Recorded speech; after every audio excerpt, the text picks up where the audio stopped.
We'll convene this meeting at 5:36. Now that Judge Jonathan Ramsey has arrived in his honor. I will turn the meeting over for the investiture to our Honorable County Commissioner, Ms. Mary Alford, to conduct the meeting in the divestiture. And as an invitation by participation, I would be honored to have Reverend Pisco provide the invocation for us. Thank you. Thank Welcome. you. Your Honor, Commissioners, citizens, let us join our hearts in a word of prayer. God of wisdom, justice, and mercy, we gather with gratitude for this moment of new beginnings and shared responsibility.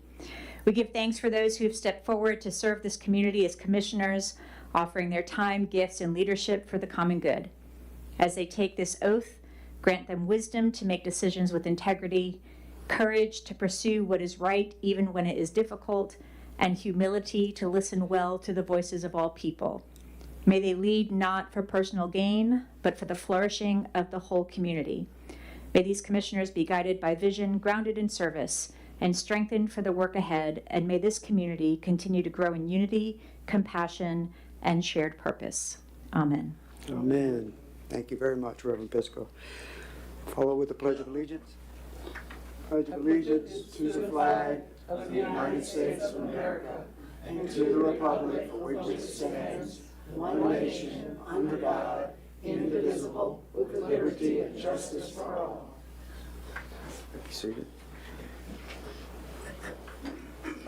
Mr. Barber, do we have a roll call? Mayor is present. Vice Mayor is not going to attend until 6 p.m. Commissioner Marilyn Green? Here. Commissioner Karen Fiore? Here.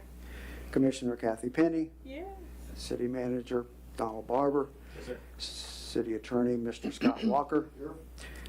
And Deputy City Manager John Martin? Here. And the Honorable Judge Jonathan Ramsey in attendance. Thank you. And our Alachua County Commissioner to conduct our ceremonial meeting, Ms. Mary Alford. Welcome. Thank you. And resident of Archer, I'm And proud to resident say. of Archer, yes. All right, and at that point, are there any additions, deletions, changes, or approval to the investiture ceremony agenda that's before you? Anyone at the dais? Anyone of our constituents in the audience? All right, so well adopted. At this point, I'll turn it over to you, Commissioner Alford. Thank you.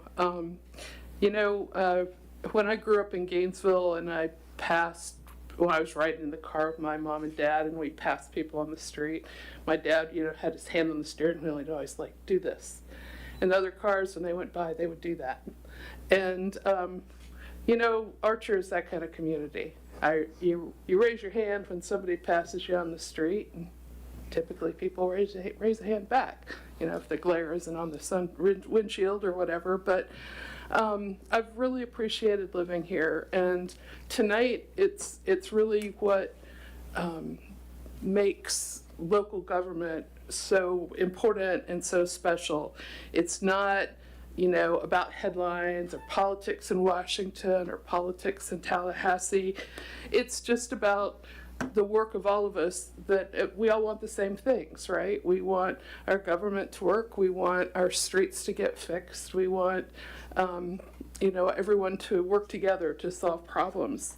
And these are people that, you don't see on the headlines of the papers, but you pass them in the grocery store. You pass them on the street.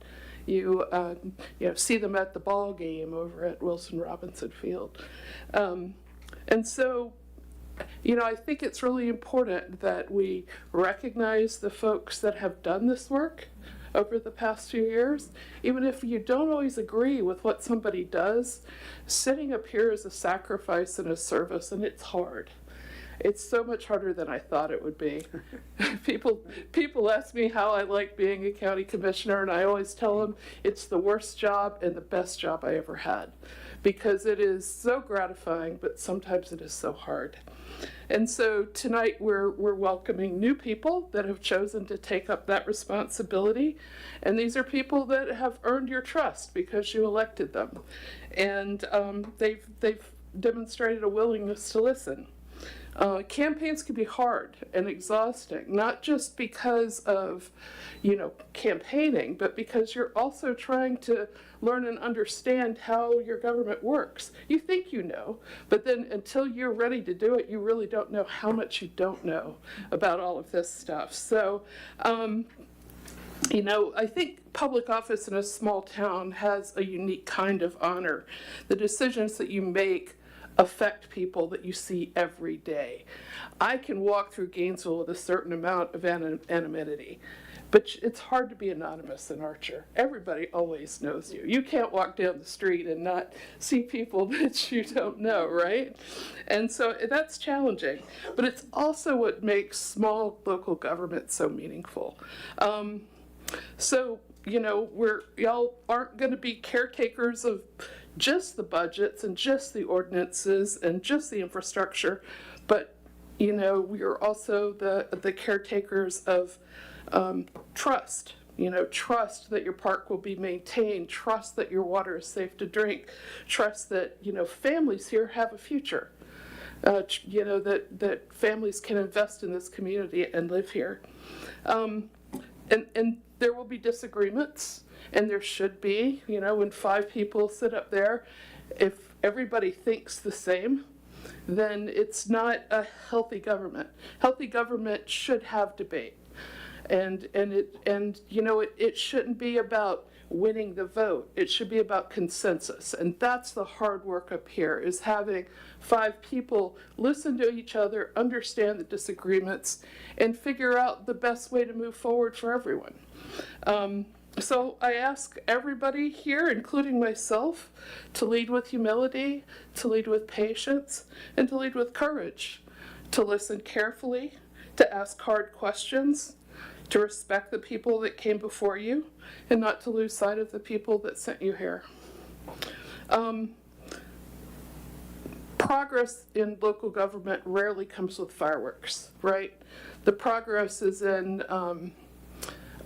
seeing a sidewalk fixed or a pothole filled, or heaven forbid, a road paved. Sorry, I'm speaking from the county's perspective there. But it's about a child enjoying a community park, on a nice summer evening, or playing baseball. It's those quiet victories, I think, that matter the most to all of us. So to the families of the new commissioners and the old ones, thank you. Thank you a lot. It is, public service is a sacrifice, and it asks a lot of families.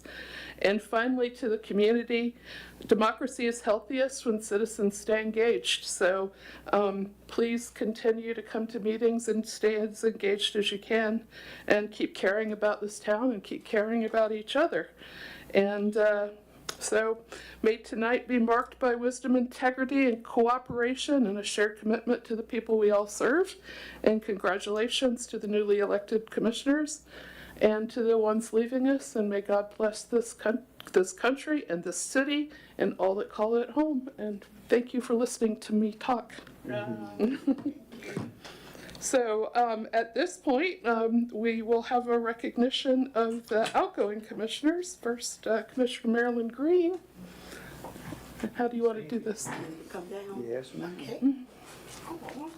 Y'all can't be cold tonight. I'm gonna work you to death. I will be freezing tonight, huh? Excuse me. Can you get by? And it's the Archer symbol, and it says Marilyn Green, 2022 to 2026. We honor your service. And it's certainly been my privilege to serve with both commissioners. Oh, beautiful. Ever go there? Come on up here. Okay. I think it wants to get a picture. Okay. I won't break the camera if you don't.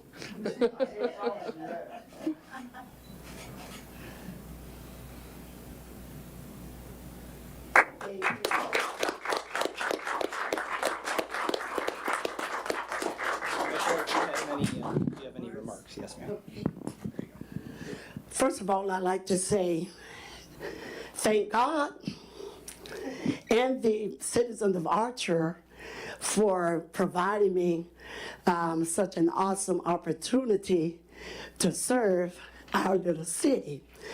I had never been a commissioner before, but I grew up in a household where my father was the first African-American city councilor here in Archer.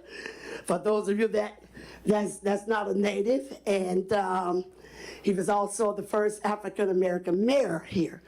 And with that being said, I knew the good and bad that came along with the position. I am also a pastor that have been serving this community for a long time, grew up in this community. This is home. And when I took the job, for some reason, I did just like the person that's coming behind me. Nobody opposed me.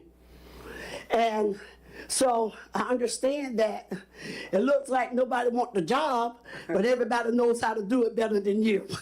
And the witnesses in the house, can the church say amen? Amen.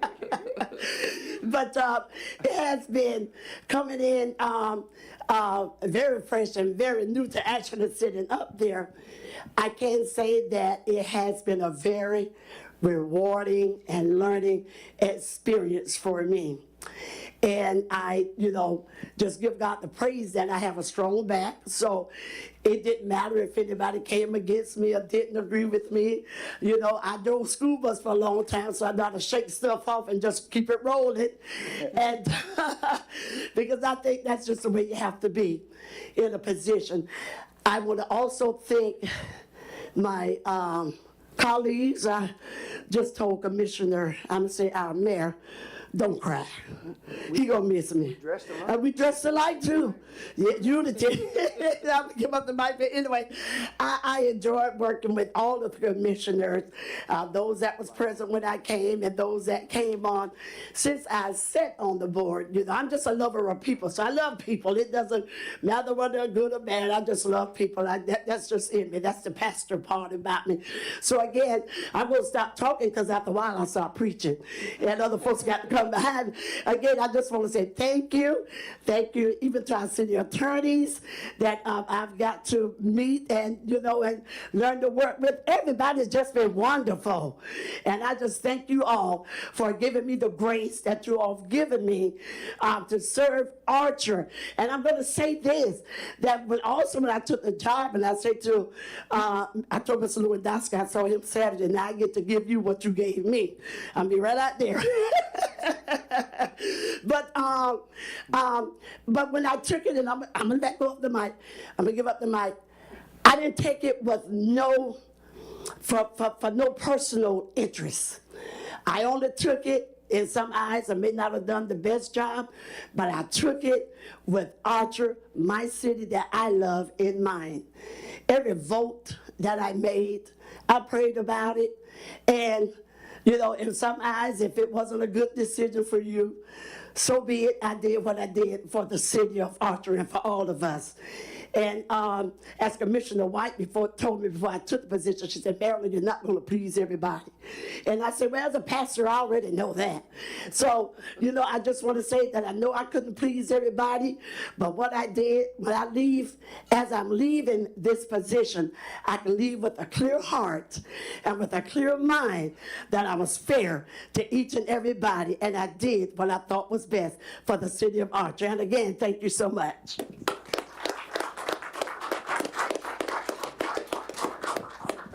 Thank you, Commissioner Green. And next we're going to have recognition of Commissioner Kathy Penny.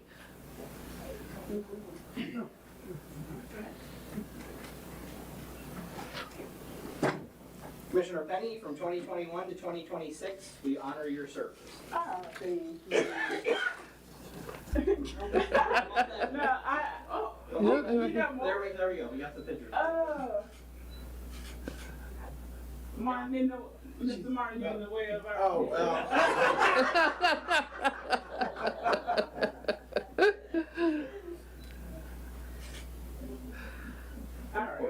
All right.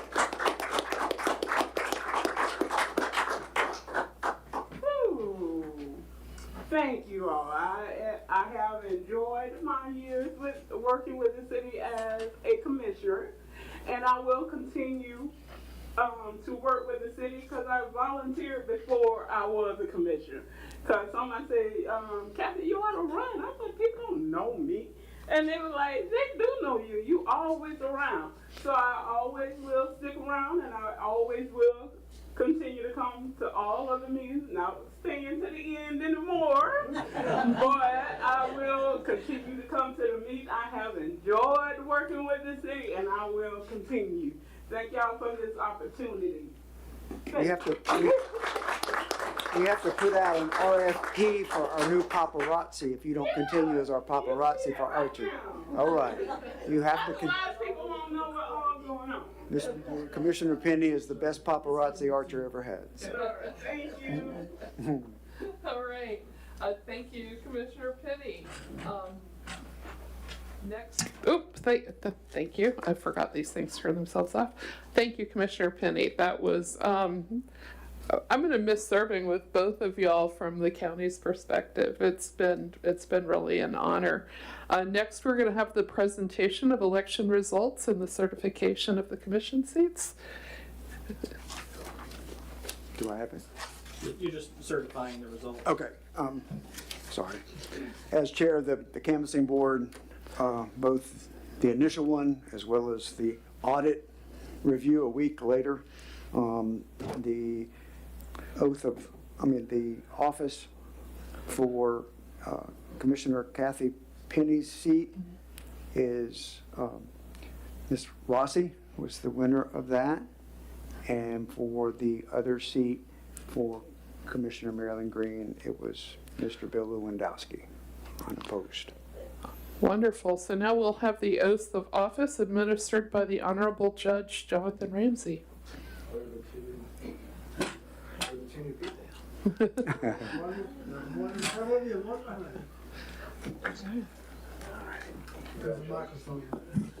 Congratulations to you both. If you guys can raise your right hand, and please repeat after me.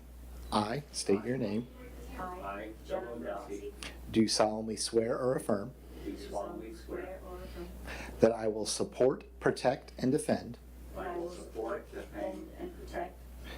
Let's do it again. That I will support, protect, and defend I will support, protect, and defend the Constitution of the United States the Constitution of the United States and of the state of Florida. and of the state of Florida. That I am duly qualified That I am duly qualified to hold this office, to hold this office. and that I will well That I will well and faithfully perform and faithfully perform the duties of the Archer City Commission, the duties of the Archer City Commission, on which I am on which I am now about to enter.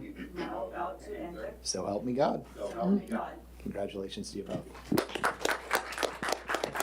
Now both of you can actually take your seat up here.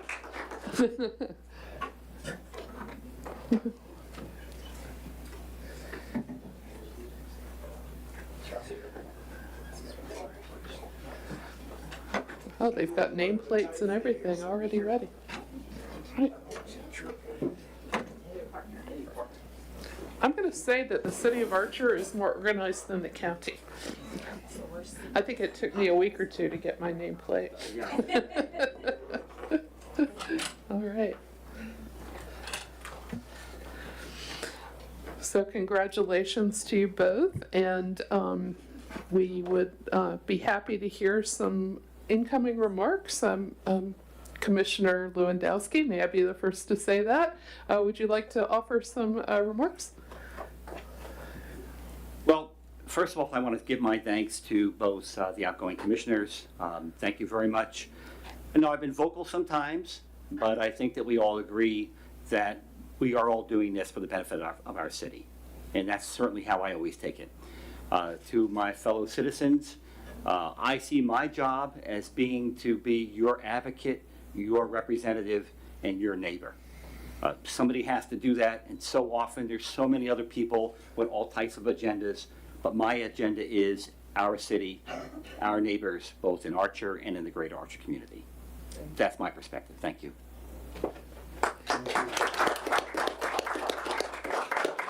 And again, may I be the first to say, Commissioner Rossi, and would you like to offer some remarks? I'd just like to say thank you to everybody for all your support and for trusting and believing in me. I also would like to say thank you to Kathy Penny and Marilyn Green. And I am going to do my best. That's all I can say. I have experience and I'm here to listen. And listen to what everybody has to say and what everybody wants. And we'll move forward from there. Thank you.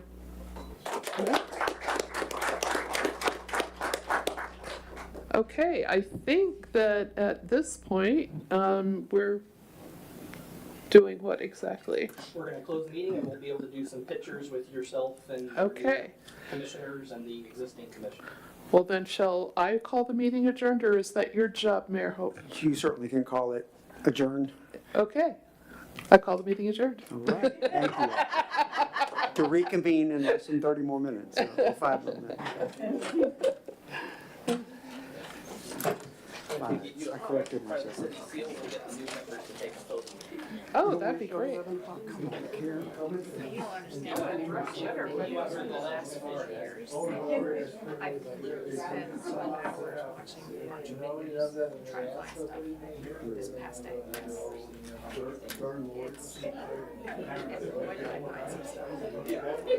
got it on YouTube?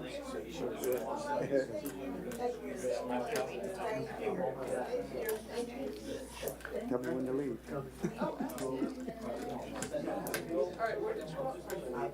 Right up here. Sit up here. And if the other commissioners can come down too, we're gonna get some photos with you all. Get some photos with you all. Yeah.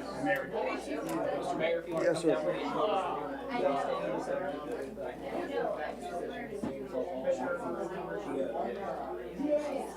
Commissioner Rossi. There's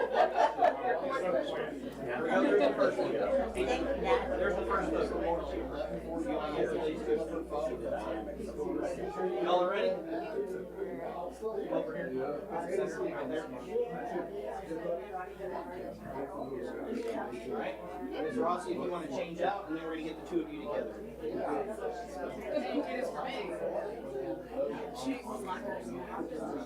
All right, so then just go down and join on the other side. And then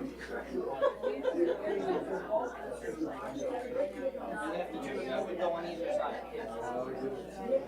Now, should the mayor be in the middle?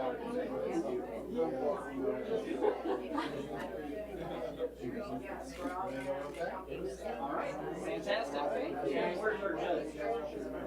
Your Honor, if you get a picture with each one of the candidates, starting with Ms. Ross.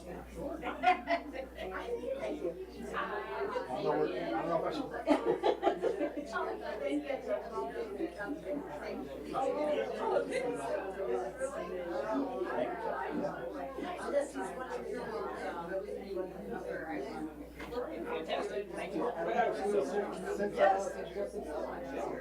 Well, congratulations for you as well. Here's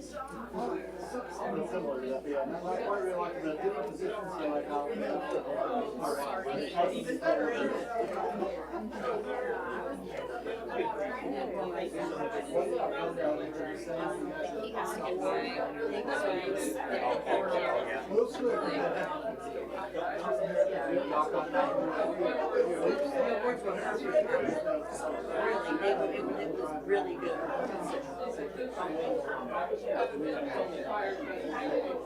take that back away.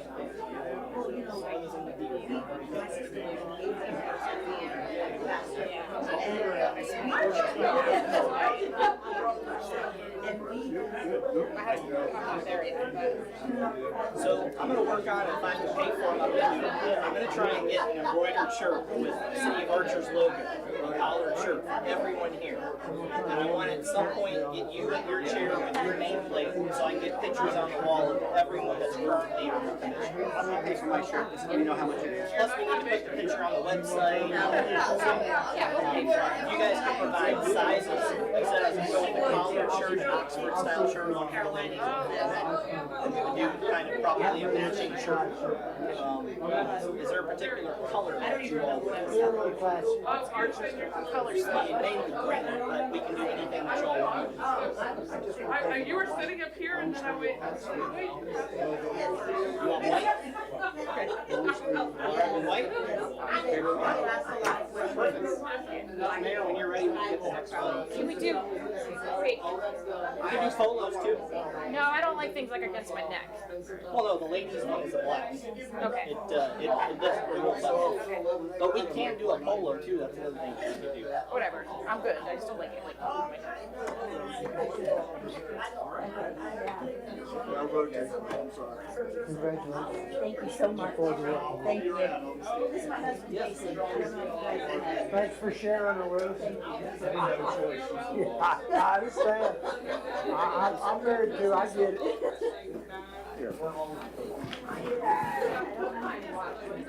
It's kind of great to waste the paper after I made my.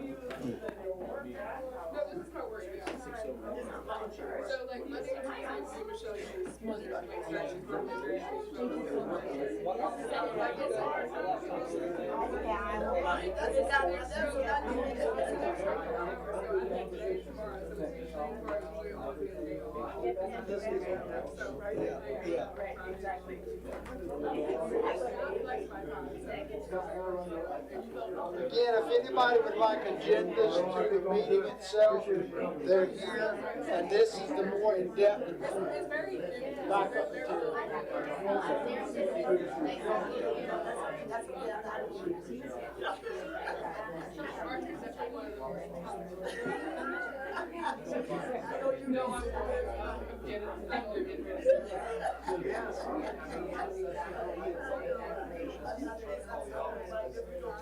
Just right here for Steve. Thank you. And then you're good to go. Just try and send them to me like only 2 at a time so it doesn't shrink the size of it. Or you know what you could do? Oh, perfect. That's fine.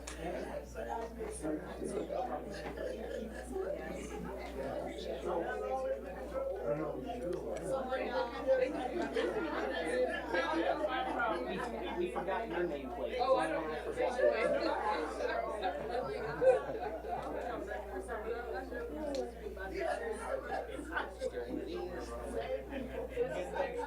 Oh, absolutely. Thanks for asking. Well,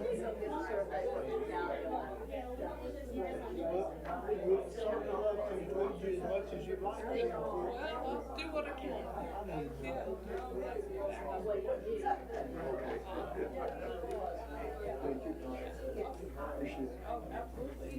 Oops, sorry.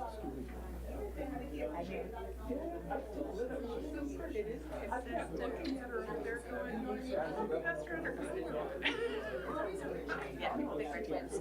It's pretty funny. And certainly, Commissioner, you have all my contact information, so if you have a problem as a citizen of Archer, just let me know. Oh, I figure most citizens are gonna have problems. Or positive, or positive. Or positive, yeah, positive.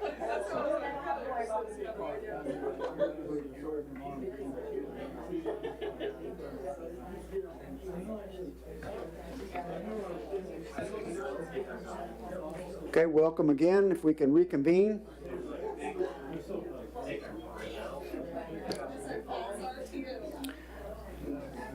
As is customary in the City of Archer Commission meetings, we call the meeting to order at the time, but as an invitation by participation at your pleasure, we start with an invocation. I'll be honored to have Reverend Pisco provide us that invocation to start our commission meeting this evening. Thank you. Absolutely. Oh, sorry. Thank you. Let's be in the spirit of prayer. Gracious and loving God, source of wisdom, justice, and peace, we give you thanks for this community and for those who've stepped forward to serve in leadership. Today we lift before you these elected leaders. Grant them wisdom beyond personal ambition, courage beyond fear, and humility that listens deeply to the voices of all people. Inspire in them a shared vision rooted in compassion, integrity, and commitment to the common good. Guide them into relationships of collaboration and respect, even when perspectives differ. Help them to seek not division, but understanding, not power for its own sake, but faithful service for the flourishing of the whole community. May they lead with hearts attentive to those who are often marginalized, unheard, overlooked, or burdened. We also pray for ourselves as citizens and neighbors in a world so often shaped by suspicion and hostility. Teach us to see one another not as foes to defeat, but as neighbors to love and partners in the work of building a better future. Help us recognize the collective giftedness that you have placed within this community, the wisdom, creativity, compassion, labor, and hope that can move us forward together. Form in all of us a spirit of shared responsibility so that leadership and citizens alike may work hand in hand to nurture a community marked by equity and justice, security and peace, opportunity and belonging for all people. May the city become a place where every person is treated with dignity, where truth and mercy walk together, and where hope is made visible through our common life. In your holy name we pray. Amen. Amen. Thank you, Reverend Pisco. I'd like to call this meeting to order at 6:07 p.m. of the City of Archer Commission regular meeting on May 11th, 2026. Please share with the Pledge of Allegiance again with me, please. Pledge of Allegiance to the flag of the United States of America and to the republic for which it stands, one nation, under God, indivisible, with liberty and justice for all. Thank you. You may be seated. Again, we'll do a roll call. Mayor Fletcher Hope, present. Vice Mayor Iris Bailey will be attending, but in traffic and a few minutes late. Commissioner Karen Fiore. Present. Commissioner William Lewandowski. Present. Commissioner Jennifer Rossi. Present. Thank you. City Manager Donald Barber, present. Yes, sir. Deputy City Manager Mr. John Martin. Present. And our City Attorney Mr. Scott Walker. Present. And Derek Foles and her father, Mr. Foles. Thank you.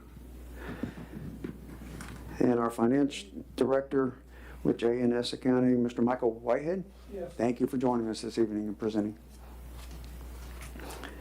Are there any additions, deletions, changes, and approval of the agenda as it is written? Mr. from the Mayor? dais? Yes, sir. John Martin, Deputy City Manager. We need to add under item 6 a letter F, and it is to approve of a resolution, or to approve the resolution when it's drafted, to hire Powell and Jones as our accountants. The reason it's coming to you late is because the bids just came in after the agenda, and we ranked them, and we can certainly talk about it at the time, but they actually were the only response that we had. And we can talk about, we need to add that on the agenda, Okay. please. All right. So be it. Item F under new business. Mr. Mayor, Yes, sir. Donald Barber, City Manager. Also wanted to point out that the item 4, letter C, the update from our Finance Director, all of that information is listed down on item E, but for the sake of our guest, we're asking that his report be done at the beginning of the night prior to the end of the agenda. So the packet information will be found in E on those pages, but we'll have him present. So during both the item updates. 4 update and the item new business E will Correct. be together. Yes, sir. Sure. By consensus, is that? Mr. Mayor, I have some changes.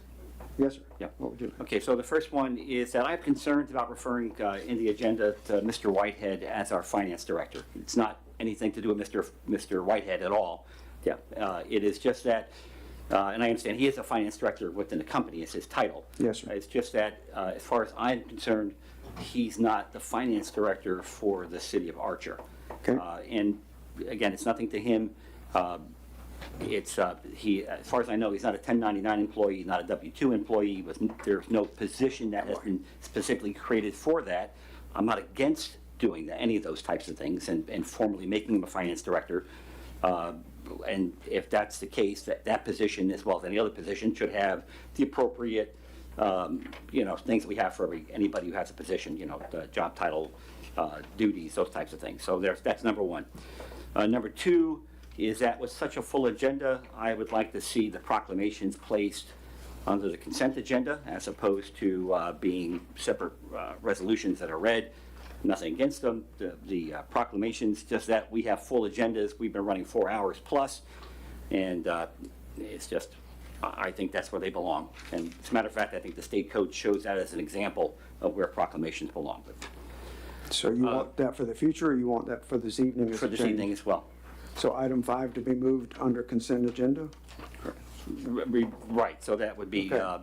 The two correct. proclamations. Right, would be moved from the consent agenda, I'm sorry, would be moved from the agenda to the consent agenda, yes. Yes, sir. The Okay. next item is that I would like to see a resolution placed for the creation of the Friends of Archer. Again, it's something that I have absolutely no issues with in terms of the Friends of Archer. It's just that if we're going to have something that is tied to us, I mean, we're appointing the folks who are going to be on that. Our city manager is going to be the executive director. I think that's something that needs to have a resolution and needs to be discussed separately. So again, I have no issue with that. In terms of the actual creation, it's just that I think that should be a specific resolution. It is, isn't it, this evening, or just the appointment? Just the appointment. I'll let the attorney answer Okay, that speak to that. question as All to right. the spirit of those issues. The only thing I will state on the proclamations is, I understand that it would save time, but there are some proclamations down the road, for example, one that we did last month, that it is asked that it be read by a state agency. They want to see that as part of a record, not just on a consent agenda. That was the water conservation. Okay. That's part of our cut permit and certain items. And then as far as the ceremonial, the reason why we read them out, Mr. Mayor, is because I tend to think it's a little disrespectful to honor someone, but then not actually honor them within the scope the of a full meeting. proclamation. But that is at the discretion of the dais. Okay, I have a few more items. I can pause if you want to discuss these other ones first, or I can go on. No, I'm making notations so that we Okay. can then act. Yes, sir. What else? Okay, so the next one is that I request that Resolution 2026-30, Planning and Zoning Board reappointments, be moved from the consent agenda and placed on the regular agenda for discussion. Next one. Yes, sir. My next one is that I would like for the city attorney to provide us a presentation, or at least a brief explanation, of House Bill 927, Local Land Planning and Development. I want to make sure that we are not impacted by that. As I was reading it, I had sort of mixed understanding in terms of whether or not that specifically applied for us.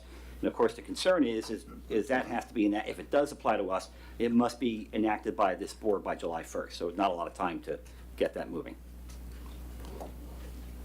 So those are the things I would like to, my comments on the agenda. Okay, just for my clarification, would you like the attorney representing tonight to speak to that in his report? Correct. Now? That would be fine. Not right now. Okay. Mr. Mayor, I'll take the last item first. I will plan to Okay. give a brief summary of House Bill 927 during the attorney report. Okay. Thank you. What I would suggest now, the next item, again, kind of going last first. Next item up is 2026-30. If any commissioner, or if yourself, Mr. Mayor, wishes to remove something from the consent agenda, that means that there's going to be discussion about the matter, and it really automatically comes off, because these items that are on the consent agenda are intended to not have communication, or there's not going to be comment. So given the fact that Commissioner Lewandowski wishes to have 2026-30 taken off the consent agenda, we need to find a place for it on the regular agenda. I don't know if we put that under old business or new business. Old business, we did discuss it in a previous meeting. Maybe we could put it in as Item F. item G. G? Did you say old business G? Yes, sir. Okay, so that ipso facto happens. Okay. Next item that was brought up is the Friends of Archer resolution, the appointment, or the idea of that. My suggestion would be that, unless Commissioner Lewandowski differs on that. We have that on the agenda this evening. We talk about it in, let me find it. New business item 7B. New business 7. D, did you say? B as in boy. B as in boy. My suggestion would be that we discuss that under 7B. And then the same goes for the finance director, term of the finance director or discussion would be under 4C, Mr. Mayor. And I think I've gotten everything that you. Yes, thank you. Okay, anyone else? Any additions or deletions? I have one addition, whether we want to just combine it or make sure that it is included before our first public comment period, which is item number 2. I would like to have public announcements as a courtesy to the constituency that participates in these meetings. I think having the public announcements first, if we're adding back to the public comment period 1 and 2, that public announcements should be that. Purely an oversight. I apologize, Mr. No, Mayor. sir. That was the intention. No, Yes, sir. Not picking, just, I think that's where it should be, and that way it provides the constituency and the community to be able to speak to announcements. If by consensus, that's acceptable to everyone. Yes, we talked about it. So are you saying that item 2, it will be the public announcements? As we've first done in the past, then- and then directly after that, then public comment period number 1. Okay. That way the public can speak to announcements and things for the community, as we've done in the past. And the only other thing, Mr. Barber, not being OCD like I have a tendency to be, but there on the pages and the numbers in the packet, there's 1 page adjustment in each item all the way through. So if I speak to that, don't think that I'm just reading it wrong or whatever. It was the way the pages came out, so I'll reference that. It just reflects on the different packet sections by the correct page number, if that makes sense. Okay. Anything from the constituent in the audience regarding any changes that we've made from the dais this evening? Hearing none. First item is our public announcements from anyone and everyone. Point of order, Mr. Mayor? Yes, sir. I'm sorry. And we have to vote on the agenda? We have to have a motion to Yeah, accept it? I'm so sorry. So with that said, with the additions, do I have approval of the agenda? I make a motion to accept the Changes. agenda as moved, as changed. All right, I have a motion from Commissioner Lewandowski. I have a second. I second. I have a second from Commissioner Fiore. Any further discussion from the dais? Any discussion from the constituency in the audience? Hearing none, let's go to vote. All those in favor of the agenda for this evening's meeting, say aye. Aye. Aye as well. Nays like sign. Hearing none, motion carries 5-0. Welcome, Vice Mayor. Thank you for attending and being here with us. Now we have public announcements. Anyone for the good of the country. Hello, Ms. Green. And Green. I just want to say what a fun day we had in Archer on Saturday. Our train day was well attended, and if you've seen Channel 20 to see the trains running, they were very impressive. Thank you to you that were there, and welcome our new commissioners. Thank you. Anyone else? Yes, ma'am. Reverend Pisco, thank you for your invocations this evening. Absolutely. On behalf of First United Methodist Archer, we'd like to extend an invitation for everyone to come to our free senior lunches that we're having once a month. The next one's going to be on May 26th. It's at noon. We're hoping to be able to supplement some of the programs that we've seen kind of either get cut or cut back with the senior center closing and what have you. So that's a lunch at noon, and the board games and card and just hanging out with fellowship, but it's free, and again, at First United Methodist. Thank you, ma'am, very much. Anyone else? I thank those, if they're not present, for a very successful, seem to be a very successful ACPO event at Wilson Robinson Park also on Saturday. Well attended and enjoyed by a lot of folks. All right. Public comment period, number 1. Anyone, 3 minutes. Welcome, Mr. Arnold. Gene Arnold. I would like to, I know Archer had two big events this past Saturday. Went to the first one, was not able to go to the second one. Hopefully the rain didn't dampen that too much. But I know Miss Green is far too humble to, her and her members did a fantastic job. And I think it was covered by TV 20, Main Street, Daily News, and maybe some others. But it put shined a nice light on Archer. I'm not sure of anything more than that, but that was, I hope that all you all had a chance to attend. I don't know, but it was very nice. Second, I am concerned about a new City of Archer commissioner. I have personally witnessed a shouting match involving the new commissioner and current and former commissioners in this building. I have also seen our deputy city manager publicly chastised during a community workshop by the same new commissioner. I have heard statements suggesting the city charter be pulled. I have seen where a moratorium on development within the city of Archer was proposed. I also believe there have been discussions or comments regarding potential legal action involving the city. I worry there could be retaliation or ongoing friction toward the current commission related to the prior city manager selection process and the decision that was made at that time. I sincerely hope these matters are now in the past and that a new, optimistic spirit of cooperation, respect, and professionalism can be adopted for the benefit of the city of Archer and its residents. Thank you. Thank you, Mr. Arnold. Welcome, Mr. Tufano. Hi, Charles Stefano. I would like to thank our two past commissioners for their service. Appreciate everything you guys did.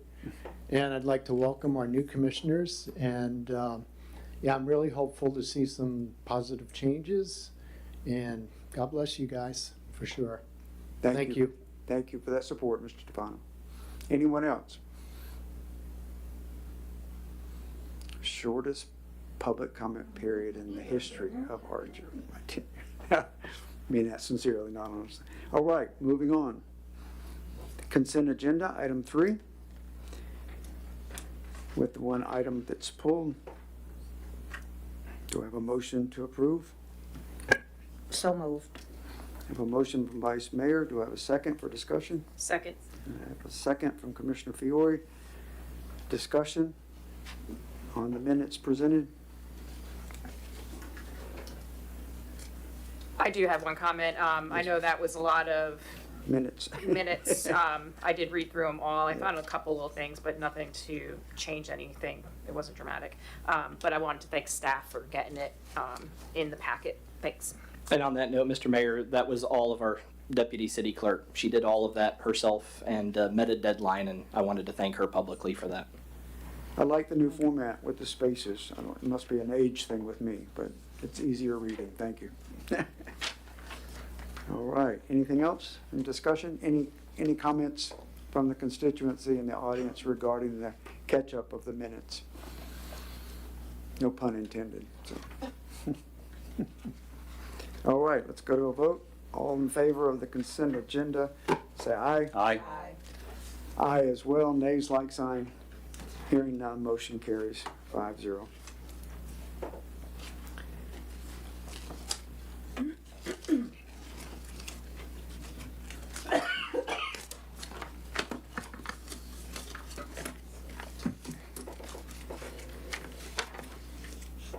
And from my understanding, we're going to keep the proclamations separate for legality, or did we want to include those for proclamations under the? My understanding is that, per our city manager, he will put proclamations in the future that.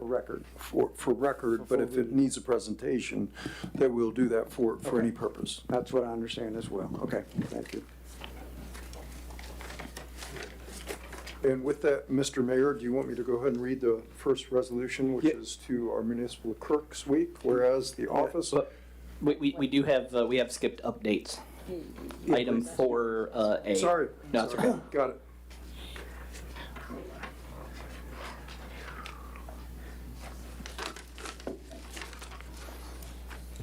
update, city manager and staff update reports. Yes, sir. Yes. So you should find supplemental material on your dais to your right-hand side, both my report and Mr. Martin's report. I'll just go through it briefly, some of the things particularly that need to be made aware of for the commission. First, I want to talk about a $5.8 million grant deadline that is coming up on September 30th. This grant was awarded to the city many years ago. We have been working with our new engineers and both the Water Management District and primarily DEP to figure out how we get this money utilized prior to it no longer being available as funds to the city for the wastewater project. So look for some possible things to discuss. You'll see that on item 6C, there's a resolution for a wastewater collection system design award to someone, but there's also another RFQ that I'm asking for consensus to put out for that will award a design build for the interconnect and partial ordering of supplies and equipment for a lift station, a primary lift station that will need to be constructed and have significant construction completion by September 30th.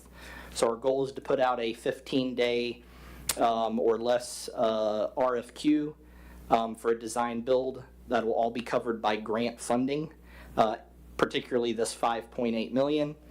Negotiate that contract, have it addressed and voted on by the commission for what bid comes in at the June meeting, and immediately have them tasked to begin construction within 30 days by July 1st with an aggressive construction for approximately 8 miles of the interconnect.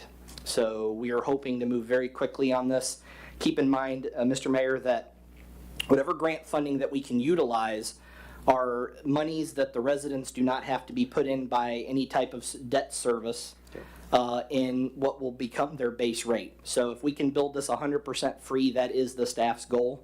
And so we would really like to capture this $5.8 million. I just wanted to put that on your radar, and again ask for a consensus to put out that RFQ to solicit service. I have a question, Mr. Mayor. Yes, sir. Yeah, so just, Mr. Barber, I just want to make sure I'm clear. So the $5.8 million grant, so that would be part of what pays for the RFQ for the design award? Design build. So the RFQ is free, but once you all come back with your bids, staff gives you a recommendation. I mean, the services provided. The services would all entirely be off of the $5.8 million. There is no cost intrinsically to the city itself. Okay, so that answers one of my questions, where that money comes from. Okay, thank you. Anyone else? Questions? Okay, go ahead. Oh, that's it. So I'm looking for a consensus before we move on if I can put out that RFQ. Otherwise, we're basically forfeiting the money. By consensus, we're okay? Yes. Yes? All right, so we will solicit that bid. Next, I want to talk about the Swanee River Management District. We did find a grant for $700,000+, about $724,000 that the city was awarded. Due to lack of funding and some other challenges that the staff had at the time, nothing moved forward. Mr. Martin and I have engaged the Water Management District on some calls, and we have today sent them a letter of extension request, which I believe they have accepted. And so this gives us a 24-month deferral to work with our engineers to come up with a plan. Our goal is to use this money to supplement some of the water improvements that we've been talking about. The grant language is written pretty broad, so we're hoping maybe we can get this as part of the tank height increase and maybe some other types of projects. This was a grant, and the reason why the staff couldn't move this forward is being in financial distress. This was a grant that required us to put out the money and then be reimbursed. What we're working on right now with the Water Management District is similar to what another city in Alachua County did, and that is being designated a ready community. That's the process we're going to work on, so that all of the funds would be paid up front, so that we wouldn't have to have any city revenue and we wouldn't have to be waiting for any kind of reimbursement. So that's our goal. Once we confirm in writing of the extension, which we've been assured we would have, we will then move forward, and you'll hear more about this, and we'll be putting out bids hopefully for that once we get that ready community status approved. Okay. Is that the email that you put out to us? Yes, sir. The letter attachment? Okay, this afternoon. All right. Yes, sir. And I have a copy of that if any citizens need to see that are present tonight. So on the wastewater front, the next thing is we last week made an $11.8 million payment for our capacity with the city of Newberry. Those funds came in on the previous Monday. We immediately, in working with our accounting firm and working with the bank, we opened up a new account. From the general fund where the money was transferred, we moved it into a separate account, named that account after that grant. And then for purposes of an audit, we have now can show that that money was then transferred by ACH payment to the city of Newberry. I did authorize an additional $1,000 to keep that account open because we do have possible grant funds still left over from that particular grant. So I wanted that designation to stay open. But that is great news. This shows that we're moving forward. And I think it impressed a lot of folks up in DEP that they believe City of Archer is moving in a positive direction. And so we're excited to continue working with them and building up a good track record. Mr. Mayor, may I say? Yes, sir. Yeah, thank you. So first of all, I want to say that Mr. Barber was very diligent in regards to that invoice. Without going into a lot of details on it, he really went into a great depth to make sure that that invoice was in fact accurate. So I want to give him credit for that. One of the concerns I have as we go forward with all these grants is I want to make sure that we track these grants accurately in terms of the macro picture, the money coming in, the money going out. I know it doesn't go into our general fund, so I just want to make sure that in the future, if we have some sort of a dashboard that's that at an executive level that shows the commission what's going in, what's going out, where it's going to, that type of thing. Thank you. And to answer that, actually all the funds do go into the general fund, Mr. Mayor. They have to be transferred there, but that's why we want to immediately transfer them out. And as we've stated before, our plan with each individual grant is to have its own separate account. We did meet with the bank 2 weeks ago, explain this. They said it would be no issues, there would be no cost involved. And for the sakes of auditing, our engineering firm, which is our grant manager, has strongly suggested that we show that. So what we'll do is we'll provide documents as we get reports, and as any of those statements or audits are sent into the state, we will absolutely privately, through blind carbon copy, attach that to any of the commissioners. And then maybe we could have a quarterly review if you all wish, for the general public and everyone to kind of see the progress of where we're at. Staff would have no issue with that, but as best as you'd like to see, that's what we'll do. Mr. Mayor, one follow-up question to that. Yeah. Does the money go into, so I understand it goes into the general fund, is that tracked as part of the normal budget, or is it tracked outside of the budget? Outside of the budget. Okay, thank you. It just, unfortunately, they can only transfer into one account, and that's Got it. the account that they transfer into. Yes, sir. And that's even more reason for the dashboard and the quarterly reports. And without Mike New, Mr. New is in the audience as our project manager, I understand that that's a commitment of Woodard and Kern also to follow those grants from a scheduling standpoint that we never were afforded from our previous engineer of record that Woodard and Kern will provide. And then that too, Commissioner Lewandowski, if you are chosen to proceed as our liaison representative for following wastewater, working handedly with our engineer of record, you're going to see that dashboard, I think, based on the commitment from our engineer and from what Mr. Barber's just spoken about. Yes, sir. Good business. Yes, sir. Moving on to the next item, we did meet with Ameris Bank, as I mentioned, and instead of me covering a little bit of that information, we invited one of the commissioners here on the dais to attend that meeting. And so I'm going to actually let her cover some of the things that were discussed with the bank, some very important things that we need to really understand very well. Okay, thank you. First, I want to say, amazing that I was even invited to the table. So I thank both you, Mr. Barber and John, for allowing me to be there. So a quick recap. We got there, immediately sat down with, it was probably like 6 or 7 of us at the table. They had all of our account information ready to provide us. We have 5 bank accounts right now. We have a general fund, interest bearing, only about 1.1%. We have a solid waste fund, that's your enterprise fund. that one has some interest on there, but not much. We have a meter account. So these were probably your meter for your water deposits. That has been sitting there for around $54,000. It's non-interest bearing. We're doing a little bit more research. I think if it was interest bearing, you would actually have to pay the citizens that interest that you're earning on that account. So that's probably why they opened it as a non-interest bearing account. But the money has not grown in that account. It's been sitting at $54,000. This is an account that surprised me. I was looking through old agendas online. I saw in one of the agendas that this statement was included in the backup with all the other approval of the payments, and you know how they put the bank statements in the past, we would see them. So I saw this one and I was like, Mr. Barber, I was like, I don't know what happened to this. I've never seen it since I've been keeping track of the city. But it's there. It was not closed, so it's $54,000. We're going to figure out what we're going to do with that. Perhaps some of that money needs to go back to some of the citizens that have deposited there. We have a Wild Spaces Public Places fund. It has over $172,000 currently in it, and as you remember, we opened that about a year and a half ago, and what happens there is we receive the Wild Spaces funding in the general fund, and it's immediately transferred over to this Wild Spaces Public Places account. We're probably going to open up an additional Wild Spaces Public Places. One would be infrastructure and one would be for the Parks and Rec. That has not been done yet. Then the big surprise was we have what's called a reserve account. So here's an account that's sitting on $210,000. Let me get you $217,000. It's titled reserve account. It's non-interest bearing, and it's been sitting there since 2023.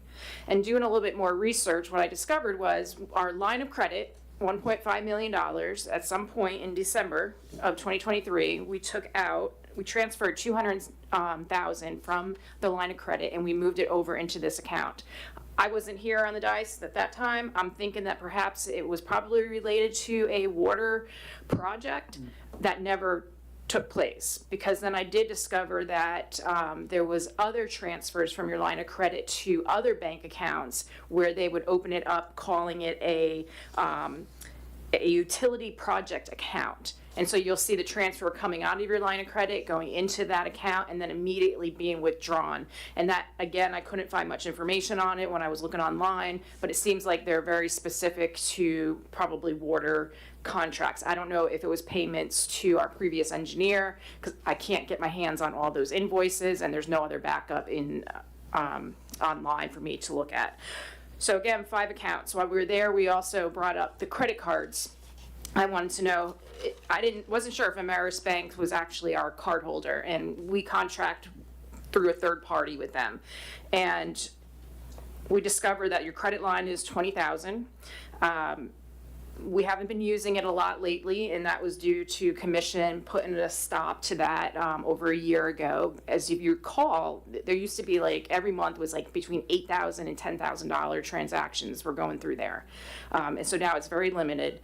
We did find that previous employees still had an active credit card, which was a little nerve-wracking, but we immediately closed that.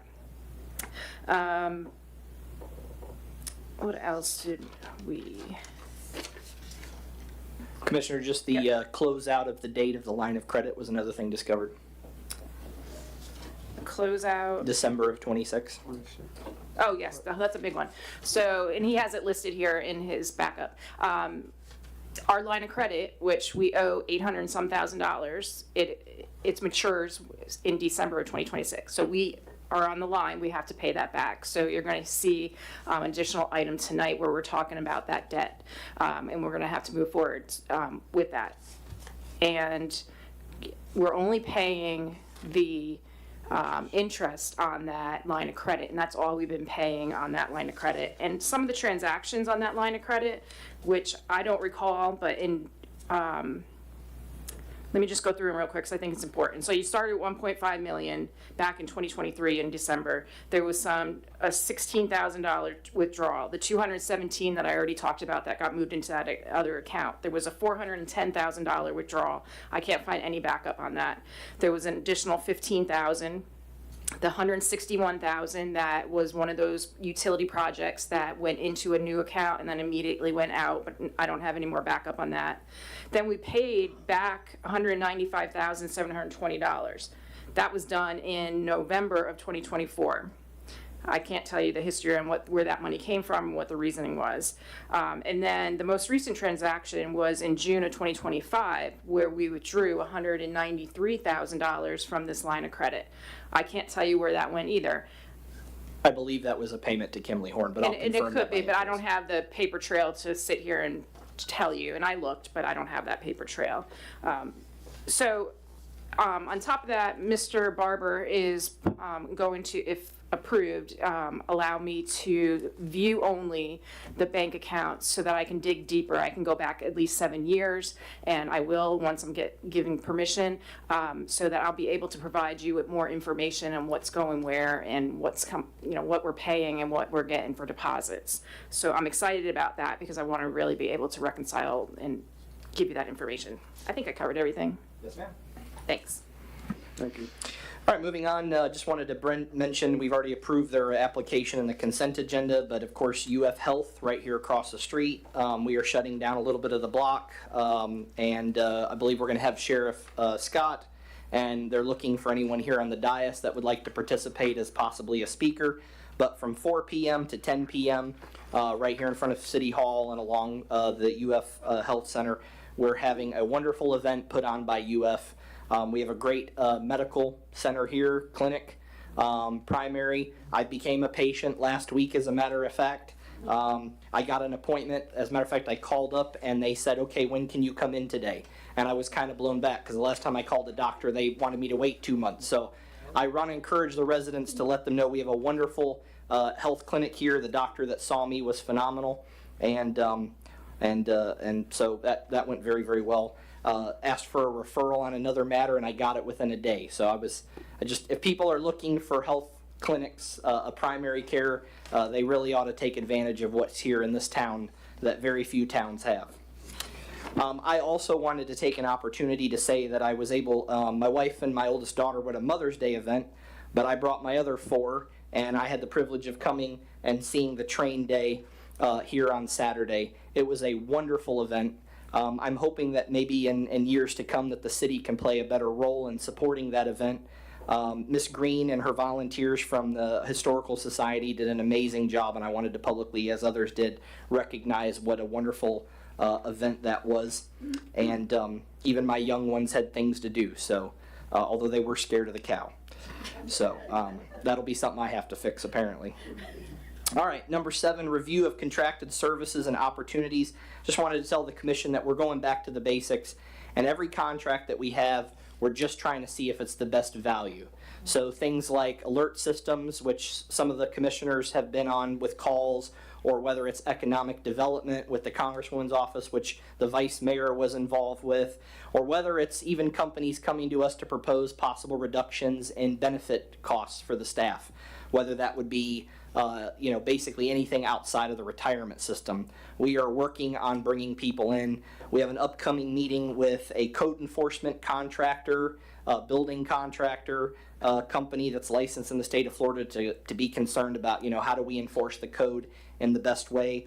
We met with our magistrate, the city attorney's office, and myself and other staff to talk about, getting the magistrate back on regular appointments. As you know, we have another thing to discuss with the planning board.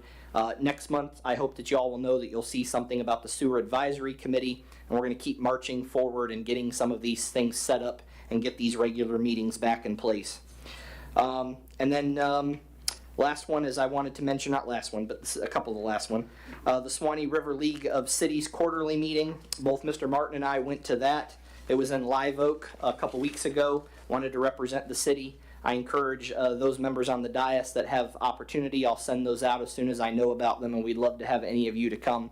I can only have really one of you come, but we'd love to have one of you come with us when we have that opportunity.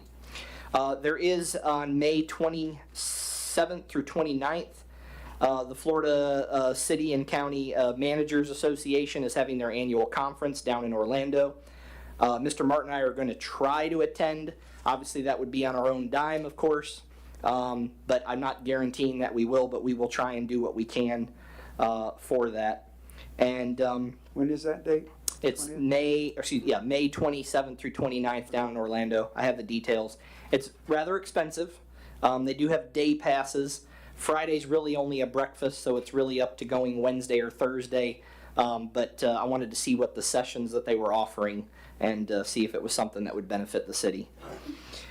I also wanted to mention that you have next to you in your supplemental material a draft document. It's not ready for a vote yet, but I wanted to put it on your radar right there on the side with some of our staff report documentation.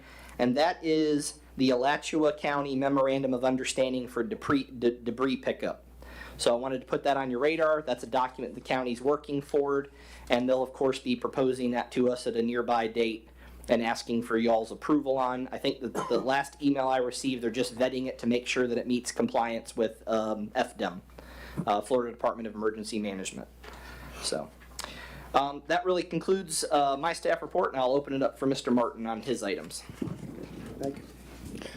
Thank you, Mr. City Manager and Mayor Commissioners. For those that don't know me, I'm John Martin. I'm the Deputy City Manager. Okay, so we're hiring we've hired two new people in Public Works. The one gentleman has been here for approximately two and a half weeks, doing a fantastic job. He's very much entry level, but he is very enthusiastic and working hard. We have another gentleman that will be coming on this week. He had to give a couple of weeks' notice to where he was working, and he's going to be basically an entry-level person as well, although he has a little bit more experience in operating heavier equipment, including a CDL license. So I'll probably at the next meeting, maybe I'll let y'all get them, maybe to meet them and see. So one of the things we're planning on doing when we get the new hires, and I mentioned it at a previous meeting, and I want to give Calvin, our Public Works Director, credit for coming up with this idea, but we're planning on kind of dividing the city up into 4 zones, and not that all of them won't work in any particular zone, but putting one person kind of in charge of that zone so that they can, be held accountable and people can look and see that they're actually working and being able to talk about various things. Now that doesn't mean you only have one person there. It just means that one person will kind of drive the train there. Another project that we're taking on, I know people have, and rightfully so, complained a bit about the state of the Public Works barn or facility. If you go out there now, you'll see some pretty dramatic improvements already. We've gotten rid of a bunch of chemicals that were out there that weren't being used, that were left over. We've gotten rid of all that water that was kind of there and meals and all of that. The area in the back of the yard has a bunch of scrap metal and that type of thing and various things. You're going to see, I've taken pictures of it, you're going to see a dramatic difference over the course of the next couple of months, because now is mowing season, so the guys have plenty to do, but they're going to keep pecking away at that until it gets totally done. So I'll be able to give you some before and after pictures of that. I was tasked with checking out a company called Fuel Master. Now it's fuel management for your fleet. There's several companies that do it. Fuel Master is certainly at the top, probably of the list. So I got a quote, not a formal quote, because it's very expensive. It's like $20,000. But I can see in another budget where this is something that would, especially when we begin to get into the wastewater business, there's going to be a lot more equipment and that type of thing. So I'm not saying we're going to go with that. It obviously would be something that y'all would have to approve, but I just wanted to report back to you that it is probably more expensive than we basically thought. As Mr. Barber mentioned, we had a meeting with the sheriff, Mr.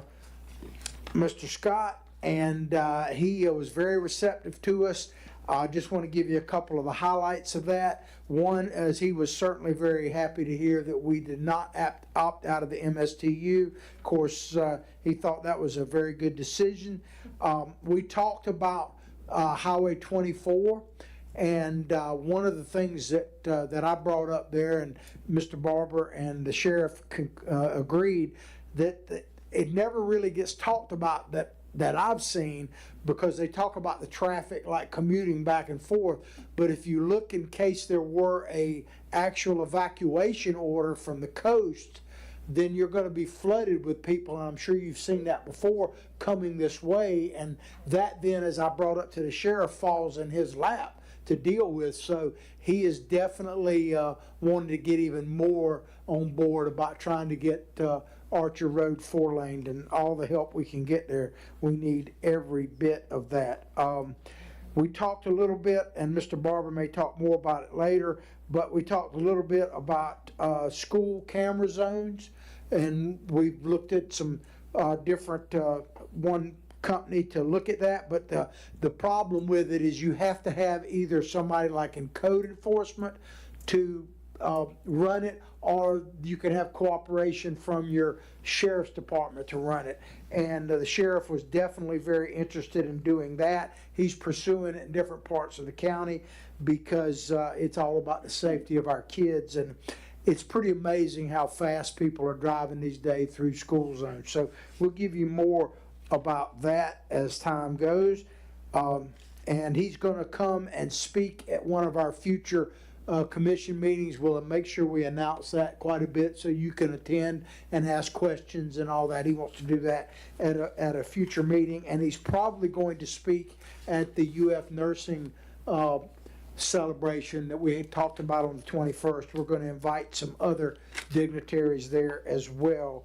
Archer cleanup, I hope you were involved in it. It actually went quite well. We filled up 4 dumpsters with tires, yard debris, all kind of stuff, household stuff. We also filled up a truck with, and also our guys with a trailer, stuff that couldn't go in the truck. And I think having it there where it was located in front of the community center went well. Mr. Barber and my goal is to make it more of a community-wide event next year, but we had limited time to get that done this time around. Something I really need some help and guidance with, and that is an ongoing problem with Dollar General and the trucks that are coming here. As the commission has probably seen, I copied you on some emails that I sent. I will give credit to the local manager of that store. She's actually a native of Alachua. She has really been helpful, but her hands are tied to a certain extent. I've had very little cooperation at the corporate level. And it's not really a law enforcement issue because you can't expect them to sit out here, but they're damaging fire hydrants. We had some water meters damaged, those types of things. So I want to inquire about potentially getting maybe a letter from our attorney or something to their legals. We need to step up the pressure on them to resolve this, because it just makes no excuse for these big trucks. And it's primarily Dollar General coming through the neighborhood going back there. It is a ongoing problem, and I don't want people to think I'm ignoring it. I'm trying to figure it out, but I'll probably contact our attorney's office. We're getting some type of direct correspondence, put a little more heat on them. And just for a moment there on the Dollar General issue, I would encourage the commission, if it would be your desire, to allow staff to work with the city attorney. I would actually like to calculate losses and damages to city property, and I would actually like to create an invoice and send it to them. They may not pay it, but we need to put our foot down, and that would be the thing that I would encourage us to do, but definitely looking for your input. A lot of times these big corporations, unfortunately, the only thing they understand is when it costs them something. So, but anyways, that's definitely up to the city attorney to comment on and what y'all's wishes. Go ahead, Mr. Martin. Thank you. And the city manager gave me a long list here, so I'm trying to cover it as quick as I can. We've developed a work order process for people. If you have, you can certainly email me or Mr. Barber if you have issues where you see things need to be done. We encourage you to let us know those things. We're not ignoring you. We're actually processing those with our staff, but keep in mind that if you send a list in, it doesn't mean that it's going to be fixed tomorrow. because we have processes right now, they're mowing, it's a full-time job, just trying to keep up, especially if we start getting a little bit more rain. We're increasing staff as well, as I said earlier. But please send those in to me, because we definitely want to address your concerns. I kind of talked about the catching up. I talked about the zone. I think that's pretty much it, unless you have any questions. And if any of the citizens have questions, I'll certainly be here after the meeting. You can talk to me. But we are trying to step up our game here in the, as Calvin always says, it's another beautiful day in the city of Archer, and we want to keep it that way. I like that. Mr. Mayor? Yes, sir, Mr. Lewandowski. Yeah, so two things. So number one, thank you very much for both your reports. Could you please, if you can, please email those to us ahead of time before the meeting so we have it? Yes, sir. So the staff reports, unfortunately, kind of like Monday morning, we sit down and we kind of review all the things that we've been working on and things that we think are pertinent. It's nothing an issue to vote on or anything of that nature, but it's kind of like we do that the Monday mornings of the commission meetings. Be honest with you, just getting the agenda together and getting it out as early as possible is a big feat. It takes quite a bit of time. So we can try, but generally all those conversations occur on Monday morning. Okay, so I understand. If you can email them after the meeting as a regular course of business, then that would be great. Not a problem. Because we're already done, so it shouldn't be a problem. Second thing, is a motion in order in regards to this issue with General Dollar? Mr. Mayor, I understood the direction, and so we'll get the damage assessment report. We'll research who it should go to, legal at Dollar General. This next meeting. And then we'll bring that up in the next meeting. Yes, sir. Our consensus for acceptable of that? Okay. All right, Anything so- else, Mr. Commissioner Lewandowski? No, thank you. Yes, ma'am. Yes. So the new hires you mentioned, could we know their names or? Yes, well, officially, his last name is Story. What, I'm trying to think, it's Joey, right? Joey Story. He's been with us now pretty much 3 weeks. And the other gentleman's name is Cody, I think it's Kimball, but he's not officially hired yet, but he will be this week pending, all the different processes they have to go through. And are they from this area or? No. Yeah, yes, well, Joey, neither one of them are actually from Archer. We had probably a dozen different applications, and basically myself and Calvin and Stephen went through them and kind of sorted them out. I contacted quite a few people were willing to come, but then backed out. There were 2 people that we offered to that, and I'm not trying to denigrate them. I think typical of things they were looking to say, well, I had this offer, now what are you going to step me up to where they were? And they worked locally. The Cody actually lives in Williston, but he's been working down south on the road, and that's why he hasn't been here sooner. No But he's- prior relation, just for the record. He's never worked for me. No. This gentleman has, I call him the cowboy, because a lot of his experience has actually been out in like Wyoming and Texas and everything else, but he knows how to operate equipment. He seems very enthusiastic, and it's kind of a classic story. He met a young lady and he likes her and he wants to stay home a bit more. Imagine that. Me neither. But we'll introduce them when they both are official on board. I'll have them come in early for a meeting so that people can see them, so you'll know who's walking through your neighborhood, kind of thing. And on the subject, Mr. Mayor, we did create an onboarding package that I don't believe that the city's had before. Conditional offers went out to candidates. They stated very clearly what our expectations were. Every employee that's been hired on has received a drug test, a extensive background check, and all the typical things that you should see in a professional environment. So those were done, and staff did an excellent job in executing all that. We, as Mr. Martin mentioned, we gave a couple offers out, the conditional offers, they turned them down, and then we basically went down the ranking list. We didn't just put it back out and start the whole process over. We just continued to go down the list as we ranked the candidates. So we're hoping to move forward and be viewed in a better light as far as how we deal with the public in that regard. Mr. Mayor? Yes, sir. Yeah. So, Mr. Barber, so where are we vis-à-vis the budget in regards to employment? So these two positions were budgeted positions, and we did it within the range that they were budgeted. Now, of course, the budget will come up during Mr. Whitehead's presentation this evening. What I did ask him is we provided him some information about our benefits through our deputy city clerk, and he is working on in the next week or so of projecting forward and giving you an official letter that yes, these are the total cost in and out, and yes, they are absorbed in the budget that has been given to us that we're supposed to operate under, but we believe that we operated within the scope of that. Understood, thank you. Anyone else? The only thing that I have just for a bullet point for next year regarding the success of the Archer cleanup, could we try to coordinate that to the Great American Cleanup that is sponsored by the county and I think that the entire state, county by county, but you get support a lot of times from the campus groups and student groups to come out and assist and actually adopt certain areas or whatever.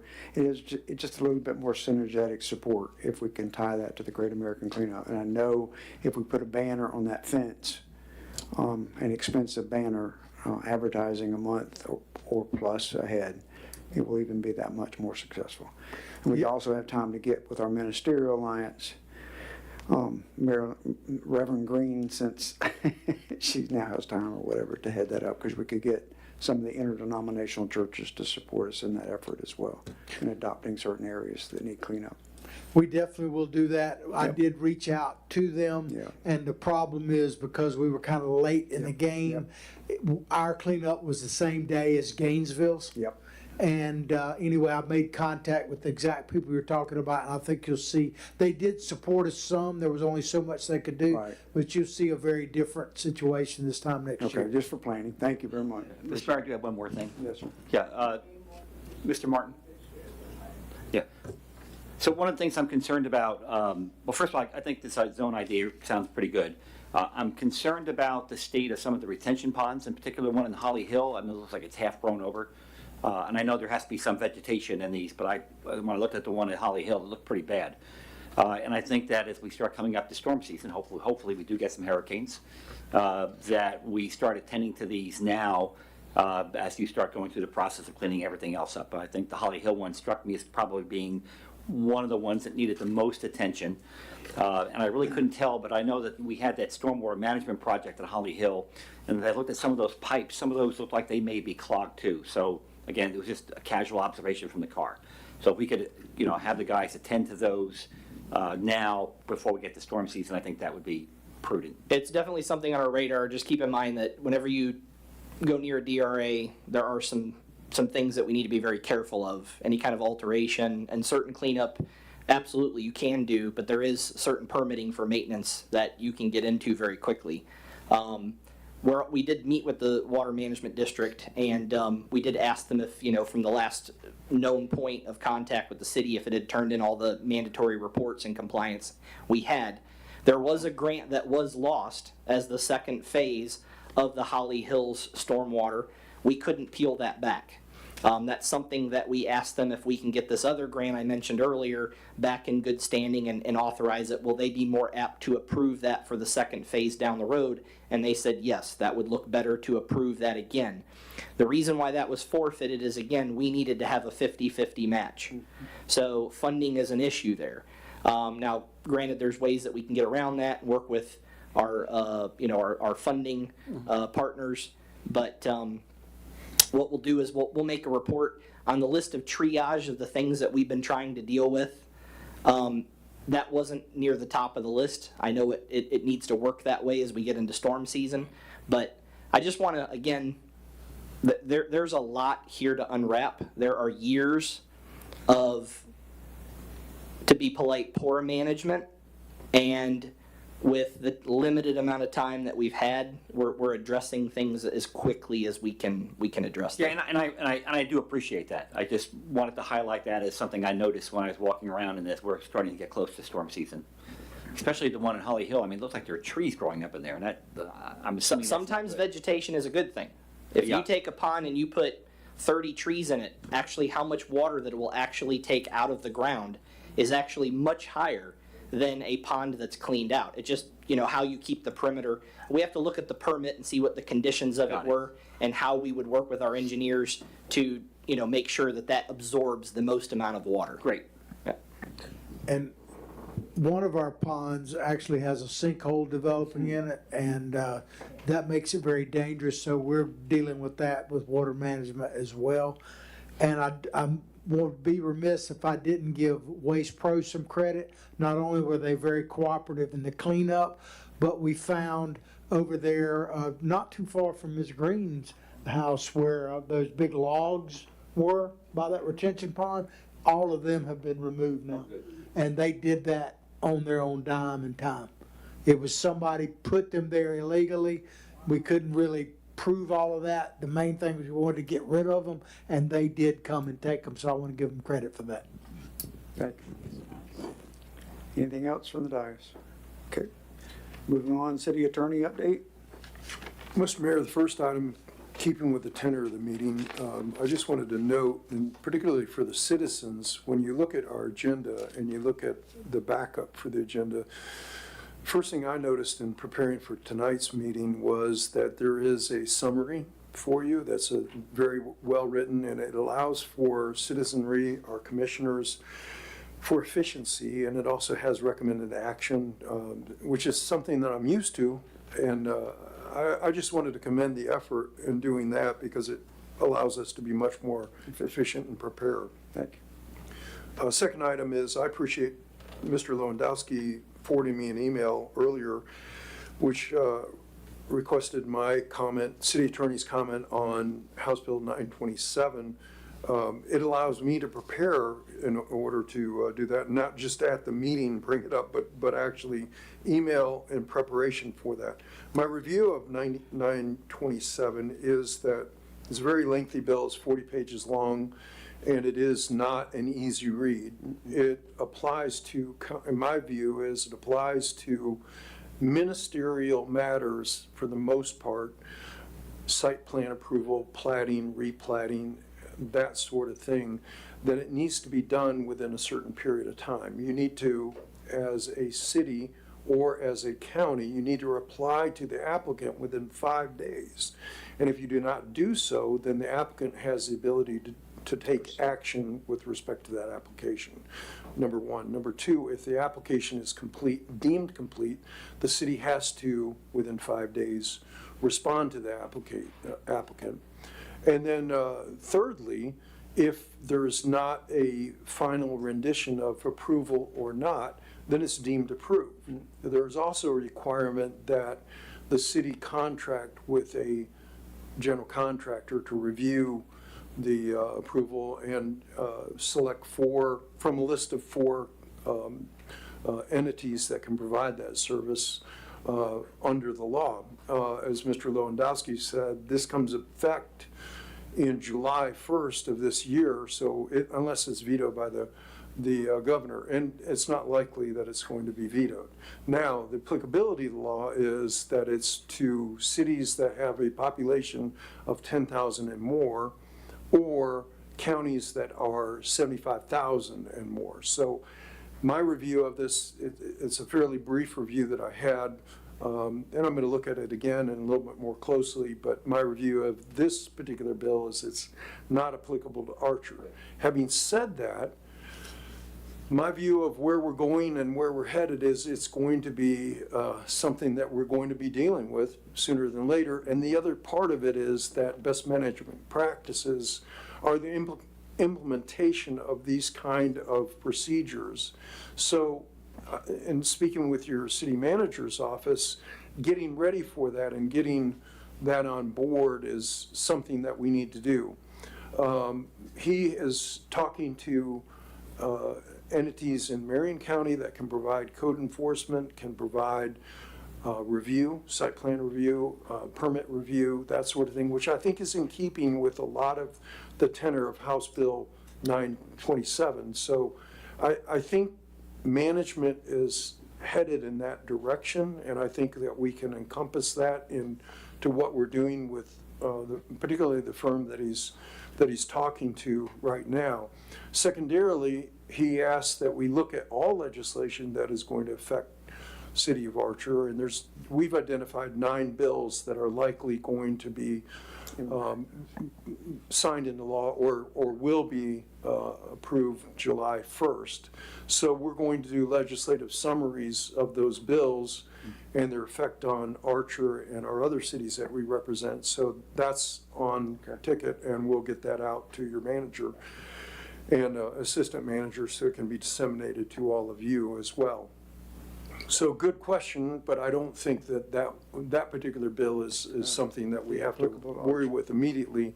It's something that I think we need to worry with down the road coming up. With that, Derek, if you want to head to the podium, and later in our presentation, we'll identify Mika. Of course, you said Mr. Folds is here, our founder of our firm.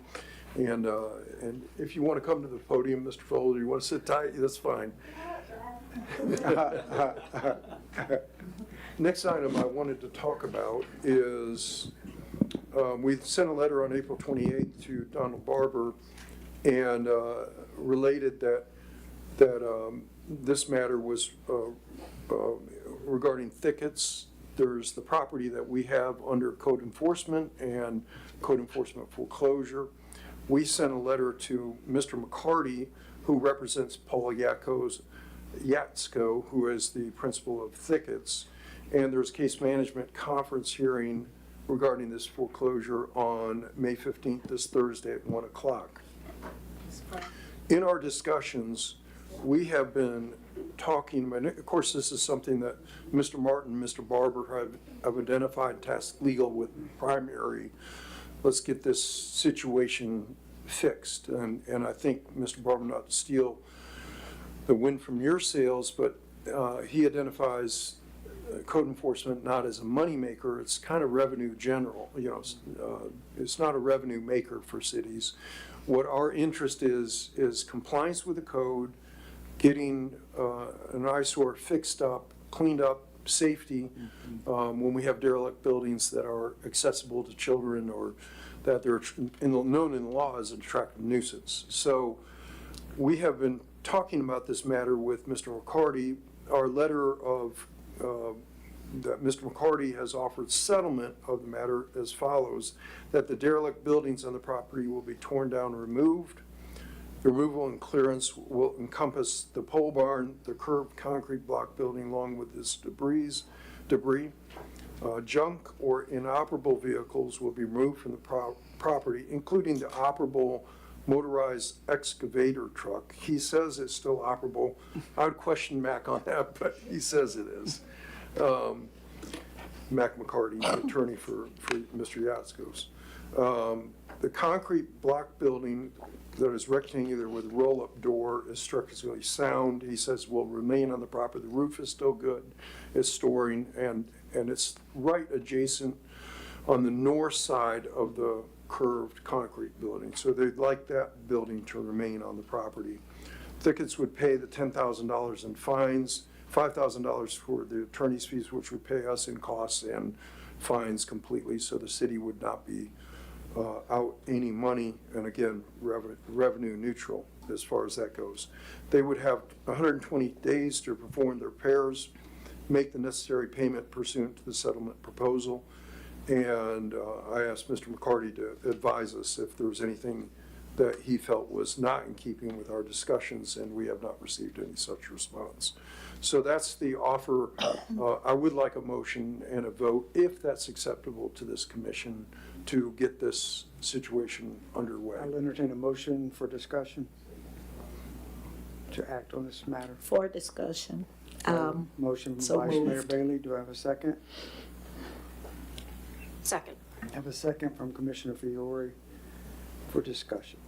Mr. Mayor, one other item I wanted to add, which I think this is one of the things we need to fix in the LDRs, Derek.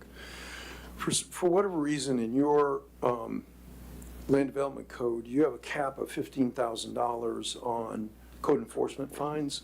I don't know why, that I think predates us as your city attorney, but I don't know why we would have a cap on a code enforcement matter. If somebody's just ignoring us completely and not taking action to bring property into Compliance. into code.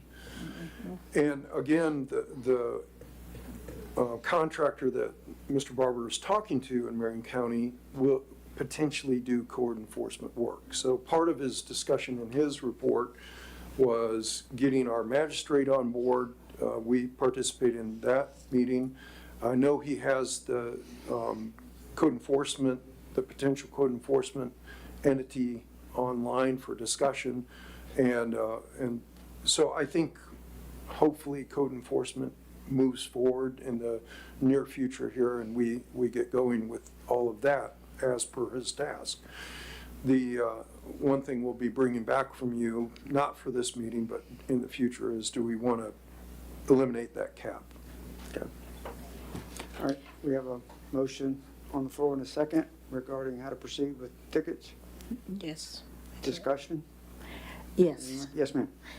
So, it's been a while since we talked to anybody from Thickets, but if we go with this settlement, I'll call it, and 120 days pass, and they haven't held up their end, then what? Do we go back to We would the not. drawing board? Thank you. Mr. Mayor, we would not dismiss our lawsuit, so it would stay pending Until? until compliance. Now, they're asking for 120 days because there's a lot of debris there, and they're going to have to be careful going into the building because of that debris, and if they have any asbestos or that sort of thing, it makes it a little bit more difficult. It's not that you have to give them 120, that's their asking point. But Okay. That's the reason for the 120 days. And my comment is they proposed this in the past and did not meet their time frame. That's why I asked. I mean, am I remembering that correctly? We've done this rodeo before with exactly what they're saying, other than the Other than the truck that money. supposedly works now, and it didn't Yeah. work before, but it works now. That's amazing. But I don't think. and they did not comply with anything. It's gotten worse. I mean, the roof is they didn't even complete the boarding up of the broken glass windows that are, to me, a life safety issue with any bored child that wants to try to crawl in it and bleed out before they even get through the glass. I mean, it's almost, to me, derelict performance of just total disregard. And I know they're not here to represent themselves, but Should you choose to counter, you can certainly say that we don't want 120 days, we want 90 days or and based something. on the fact that you said you were going to correct this before. I mean, And you can also ask for compliance at, your halfway point, that we want to see that there is compliance that is, the property's not sitting until, Right. 80 days from now or whatever it is. So that we're not. complete access to it. I mean, I'm thinking of like Newberry, and they, different entity, but a sister municipality does a very good job with an older dilapidated building. They had immediacy to life safety issues before they demolished a building downtown that took almost 2 years, but it was immediately boarded up, fenced off, roped off, identified. And at a minimum, I would expect that. And I mean, that's my feeling. And again, I'm putting on the cap of 17 years of codes enforcement volunteer boardship.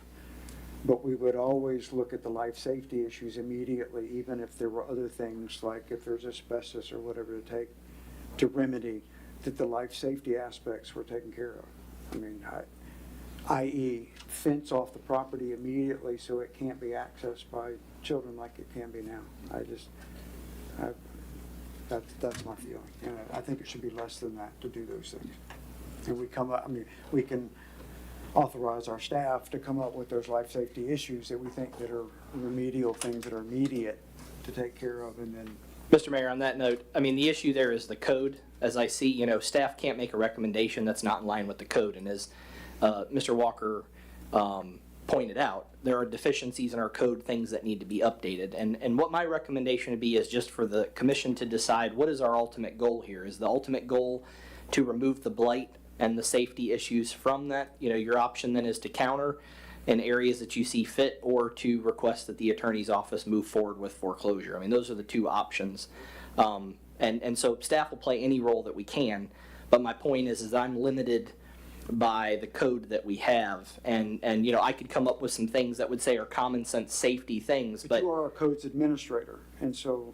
well, a city manager should never be your codes administrator, to be honest with you. There should be a separate code officer. I don't have those credentials, and I try not to act under areas that I don't have Well, there's credentials. a magistrate, but you're the administrator that can't administer recommendations.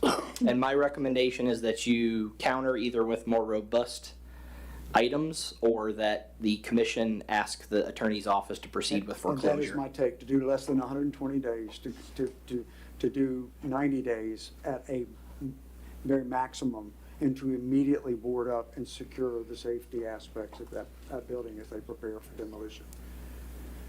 Sorry. No, you're I'm being good. code administrator now, and I asked you to be, but that's, and if it's going to go into asbestos remediation, then it needs to be fenced immediately.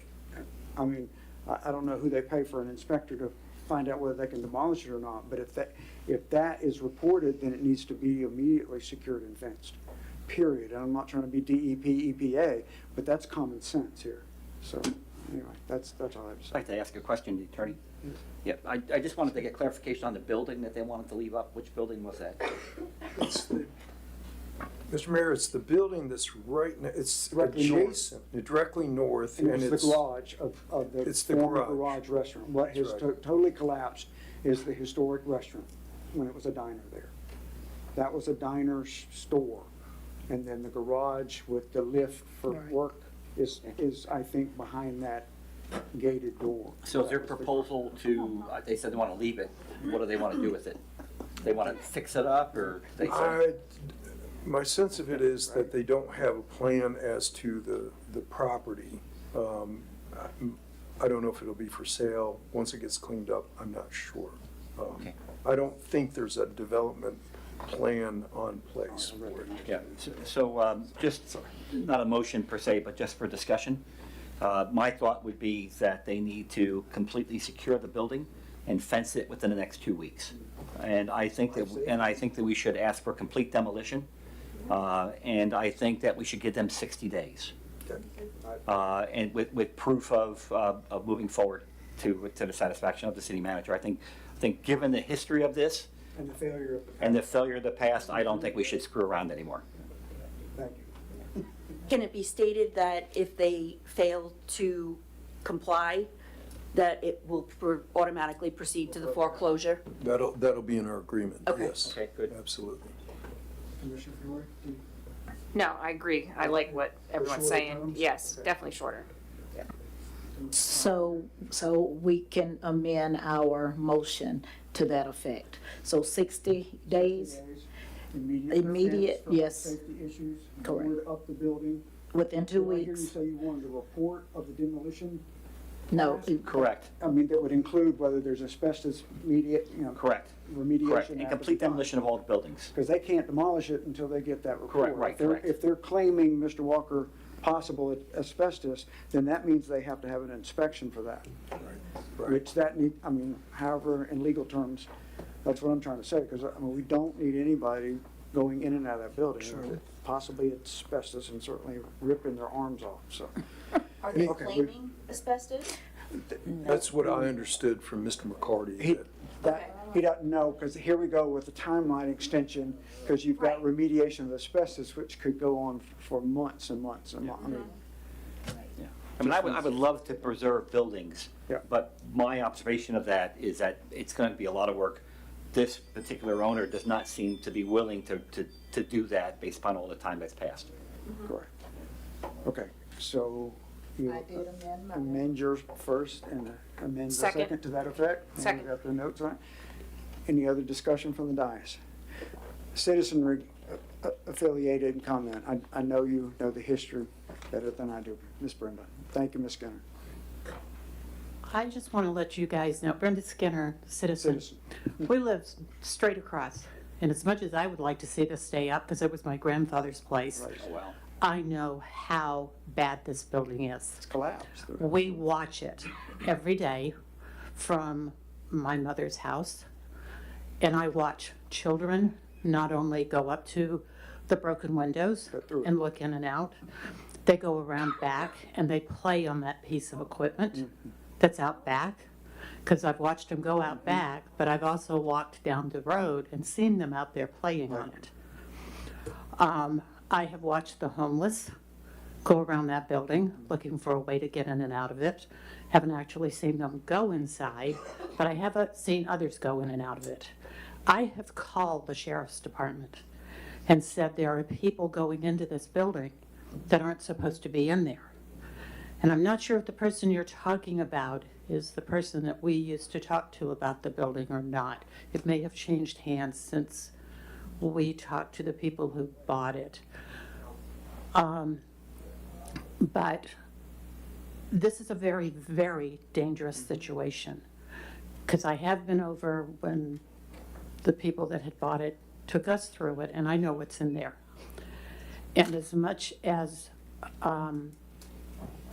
I would like to give this person 60, 90 days, I'd love to see a fence go up around it this week. Truly, I would. Not only around the building, but around the equipment that's out back.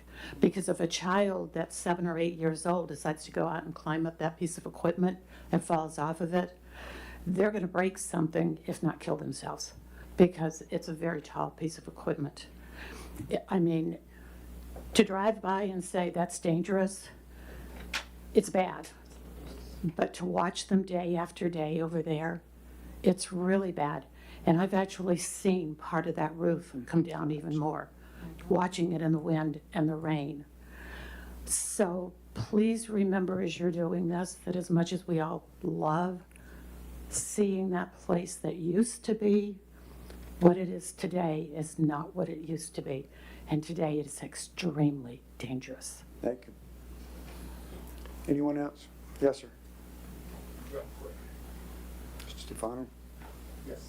Charles Stefano. May I suggest the following? Given the history of how this person, property owner, has responded to the city, I would foreclose on it immediately. I don't know what the financial ramifications are for that, I guess the litigation part. But my concern is, what's he going to do with the smaller building with the roll-up in it? Like, if he does what he says, then who's to say 2-3 years down the road, you're not looking at another mess? Clearly, this property owner has no consideration or regard for where he's at. I would just foreclose, turn it into a park, or the issue I have is, I don't know what that would cost. But it sounds like you have a good case. Thank you. Anyone else? Yes, sir. Mr. Mayor, just real quickly, good point, and I think that has merit. However, you could pay off your $15,000 in fines and be right back to, all right, now we start code enforcement again. The idea is to get compliance. Right. Now, if your fines are the equivalent of value of the property, you've got a different story, but you've got a problem in our structural process with the way we sit right now. Okay. Anyone else?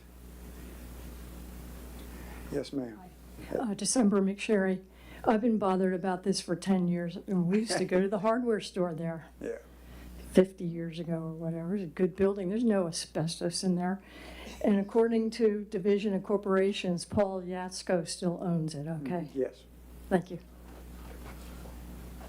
Yeah, so Mr. Mayor, just one point before she comes up is that the motion on it is to completely eliminate all the buildings, not to leave any standing. So that was, the initial one was to leave one standing, and the modification was complete demolishment of all structures. Correct. So you want to add that? That was added. That was added. That was added. Yeah, I just wanted to clarify for Mr. Stefanos, that was part of it. Completely destruction, demolition of all structures on the property. All right, and I think we said within 2 weeks. And Mr. Mayor, on that, I wanted a point of clarification for the record. When we talked about the motion of the fencing in by the 2 weeks, was that just the building or was that the entire property? The property. Okay, I just want to make sure we clarify that for the record so there's no question from the owner. Adding the demolishing of the second building that he asked to retain with the pull-up door, that's going to encompass all of the property, as Ms. Skinner said, that equipment that needs to be cranked up and driven off or whatever he's talking about. Yeah. You got it, Mr. Walker? Sorry, I did not catch the second building. Yes, ma'am. Welcome, Ms. Kosicki. Linda Kosicki. I had to deal with Paul for 9 years that I had Casey's. We're not talking about a nice man. Yeah. We are talking about a real, I don't want to swear. No.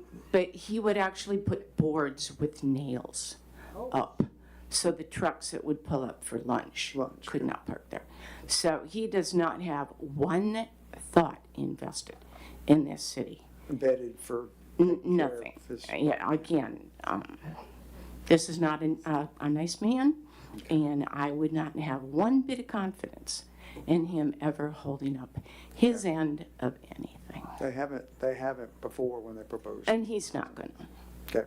So, Thank just you. know him personally. Thank you. Anyone else? Mr. Arnold?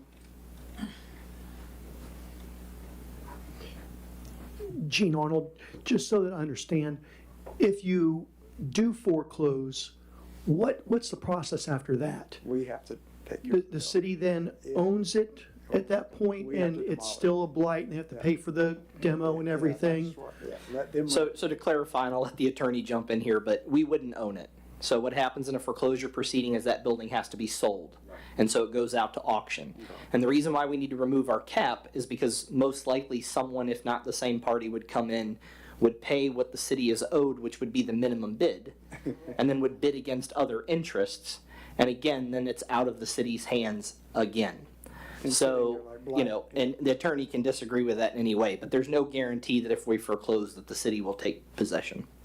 Okay, yeah, I want to see how both things played out, essentially, and which one was better for the city of Archer to actually get something done. I agree 120 days is entirely too long. 60 is probably more reasonable. And you said it was 10,000, I would go with 15 as far as damages, or maybe that's 10 plus the 5. I'm not sure how the math worked on that, but Okay. what a situation. Thank you. Anyone else? Okay, we have an amended first and the second. Any other discussions? Here now, let's go to a vote. All those in favor of proceeding with the motion? Aye. Aye. Aye. Aye as well. Nays like sign. Motion carries 5-0. Thank you, Mr. Walker. Mr. Mayor, next item on our agenda is we've forwarded a proposed continuing contract for Woodard and Curran as to engineering services. Manager and assistant manager have made some comments on that, and we're researching those comments. We intend to get those to Woodard and Curran, mindful of the September 30th date that we have, so we can get these projects underway. So that's going on right now, independent of the other items that are on the agenda. That's all I had for this evening, Derek. I don't know if there's anything else you had for this evening. Nothing other than introducing Mika. Okay. Come on up. So this Now, is, what Mika didn't know is we asked her to say something. no, She's I not told her prepped. you were gonna do that to her, but. No fair, you sure? Just So hold this up a is- card and play Vanna White. Right, so this is Mika Krasinski, she's our new assistant, she's helping us with all of our city stuff. She's been with us for a couple of months, she's excellent. Whenever you call our office, she's gonna be your first point of contact. And if you are emailing us, please copy her, it's mica@foldswalker.com. But she's wanting to meet everybody and the new commissioners and just kind of see how it works out here. in Thank you. Thank you. Thank you. And staff has already been dealing with Mika. It's been wonderful. Gotten appointments set up in a prompt manner. And on that, we've began, as we mentioned last month, to have our bi-weekly meetings with Folds and Walker. They've gone well. I think they've gone well. Yes. And then now we're working on compiling a list of running work That'll be the next step in an Excel file. Folds and Walker already has one. We're going to be updating it, and then, of course, anytime someone wants to ask what the status of some of those projects are, we'll have a record of that. Thank you. One thing, Mr. Mayor, that I would advise is that my partner, Allison Folds, went to FSU, and unfortunately, Mika also hails. She graduated from that school at West. That's unfortunate, but our prayers are with you. Mr. Mayor, Yes. I have two things for the attorney. Yes, sir. And thank you. So, and I guess the first item actually is for the group two. I think that given what we've heard in regards to the planning and the land use, I think we need to put on the calendar, to have to be at this meeting, but we need to get on the calendar the review of the comprehensive plan. I know we can't pass one yet because we're still in a moratorium, but we can certainly start working on it. There's a workshop date set in the packet. Is there one on the packet? Yeah, Excellent. There's a date Okay. set in the packet. Good You stuff. didn't read your 136 pages? I may have missed that one, but that's okay. Bill, I am disappointed. You know what, I'm human. It's hard to believe. Yeah. Told you that seat would be warm. Yeah, there you go. In regards to Woodward and Kern, and once we sign a contract with them as the general engineering contractor, I have some concerns about the legality of them doing other work for us when they're managing the grants. Now, I've heard from them that it's not an issue, and I take that at face value right now. But my recommendation would be is that if, once we put them under contract, if we decide to give them any other contracts, I would like to have a letter from the attorney's office saying that there is no legal conflict of interest and file with those contracts. So I'm not debating whether we should work with Woodward and Kern. I just want to make sure 10 years from now, somebody doesn't come back and say, well, there was a conflict of interest here. And if we have that memorialized in a letter from the attorney's office, we're good to go. Yeah, and on that same note too, Mr. Mayor, in the next budget, when we create a budget for the oncoming 26-27 fiscal year, that contract will allow us to put in the budget for task items that we would assign that are outside of funding options that we may have. So our goal is to make sure that anything, even if we're permissible under city policy to be able to spend the money, we want a set budget for that and make sure that those funds are properly planned for. So. And just, again, from my memory or whatever, is I take my medicine or whatever, but we've had one example where, well, Folds and Walker represents, and again, I don't know if this is part of your concern, because I've thought about it since I signed representing Archer, the interlocal agreement between two municipalities, Newberry and Archer, and having the same attorney group. When that's come before us and there was that potential, we had a third-party attorney review something, correct? That was the recommendation from F&W and assigning a third-party review of that, just to ensure there was no potential for conflict of interest or whatever. So that continues.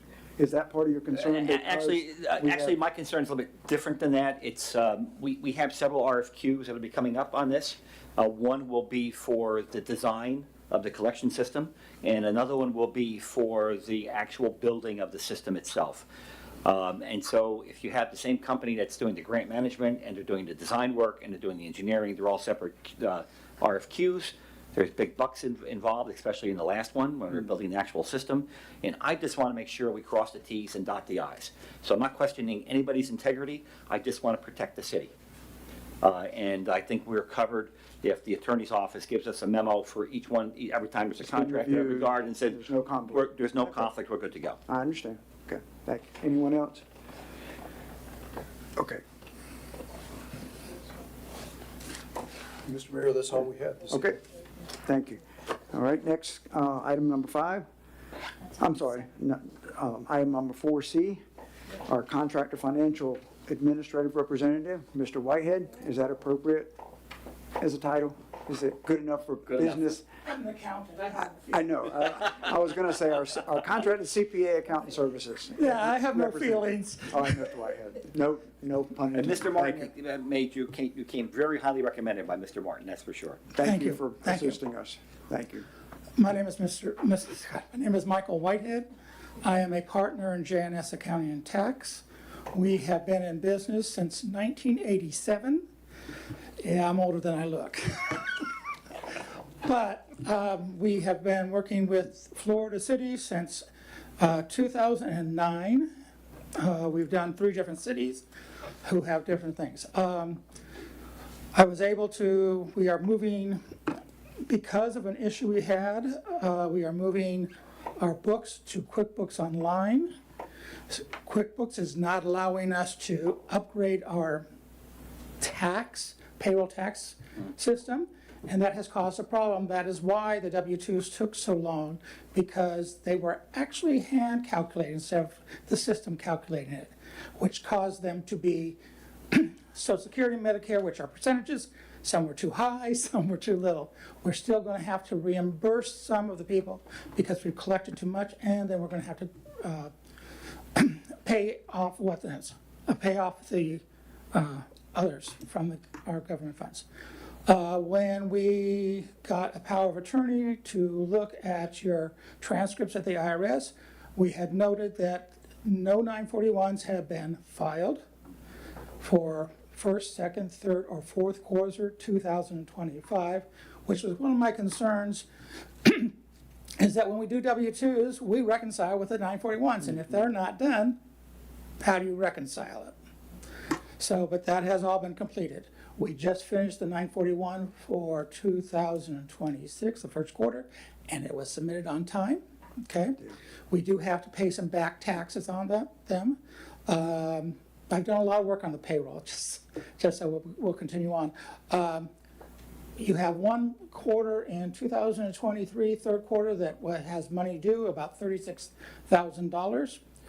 Somebody in first quarter 2025 made a huge deposit, which is a good thing because we can roll that forward and prevent any more penalties, okay? We have taken over the payroll. I'm having calculated the stuff, making sure it's going through the system right. I'm having just do hand calculations. We're hoping to move, we've already discussed moving it so we can do direct deposit, because what we are currently doing right now is we are not doing direct deposit, we are doing ACHs. So your city clerk, is it deputy city clerk? I'm sorry. Your deputy city clerk is actually creating ACHs so everybody gets paid the next day. This is not a normal standard. For direct deposit, where we put it in for, we actually have to have 2 business days before it's due. 2 banking days. Okay, so we want to get that, that's why we're talking about changing it. I reviewed the general ledgers. We have a lot of problems. So I looked at the general ledgers, and I got talked to the auditors, and I have the adjusting journal entries that are going to be put in. They have not put hardly any of the money from the state into the general fund. They are not booked. I pulled those out because those are just real easy, and my staff will be putting those in. We are starting on cash disbursements, or AP. Another problem that we found is that your enterprise, which you have 3 of them, water, wastewater, and sanitation, are being done on a cash basis, which is incorrect. They should be done on an accrual basis. We will fix that. You are still doing cash basis on the governmental side, but the governmental side is actually modified accrual. So we will be correcting that as well. I've worked with the CPAs that you guys have chosen. We have no problems. I'm sure that they suggested me as well, because I've come in and taken some of the cities into where they're supposed to be. Next big project is the budget. We are going to get the budget.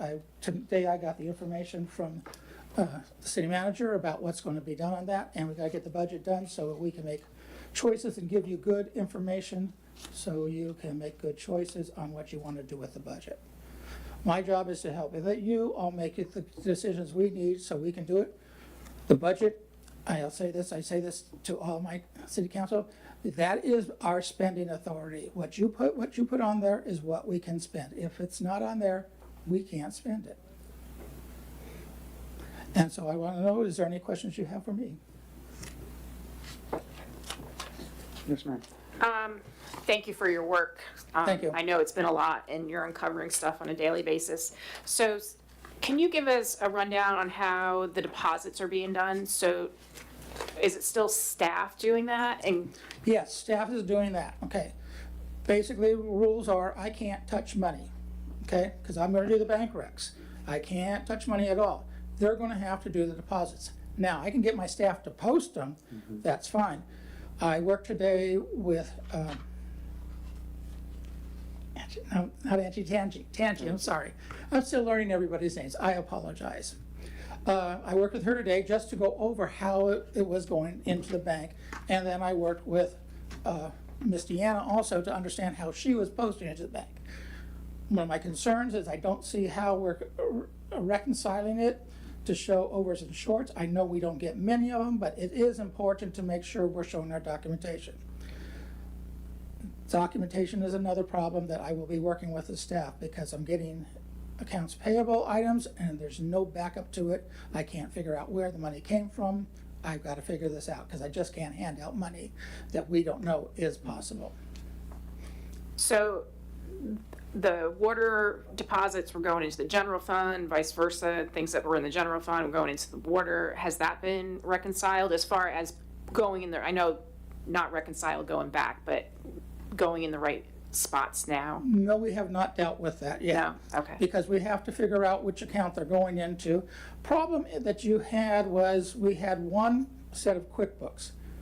And then for some reason, we went and we divided it into two. Well, when you take QuickBooks and move it over to the other side, they didn't get rid of the other side. So now you have QuickBooks for your enterprise, for your general ledger, but you still have transactions that were done up there that I have to get corrected out before we do our audit. I'm hoping to get the audit work done so we can get started at it, and I know that by the end of June, okay? Unfortunately, we're gonna be late with it this year, but that's okay. We'll just let them know that we're getting it corrected, and it should be a lot less work for the auditors. It also should be much simpler, and I think the state will be very happy. Can you remind the citizens what year we're going to be auditing? We are going to be auditing 2024-25. The problem is nothing has been entered into 2024-25. Correct. But I have a calculation of how I'm going to do it. We're going to get these bank recs up so we could. We've started reconciling. I started reconciling as of January 1st, 2026. It's still got some problems because but I'm just sort of doing it manually so he has a good idea where we are right now. Because the thing that's going to be missing is the payables. So you've reconciled up through January or till? No, starting January. Is where you're at Right, now? no, that's where I started, and then I reconciled through March 31st. Have we completed reconciling 2025? No, I have not. I've done a manual. We have, it's not 100%. Okay. But the only thing that would be outstanding in this case, okay, because I took the beginning balance, would be accounts payable items that were in 2024-25. They have to be. And I'm watching this, everything as it's clearing the bank. Okay. Nothing's clearing the bank so far except for current period. Okay. Yeah, and to be clear on this point, we thought it was more important for this year, when there was a change of administration, to say from that point forward, things were being adjusted. Okay. When we get caught up, our main priority is we've got a budget to establish, and we needed the data to establish what that budget could potentially be. Okay. So that's our primary goal, so that we could set up some workshops, and then Mr. Whitehead has been tasked and his staff with then going further back and going in a linear fashion, taking care of 25, then 24, and he was given records to 22. Okay, I'm sorry for the misleading question of what have we reconciled up to. My mindset was to ask you two questions about Edmunds. In your municipality work, have you worked with the Edmunds system at all? That's a good question. And that's why I was asking, are we reconciled up to? Because my mind is still stuck on the conversion to Edmunds. I've been tasked with the situation that we're going to move to Edmunds, okay? Yes. I won't move payroll to Edmunds until after year end. Okay. For obvious reasons. Okay. If I have to journal over payroll, we're good to go on that. Okay. I'll deal with that. Okay. Okay. I'd like to, if I can get it done by June and get everything in, I'd like to move over to Edmonds starting 10/1/2026. Okay. The new That was budget. my leading next Yeah. question. No, And that was why I was asking about what are reconciled up to, Yes. because that was Yes. a contingent for us. Because once they get what I'm gonna be doing is I'm gonna be reconciling, having them post what information I have. I'm gonna reconcile it, I'm gonna throw anything that was weird out there, which we're gonna throw it into a clearing account, which I will give the staff here to say, find me the data. Yeah, so it can be entered properly, the price. Yeah, but that's what we're gonna do. The concept, okay. I'm trying to think if there's anything else. Yeah, so the other thing I wanted to address, which was addressed at the beginning of the meeting, and of course, it's the will of the commission, but I wanted to give my perspective on why we're referring to Mr. Whitehead as the finance director. So I understand he's a third party. I've got work with prior cities that had total third party accounting. They were still considered the finance director. But to the heart of it, and of course the attorney's here and can comment as well, I would say that the context of the work that the finance director is doing under the contract that you all approve with J&S Accounting, that it's the position of the city manager, that the city manager is responsible for defining roles, administrative functions, and working titles necessary for day-to-day operation of the city. And unless otherwise restricted by charter, ordinance, contract, or law, that it is within the chief administrative officers of the city's responsibility for the administration of those city affairs, including the titles of folks that are not charter officers. He's serving as the city's contracted financial professional and is currently leading the financial administration of the city, including payments, payroll, accounting support, financial reporting, budget creation, and budget monitoring. So this is why I refer to him as that. I think it's clear for the residents to know that that is outside of the realm of the city manager's office, and there needs to be some healthy separations of responsibility within roles of the city as far as management's concerned. So I just wanted to address that, and I look forward to your comments and possibly the feedback from Mr. Walker on that. Okay. Yes, sir, Mr. Lewandowski. Yeah, so a couple of things. One is that, first of all, I appreciate all the work that's being done. I mean, it's been well overdue. So my first question is, how are we managing on a day-to-day basis, given the issues that are here? Because are we just looking at the checkbook and making sure that there's money in the bank before we write checks? I mean, what's the process we're going through right now to make sure that we're not going to bounce checks? So that's question number one. Well, we keep an eye on the accounts. So there's someone here in the office at any time that can log on to an account. They see the balance of all those accounts. We understand the things that we process. A stamp was adopted. Mr. Whitehead and J&S are creating a new GL code system for us that you probably will see done by the end of the next month. That GL code will then be passed on to the staff. Nothing should be spent unless it is defined very clearly, as you can see in the past that was a problem, as to what that expense went to, because it should affect the account associated with that charge. So if someone goes to ACE, it's not good enough to say at the end of the month, go get the collection of receipts. Every time they go, that absolutely individual receipt should be signed in by a staff member, copied onto a page with that stamp, and coded to say, okay, that particular purchase was to fix a water meter, and here's the code of the budget that it goes under.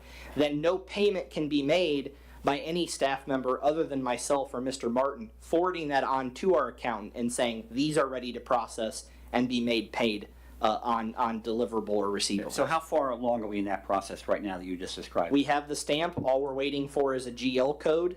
And then this is what's going to help us build the budget for the next fiscal year, which, as he just mentioned, we're even going to get Edmonds up and running hopefully during that fiscal year. So, but again, I want to stress, these are problems that have been created over years. Absolutely. And so it's not going to get fixed in a very short time where it's a working solution. To answer your question, the checks that I've signed, over 2 months, the stamp is being used. Good, okay. It doesn't have what I call a chart of accounts code that I'm looking for, but it's got the It's getting stamp. there.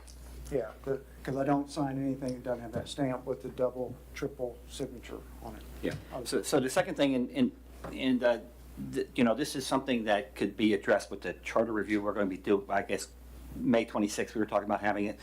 So under the charter right now, all those duties you described are your duties as the city treasurer. So I agree, it's too much all at one point, so I completely understand that. I'm also not debating whether or not we should have a finance director. What my concern is, I'm a process guy. So if we're going to have a finance director, then let's have a finance director, and then it could be Mr. Whitehead, I don't care. I care, but I don't care if it's Mr. Whitehead, okay? But let's have a process in place, create the position, create the roles and responsibilities. You can probably take it right out of the contract, just like you would any other position. So that's the only thing I'm asking is those administrative, cross the Ts and dot the Is. That's the only thing I'm asking. So Commissioner, I believe we have. And where I would disagree with that is that a function that doesn't require a budgeted item is within the scope of an administrative officer, which is myself and Mr. Martin.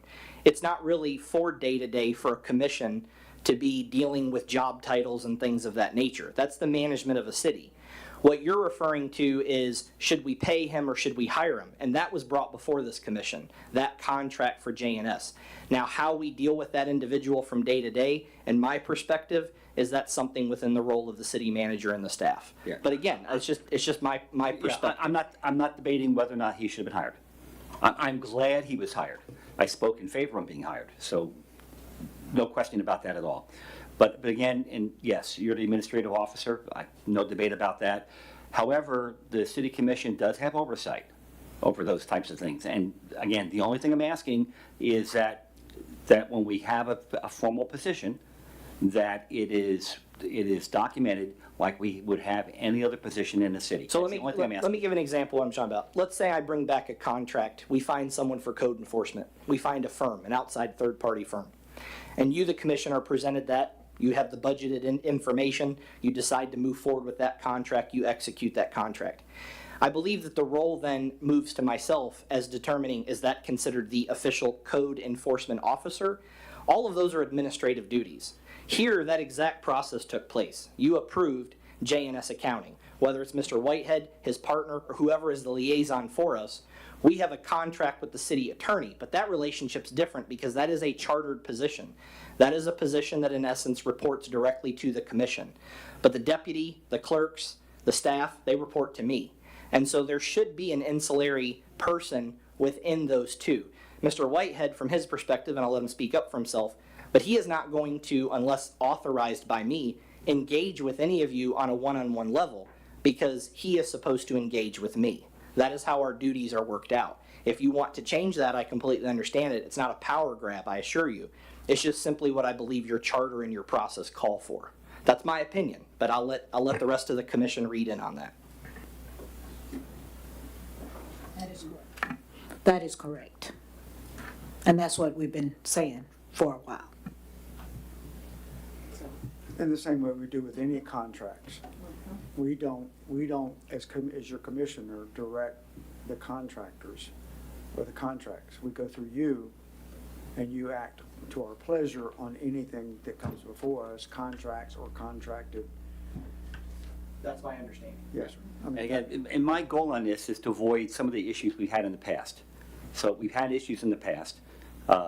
One of those major issues would be what we're using for the city engineer, and we're still dealing with those issues, obviously. So I'm very sensitive to making sure that we're crystal clear on job responsibilities and titles. So that again, that's my concern. It's not a concern with Mr. Whitehead at all, at all. Well, and your concern is rightly put because there is a history, and so that concern should lie with me, and that responsibility should lie with me, and I should be held accountable. And if you see things starting to turn in that direction, I highly encourage the commission to not allow me to be in this position for a long period of time, as past city managers have been, to destroy the process even further. Be transparent. So absolutely, if you all feel that things are not being done in a proper manner, I hope that you call me to account. It's either be done out of mistake or inexperience, and if you don't see the correction that you're looking for, I should be removed. So I can't be more accountable and transparent than that. But overall, in just a few months, I think we've addressed some systemic issues that have existed in this city for a very, very long time, that other people have claimed that they could provide a solution to and haven't. And I believe Mr. Martin and myself and the team that we have are beginning to provide these solutions to you, and I hope that we be given a little bit of good faith in that and trust. until we give you otherwise reason not to provide that trust Yeah, and faith. I agree with that, but as Ronald Reagan said, Trust but verify. yes, exactly. Absolutely. Okay. Anything else, Mr. Whitehead? Not Any unless other you all questions? have something. Commissioner Fiore, did you have anything else? No, Mr. thank you Whitehead? again for all your work. Thank you.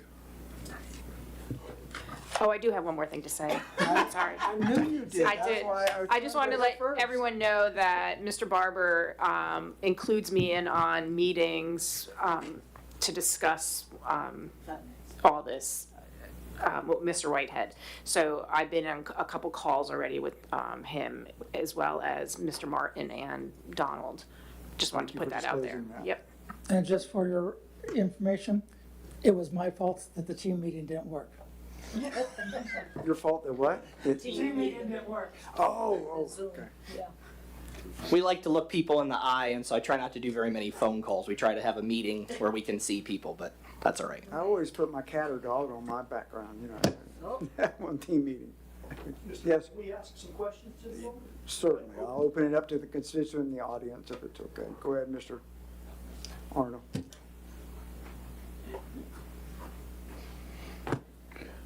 Okay, thank you for the presentation, I guess, if we call it that. Edmonds is, I didn't really understand your answer. I think it was asked, do you have experience with Edmonds? Up to today, I said no. Okay, But then when Tangi showed me the screens, I went, I recognize this program. okay, well, it's not a strength, though. So, Mr. Mayor, point of order. The question should be directed to the dais, and then the dais can have Mr. Whitehead come up and answer if he. okay, thought it was informal, but sure. I know that he mentioned he uses QuickBooks Online, and we'll go through the bills and the deficiencies and we literally just paid a bill from 2020. Shocking. I appreciate his candor from the standpoint of how bad it has been and the things that you've seen. I wish you'd elaborate on that because it's awful. I mean, the more you dig, the worse it is. Ex-employees with credit cards still active. But anyways, I'm gonna stay on task here with this gentleman. Would the city of $1 million really need the Edmonds? Because I think I saw a new invoice for another $20,000 for a 4, 5 year, 3 year, whatever that is. We're just gonna keep doing this Edmonds experience. At some point, we need to cut bait and move on or something. You said you started in January, now it's April. I don't know if that constitutes a quarter. Is there any way that we can see some type of profit and loss for where we were and what we've done in this first quarter? I know a lot of things are front-loaded with the water fees, and some of those things are annualized, but we still don't know. Does anyone up there know on a monthly month, or the last, are we losing money each month? Does anyone know? I don't think you do.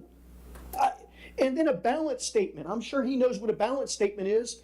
We don't have one. And it's so crazy that no one even knew that we had 5 banking accounts. That's on a balance statement. You'd have all your bank accounts on there.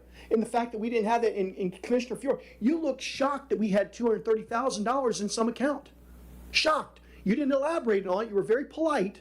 And sometimes I wish you'd find that little vinegar that you had out here and bring that up there, and let's get into this more.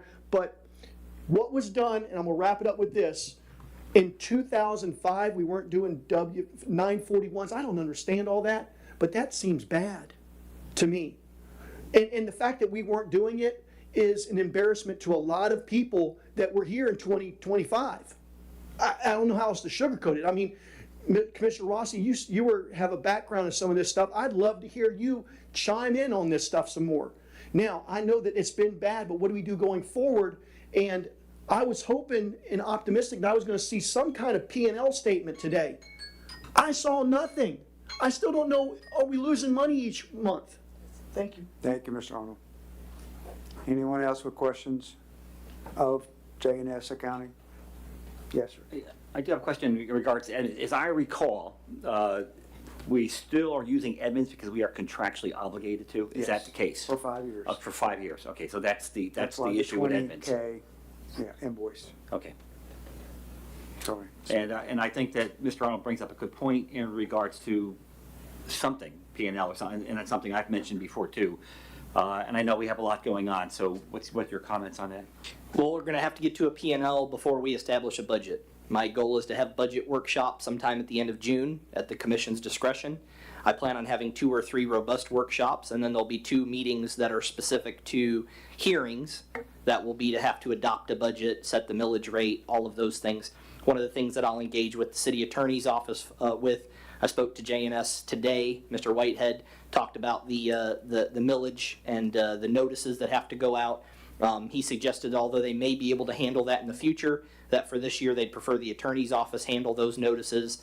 But what we're going to do is we're going to have all that. We looked at another city's budget. We talked about it today. But all of that is definitely forthcoming, and that has been the primary drive of Mr. Martin and myself, is to figure out where we are, because there's a lot of decisions we can't make until we know where we sit, including another item that you'll see later this evening on an RFQ to go out for some of a consolidation of this line of credit and some of the debt that we have. So as we sit here right now, are we meeting the statutory requirements to stop us from being considered to be essentially bankrupt? So those 2 are paying taxes and retirement. Absolutely. Okay, so we're good on those. And as far as that, JLAC has basically stated we are no longer at risk. As Mr. Whitehead stated, although we will be late on the next audit, it will be caught up. Keep in mind that audit information was no one here. But we're preparing for the audit for the 2026-2027 year, and that's the one that'll be the true test when we get down there and say, okay, yes, all these problems were fixed and all these processes were put into place that prevented this from ever happening again.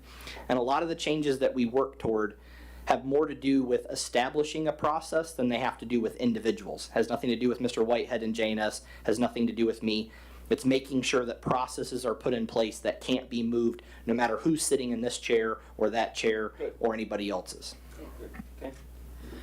Mayor, I just wanted to make note that Edmunds is also for the Enterprise or Water Fund. The billing, I believe, is used for that. Just, It's current. yeah. Sorry. Currently in use? Yeah. Okay. That- That was my question. Commissioner I Rossi? wanted to know when the contract Push started. you back. Oh, sorry, that's new. When did the contract start with Edmunds? Do we, 3 years ago. This is year So this- 3. Yes, it took quite a few years to get it even implemented, which kind of, I guess, worked out as a benefit for us. I would ask down the road as we get close to that contract date if that's something that the commission would like us to exercise. There is a clause in there, from my understanding, that you have to give them proper notice if you wish to no longer be part. And then, of course, ahead of time, there would have to be an understanding of what we move to if we get away from Edmunds. So that's a big process. RFQs, quotes. I have had a member of this dais on a meeting with GoGov, which is kind of a start into that of, what services can we provide better? And I'll certainly continue to bring that information back for you all to consider in the near future. okay. Anyone else? Okay, the only other caveat that I think is what the constituents are looking for, and again, it's in our bill pays this month. Has anyone added up all those bills? Yes. Okay, and are we solvent for May 31st to have all those paid? Right now, we are more than solvent. Okay. There is, at any time with bills being paid out, there's over $100,000 positive net revenue I mean, I know. within the general fund account. Okay. and Now, as with- far as the solid waste and all that, as we begin to code, we may find out that the enterprise fund is operating at a In deficit. a deficit. I suspect that it probably is. And it has in the past. And it has in the when past. we've had our P&Ls and, yeah. Yes, but that's something that at that time we could address more specifically. Okay, and I hate to put it in a trust and obey, but obeying is the bill pays every month.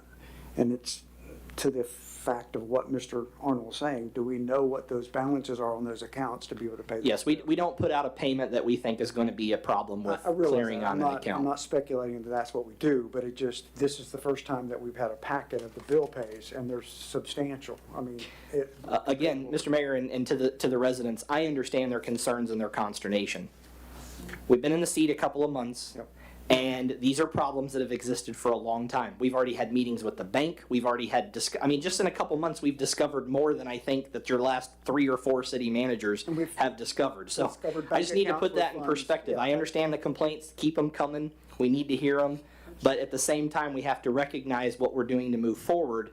And that's why I've had someone on the dais as part of that meeting, and I've had other members of the dais at other types of meetings, because of that trust but verify. You guys have been joined in BCC to all types of communications regarding grants, regarding contractors. The commissioners-elect have been receiving things from the moment that they were elected. They've been receiving things for a month or more. So everyone's being apprised of the information, and if any resident comes in, we've made time to meet with them. I've literally sat a resident down and said, here's my computer, look through my emails, and they looked at me like I was nuts.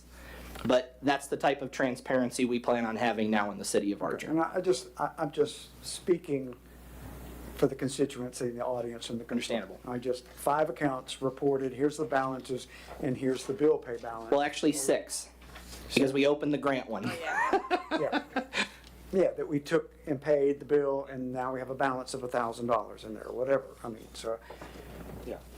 I hear the message loud and clear. I'm kind of there too. I'm manually sitting up for doing bill pays and looking for the bank statements, and I'm hoping Commissioner Fiore tracks that so that there's a check and balance until we get that P&L and the coding and everything, Mr. Whitehead, that I know you're working on, but I see what the citizens are wanting to know. You know, bills pay out $300,000, $100,000 of the month, the money coming in with the balance on the checking book is $400. We're good, we're solvent. That's the question that's being asked of us.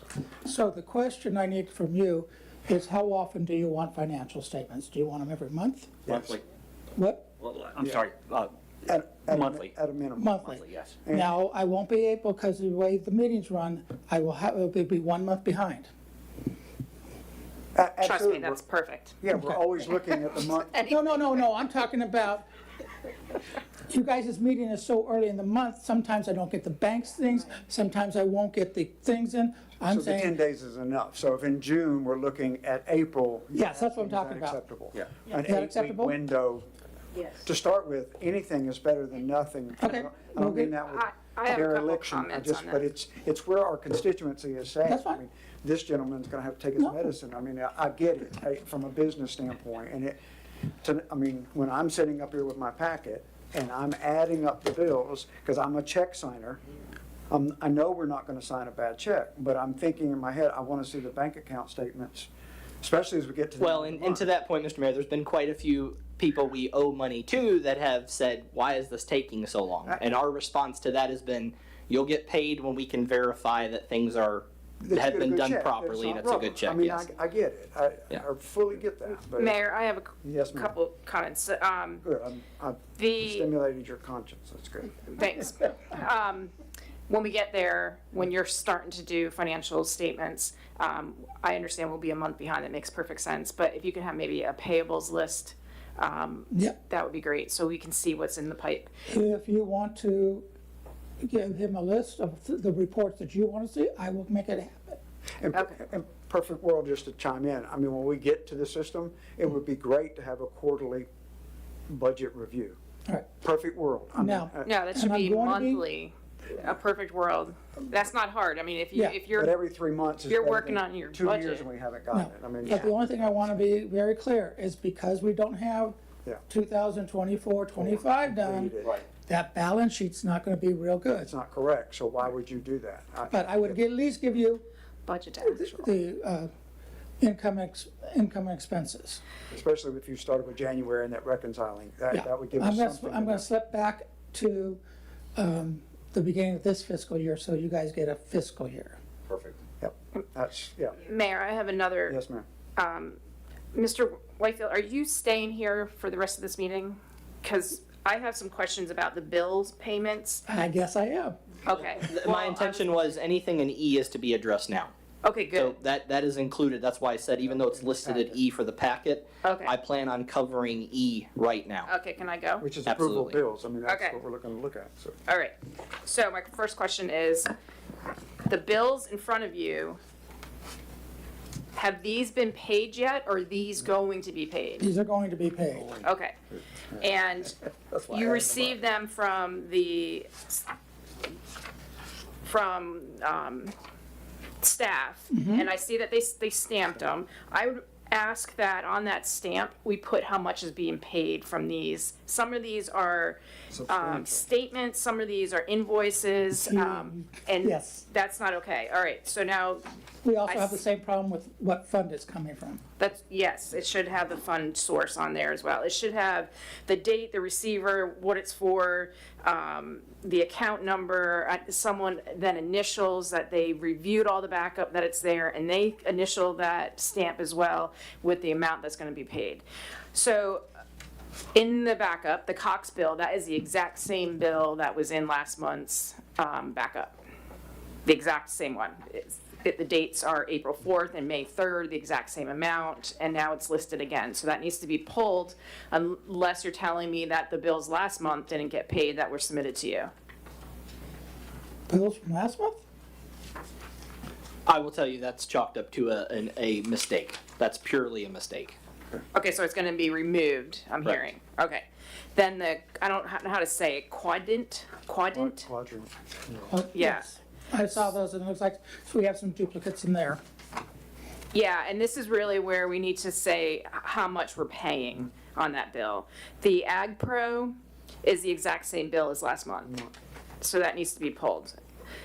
The ACE, there's duplicates there from last month, so going from 2/2/26 through 2/26/26. And I believe the ACE is because they generate that report from us, and sometimes they move forward ones that were on the previous one because of what dates they pull the report. So I think when we go to receipt by receipt as opposed to the monthly statement, we'll be in a much better position with ACE. Any contractor for that matter on that, I want to see individual receipts approved for specific items. I don't want to see a collection of receipts over the course of a period of time. So that's one change that we're going to make moving forward. Okay, and then definitely, that's why it's really important to put how much you're paying on those, because then when it gets to be paid, he knows not to pay 500, it's only 200 of that to be Right. paid.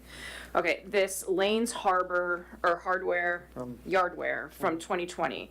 I need to know more about, so did they just do an audit a couple of years old and say, hey, you never paid this? How did this come about? I have no idea. I will write it down and we'll dive into that. And do we even still have that piece of equipment that was serviced? So I did find the equipment. It was on the, I looked, it's been on the list of equipment that used to get approved. We don't apparently do that anymore. Or surplus.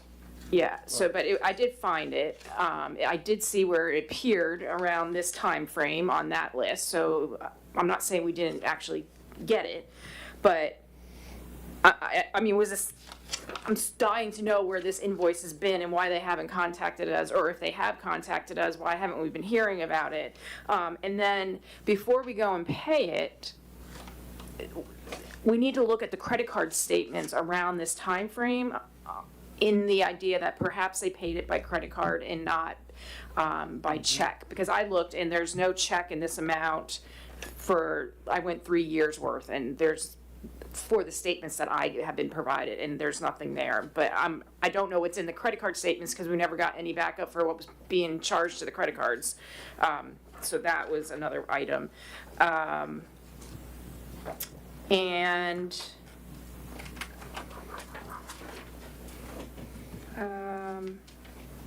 And again, I'll take responsibility for that, okay? Because the amount of information to go through is far exceeding 20 hours a week. I want to be very clear on that. Oh, yeah. So again, that's I'll take responsibility for that. That's my fault that it's there. The bearing down on what it is, I just going through, I didn't catch it, and that's what, you're talking about the lanes? the lanes.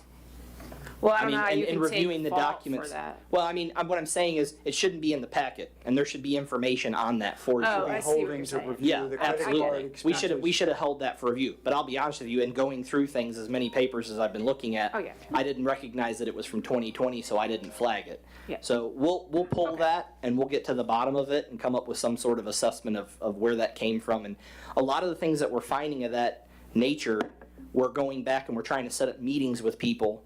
For example, Gator Sketch that we've talked about. with that work that was done for that design of that building. Before we pay an invoice, we want to meet with them. We want to know what work product there was done, where are the plans that were given to us, I mean, all that kind of stuff. And then negotiate, look, it's 2020 that the invoice is, let's say for this one, in 2 years we can legally write it off, right? I mean, at what point do we say, hey, let's negotiate a diminished amount for what we're being asked to pay? So that is definitely something that we want to do. It's just unfortunately my only thing I can tell you is that it's been a lot of information. Yeah, it is. God, you misnumbered a page, and Yeah. now the whole packet is I did misnumber a incorrect by one page. page. God, Mr. And, Barber. and for the record, last meeting, I made a comment that the restitution went into the general fund because it was said that went to the enterprise fund. It did get deposited in the general fund, but then it was transferred to the enterprise fund. I just want to put that out on the record because staff corrected me.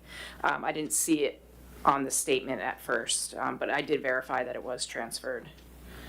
So yeah, those bills, if those can be pulled, that'd be great from the packet. Thank you. So a couple of quick questions. One is on page 100, it's just a paper with typed stuff on it. It says open invoices. It's a statement for Amazon. Is that part of Amazon? That was my If they question. could- Is that this part of Amazon? And I had the same question. I realized that's their statement of all those Amazon bills. And so somebody needs to identify that if they're going to include it in the bill pay on page 100, that's for page 94 through 99.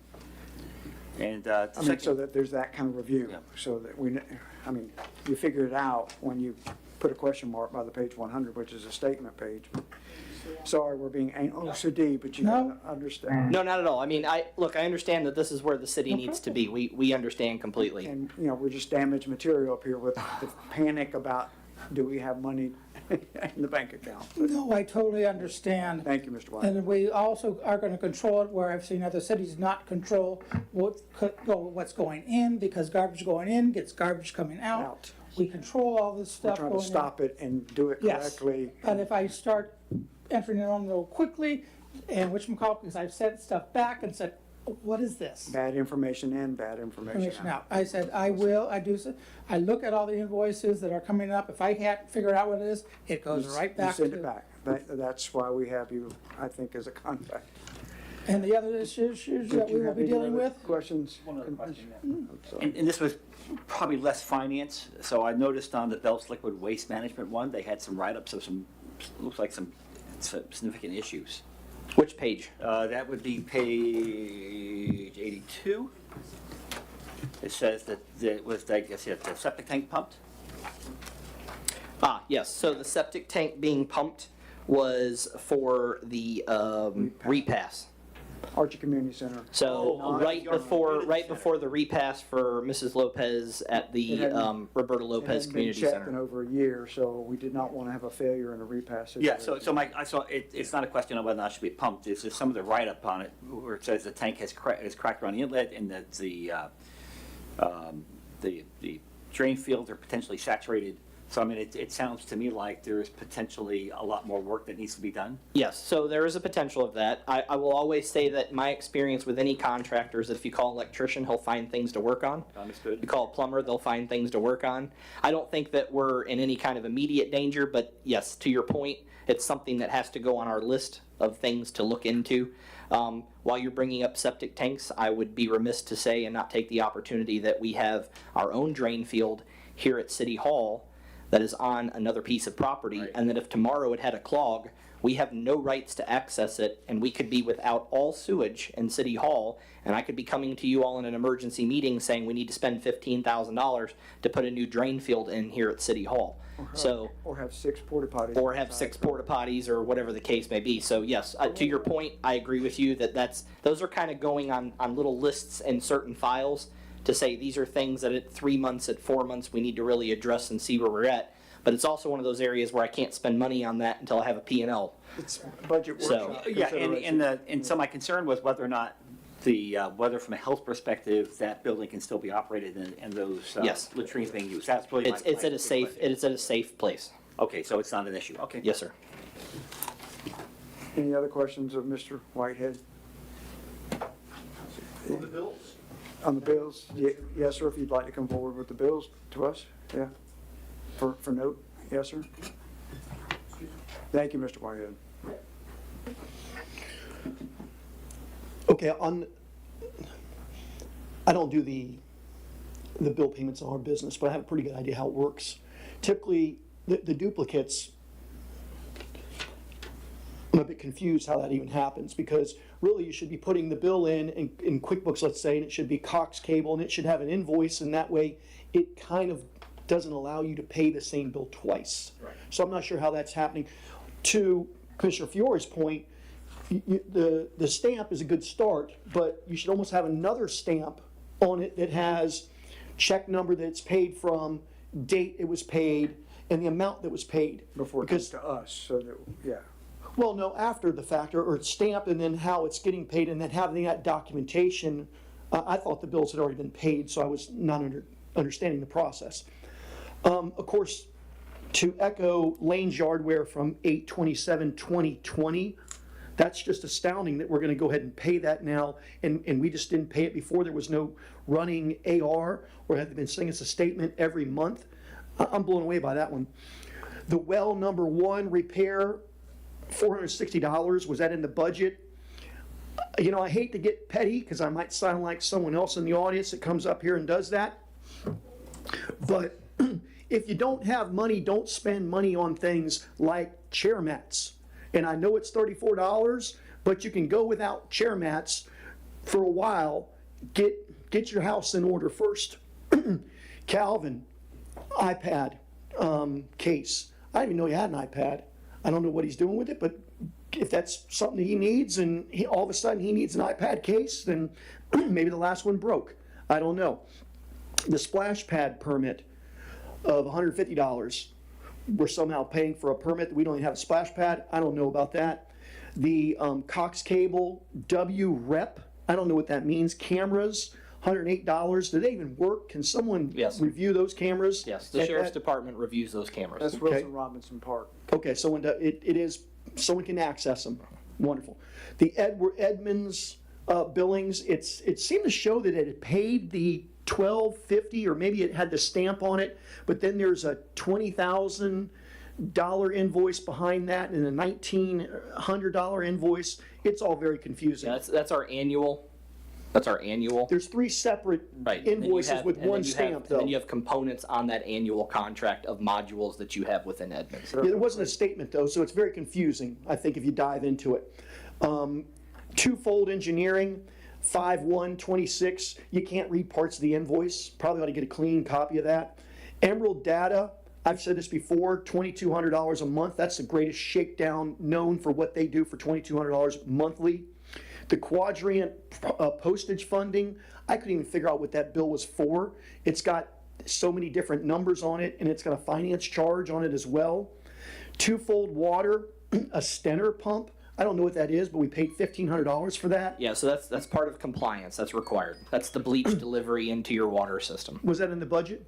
It doesn't matter. It's required by the law. Understood, but it's just one of those things that's outside the budget that we're just...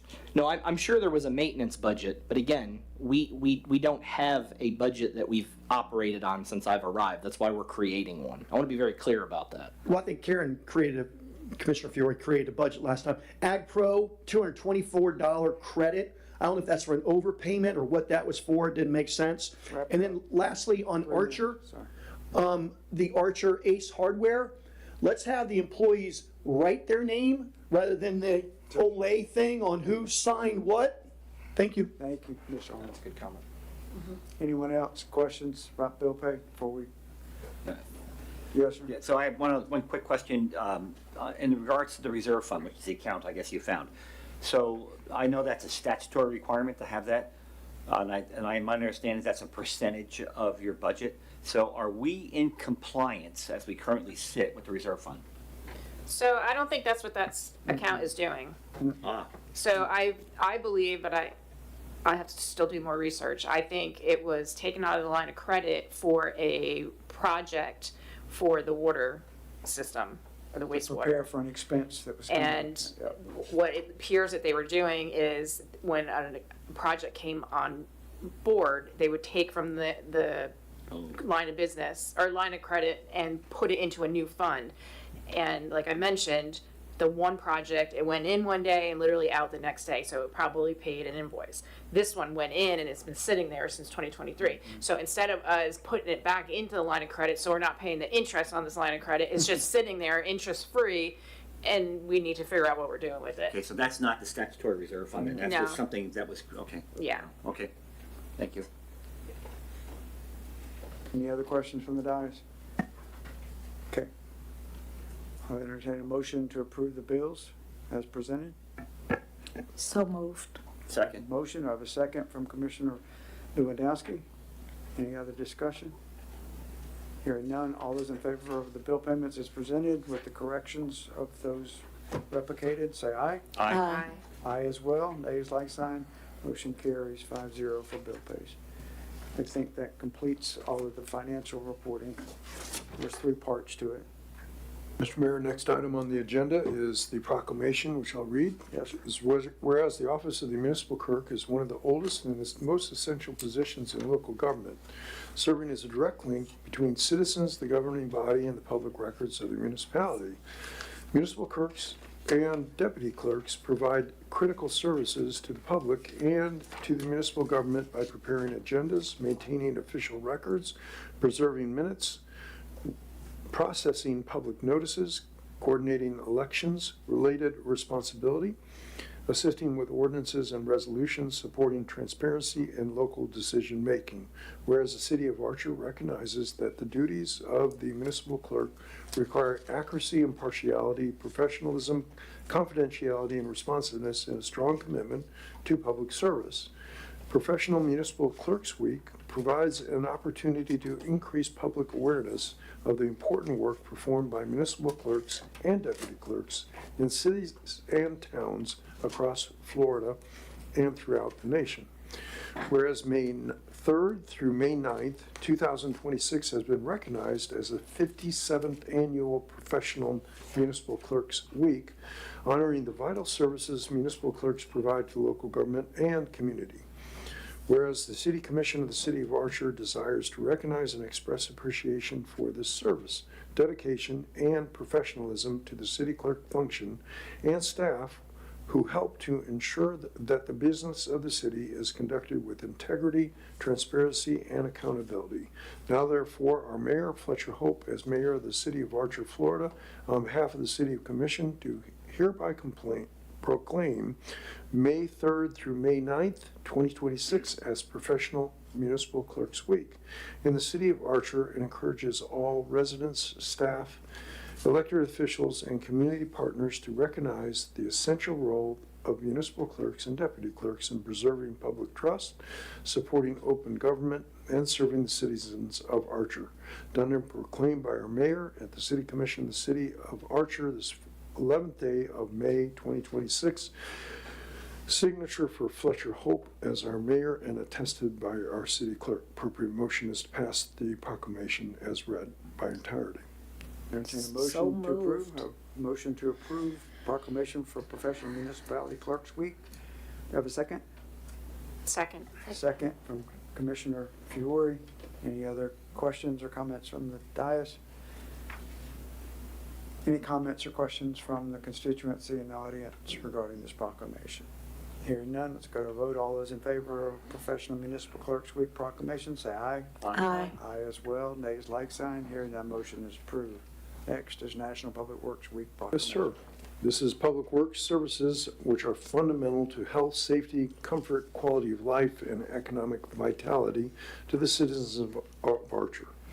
Whereas public works professionals are responsible for maintaining and supporting essential community infrastructure, including streets, rights-of-way, water systems, stormwater systems, parks, public buildings, equipment, emergency response support, and other core services that residents rely upon every day.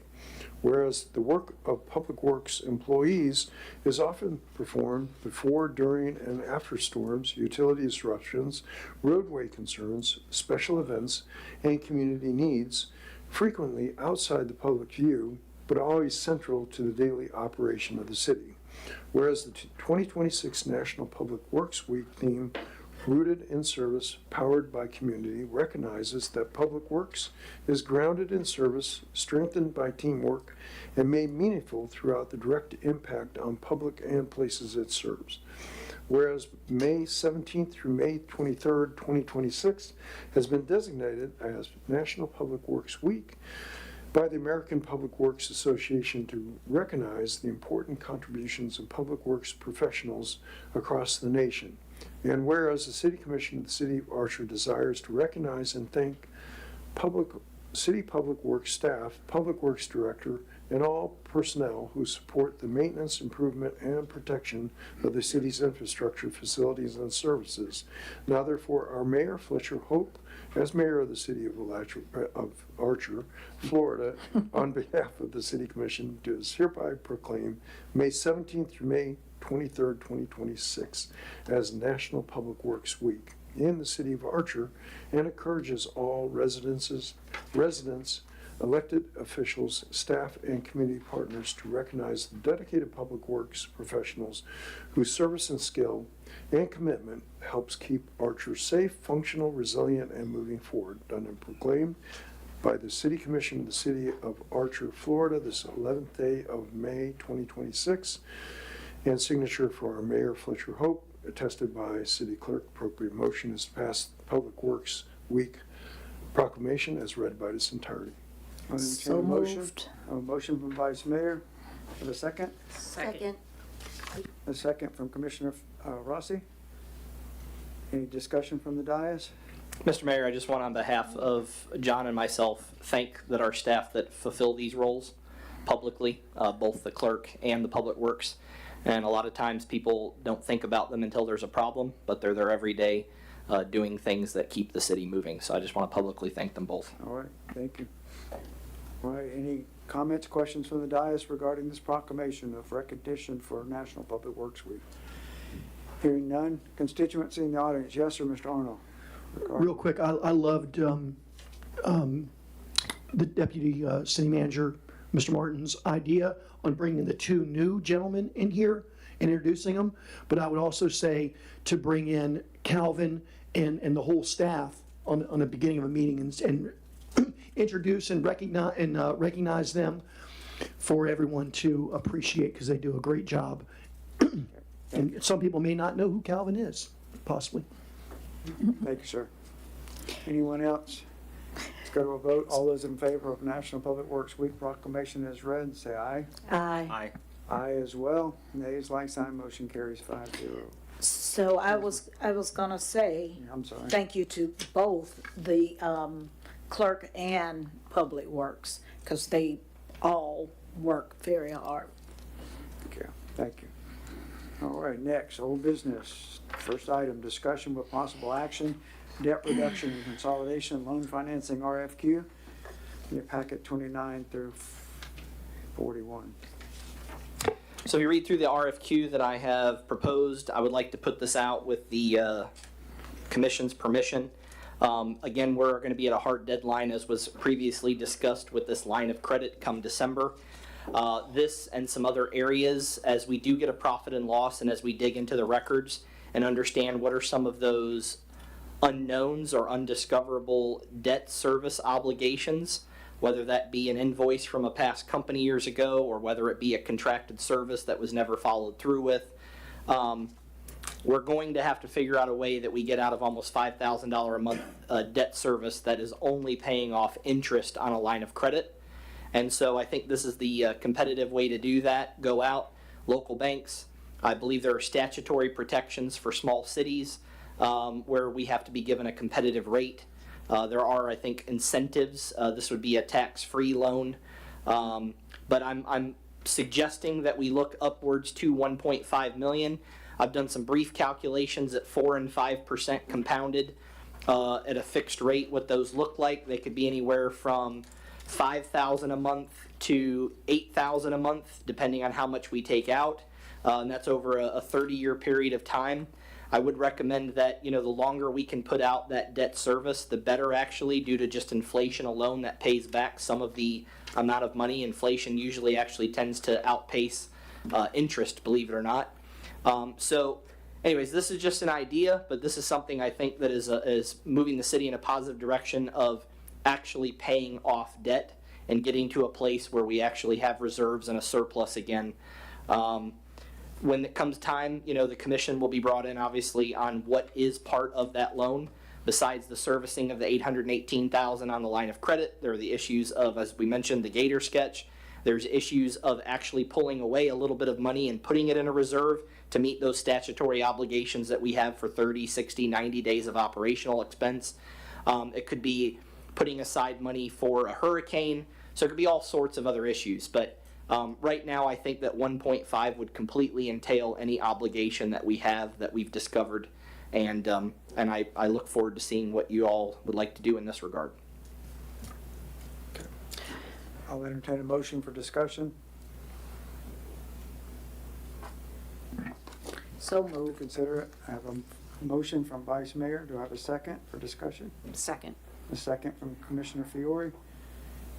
Discussion. Yeah, I just wanted to inform everyone that the current line of credit is at 6.25%. So hopefully to Mr. Barber's, what he just mentioned, we can get at a lower rate. I mean, right there, the fact that we're paying that much is crazy, to be honest. I don't know why it's not around the 4% mark with current rates, but, so that's gonna be a big savings. And I'm for doing this. I don't see how the city can do anything except move in this direction, because we cannot cut a check for $800 and some thousand on December 26th, just letting you know. Okay. Yeah, so I just want to confirm, so the actual current debt right now is approximately $818,000 in terms of the loan? In terms of the line of credit, yes, but I wouldn't say in terms of debt. Oh, okay, but in terms of the line of credit, we actually owe that much money? That account. We will have to make payment and complete that account by December of '26. Or convert it either way to another loan. But again, if we're going to do that, my thought process is that we ought to figure out what all the outstanding debts Correct. are, consolidate it, and then we know exactly what our debt service payment per month is, and then we can look at other expenses across the city and see how we make that work. Okay, and I didn't notice this in the RFQ, but do we have a prepayment clause so we can prepay without penalty? There is a prepayment clause in the RFQ. Okay. Is there Again, any, it specifically asks for one that there's no penalty for prepayment. is there any incentive for prepayment? And lump Other than due to lack of inflation, you end up actually spending, more valuable dollars. But again, if we come into a windfall of some case, I would definitely be for getting outside of our debt paying window. that debt service down. Right, absolutely. i.e., you know where I'm going with this, surplus property sales. Oh, well, yes, absolutely. But now to that point, I'm glad you brought that up. When it comes to the Wild Spaces money being paid back, we could not wait on surplus. We could make that part of this debt service consolidation. Absolutely, I understand. Immediately make payment to the county, and then as the property is sold, that would service that line of credit. So That's how- absolutely. That's where that surplus would go, and if there Yes. would be a incentive language in that RFQ for consideration. And then the commitment that the commission kind of made to the Alachua County Commission would absolutely be something that we could get over the finish line. Okay, and I didn't bring that up for that reason, but certainly as an incentive for a loan package, banks like to be paid back. Yes. And how much will you give us back? Yeah, because we may well have some windfalls. I mean, not just from surplus properties, but other things as well. Mayor, I have another comment on this. I just want the citizens to be aware. So it's been mentioned a couple times about Gator Sketch. So this was an agreement that we went in with Gator Sketch back in 2023 for design for a pre-engineered building to be located at Maddox Park. And the commission at the time, everyone voted to do this. And it put us in a contract for $60-some thousand. Actually, that was what was not paid. It was for over 80. Okay. So the first I heard about this, again, in discovering these new expenses, I did some research to find out, and that's what I'm reading off of the agenda from back in 2023. And the idea was that Mr. Hammond was going to get a grant from the state for the African American Historical and Cultural Grant, and that didn't go through. So if you go online, you're able to find the document where they made the design. So the work was done as far as the design of the project, but obviously it wasn't completely built. So I just wanted to give a little bit of background on what that was when we're talking about this $60-some thousand lingering over us. I don't know what the outcome's going to be. As Mr. Barber mentioned, maybe we don't owe that full amount, but that would be something that this 1.5 could cover, and we can get that off our table. I just wanted to be clear, transparent, I mean. Yeah, I mean, I hate to say this, but is the 1.5 enough? So I've calculated a buffer of about 350,000 of so far of things I haven't identified that we would have to cover if we put it all in this one pot. So the 1.5 is more than what we would need. And I be honest with you, looking at the payments and the debt service obligation, and I would encourage that this loan was drafted, it was an annual payment, and yet that the city made monthly deposits to service this debt and put it in an interest-bearing account. Why give the bank monthly payments and allow them to get the interest when we can make an annual payment and we can get the interest from it? So that would be my recommendation, but 1.5 I believe is more than enough to consolidate, and the payment gets a little unsustainable if we go higher than that. Okay, yeah, so, okay, and so at this point, we're just putting out an RFQ to see what type of terms we can get. So Ameris Bank that we met with, of course, has interest, our current bank, but because of statutory requirements, we're not going to just ask them for it. Right. We're going to put it out and see what competitively can be offered. Okay. Any other questions from the dais? Commissioner Rossi, anything? No? Anything from the audience regarding the plan that's proposed? Okay, let's go to a vote. All those in favor of proceeding with the debt reduction and consolidation loan financing RFP with the amendment changes that we've discussed? Say aye. All those approving, say aye. Aye. Aye as well. Nays like sign, motion carries 5-0. Mr. Mayor, next item on the agenda is Resolution 2026-27, a resolution of the City Commission of the City of Archer, Florida, opposing the Water First North Florida Aquifer Recharge Project, recommending re-evaluation and implementation of the alternative local water source first desalination project for water users located outside the North Central Florida region, providing for transmittal, providing for repeal of conflicting resolutions, providing for an effective date. Appropriate motion is passed Resolution 2026-27 as read by title only. All those in favor of it, I'll entertain a motion to adopt this as we discussed last month. So moved. I have a motion from Commissioner Fiore. Do I have a second? Second. Second, Commissioner Rossi. Any discussion? I just thank y'all for possibly supporting this because I'll certainly take this to the North Central Florida. Yeah, I just want to make a comment that I was at the post-legislative session that was held by the Gainesville Chamber of Commerce, and our state legislators spoke also against the project. Against this project. Yes. I think it's gaining momentum, and every municipality that considers a resolution to do an alternate plan will help steer this in the right direction for us on this side of the river, if you will. All right. Any discussion from the audience regarding this resolution to reject this JEA, Flagler, and Duval County plan from the St. Johns River Water Management District is the one that spearheaded this. Hearing none, let's go to a vote. All those in favor of Resolution 2026-27, say aye. Aye. Aye as well.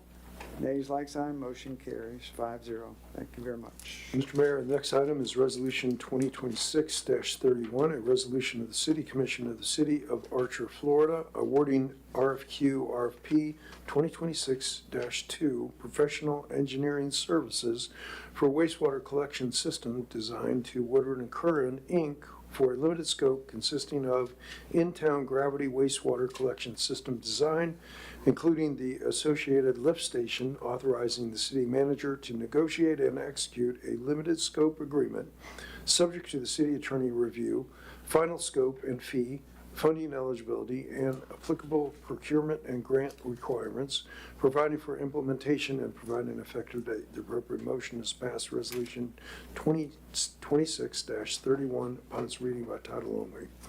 Entertaining a motion for consideration? So moved. I have a motion from Commissioner Fiore. Do I have a second? Second. I have a second from Vice Mayor Bailey. Discussion, questions? Yes, sir, Commissioner. Yeah, so a couple of things. So one is that, so at this point, the Woburn Kern Engineering Services contract is not in effect. It's still out there, right? Correct? Okay, just want to make sure about that. It also seems that the RFQ, as I'm reading it, is not matching what you're saying. Correct. So the RFQ is actually incorrect at this point. No, it's not incorrect. You put out an RFQ and you can solicit specific items from that RFQ. You don't have to fulfill that entire RFQ. So you put out scope sometimes larger than what you're actually going to hire. And so and for this particular RFQ, is it for, and I guess we should probably define the phases. So is it, I'm going to ask the question first and I'll define the phases. Is it for phase 1, phase 2, and phase 3? Is it just for part of those phases?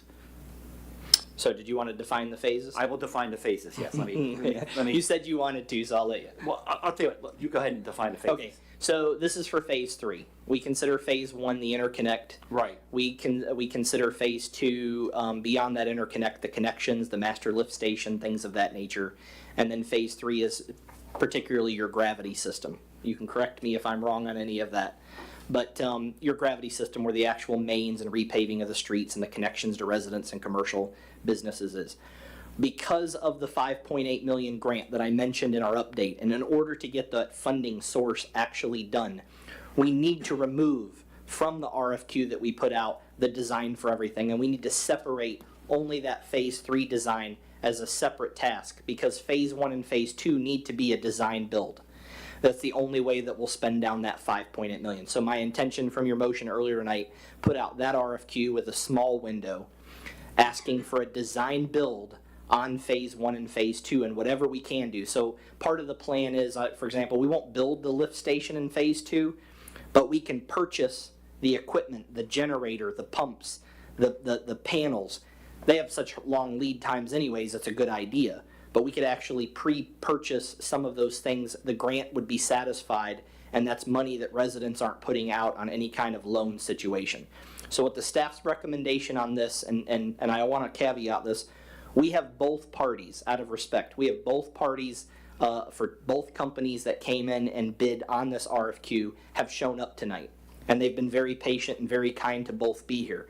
So I wanted to give both of them an opportunity to come up, introduce themselves in all fairness and transparency. Even if we don't award a bid to somebody, we need to honor the fact that that company put in work and time and effort to solicit that particular work. And so I'll start with the individuals that were not recommended.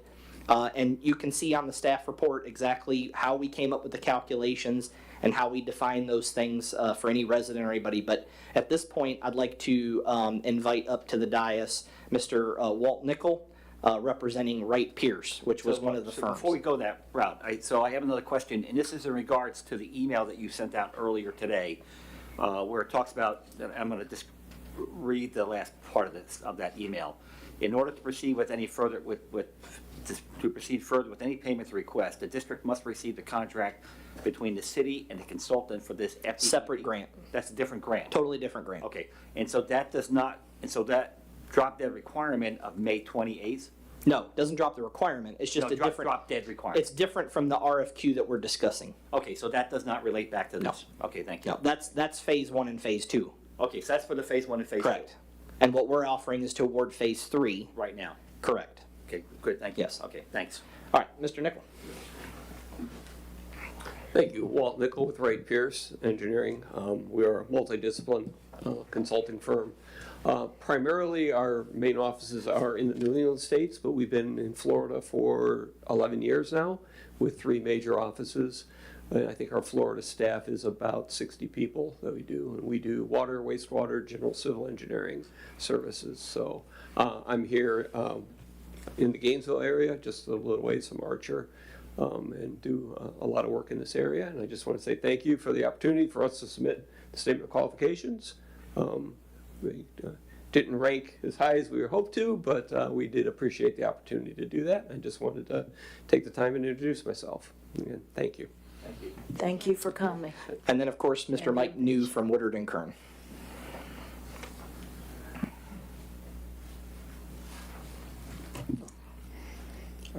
Wrote a few notes and then don't wear my glasses. I'm in trouble. Good evening. My name is Mike New, and I've presented to the City Commission just a few times over the last year. For me, I think Woodard and Kern has been working with Archer for a little over 2 years and helping them with their finance and grant funding associated with the wastewater project.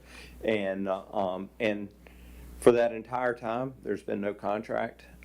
That Woodard and Kern saw benefit and a potential that we would have future work, but there's certainly no guarantees, and there never is in this work.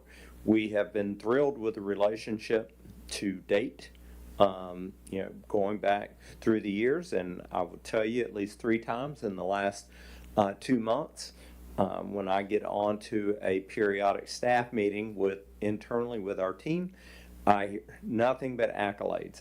In the last meeting, I heard that DEP in Tallahassee is talking about how well Archer's doing and how excited they are to get some projects moving forward with them, and that in large part is due to decisions that this board made and hiring Donald and getting John in a position, and they are really making some things happen out there. So we're excited about an opportunity. I think in a situation like this, because of the couple of years worth of investment helping to ensure that your grants stayed where they are, stayed in place and stayed in hand, I think that we couldn't help but learn more about the project than any other firm, with possibly the exception of Kimley Horn. They probably know a lot about the project as well. But my personal history with the project dates back about 5 years. And I'd say generally the master plan that we've been working from to put Archer's collection system in place was born in discussions with this board and with Newberry's board and with some of our staff team and some of your previous staff team. So again, just our level of understanding of the project is probably as well as it is for any project that we'll ever undertake. We're excited about an opportunity to move this wastewater project forward. I've heard plenty of people say can't happen. And I believe that it is inevitable, whether Woodard and Kern does it or whether Wright Pierce, they're a very good firm as well. But this thing is teed up now. It's got the right momentum. The funding is there. And so I expect a successful project out of this. And I've heard often in the community that we just like to stay with our septic systems. We don't want to deal with that. And I'm just going to mention to Archer and every other small community in North Central Florida, staying with your existing septic systems is not an option. There are opportunities to get advanced wastewater systems and those sorts of things, but the days of we're just going to stay with gravity, a septic system in our own backyard, those days are going to sunset, I believe, 2032.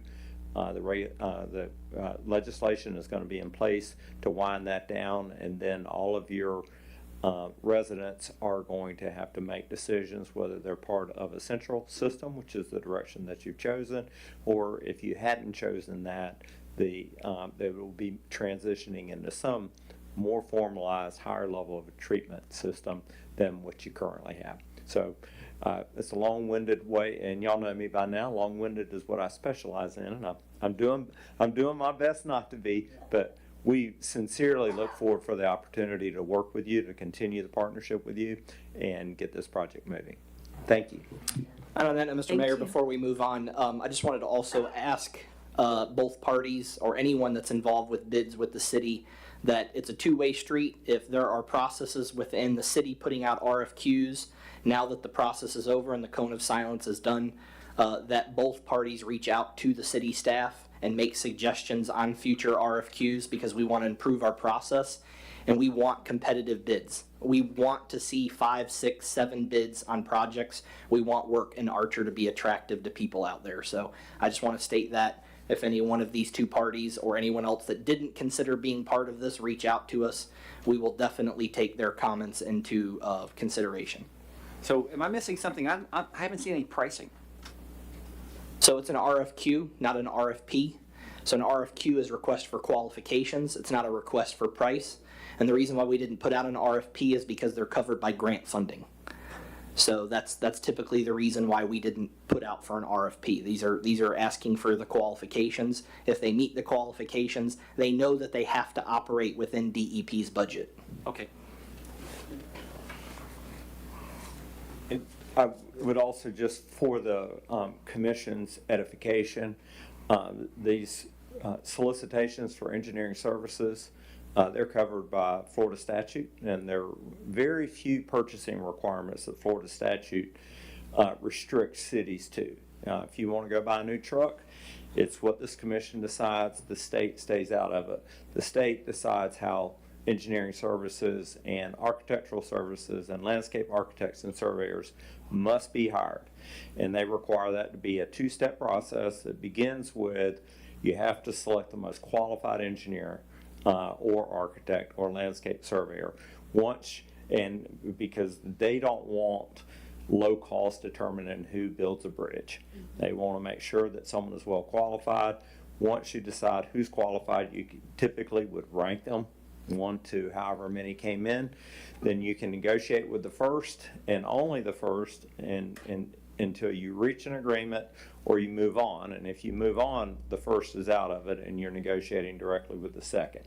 So that's how procurement for those specialized services happens. And so it would have been inappropriate for Archer to request pricing with this particular solicitation, but we look forward to developing pricing and negotiating that with your leadership team if y'all move forward with this vote. Just to be clear, so that pricing is totally covered by the grant, correct?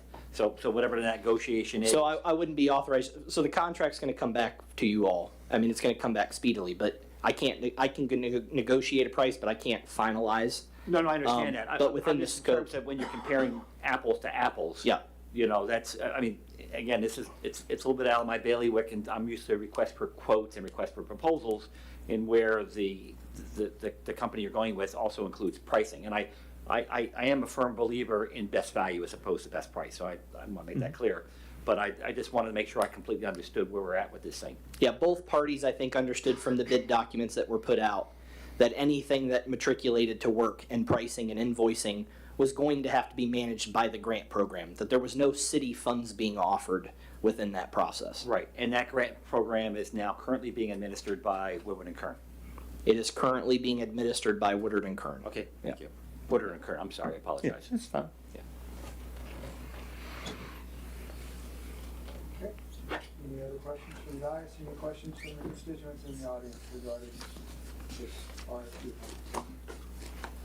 Anyone? Let's go to a vote. I'd like to add an amendment. Yes, sir. Yeah, so my amendment is that this is contingent upon the city attorney providing a memorandum saying that there is no conflict of interest, because if we award it to this company, they're also the same company managing the grant. So I just would like to have that included as part of Is that. your first request opportunity. Is that possible, Mr. Walker? Yes, sir. All right.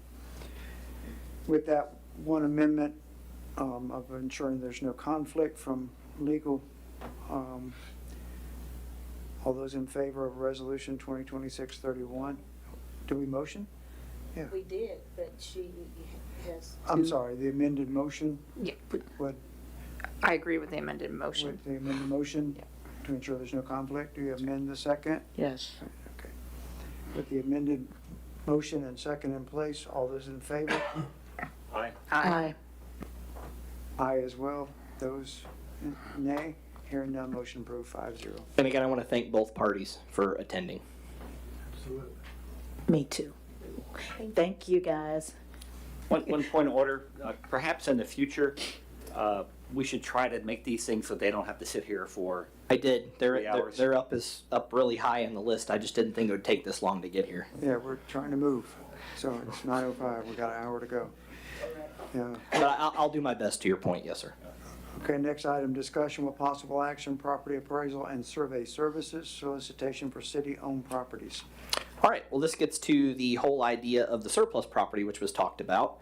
My thought is, although we are stalled on the design, which we just talked about awarding, we still should be doing things that don't prevent us from moving forward with the surplus sales when it comes to that time. And the two key essential parts of that are, we need to have updated appraisals, because we haven't had appraisals that have been updated in quite some time.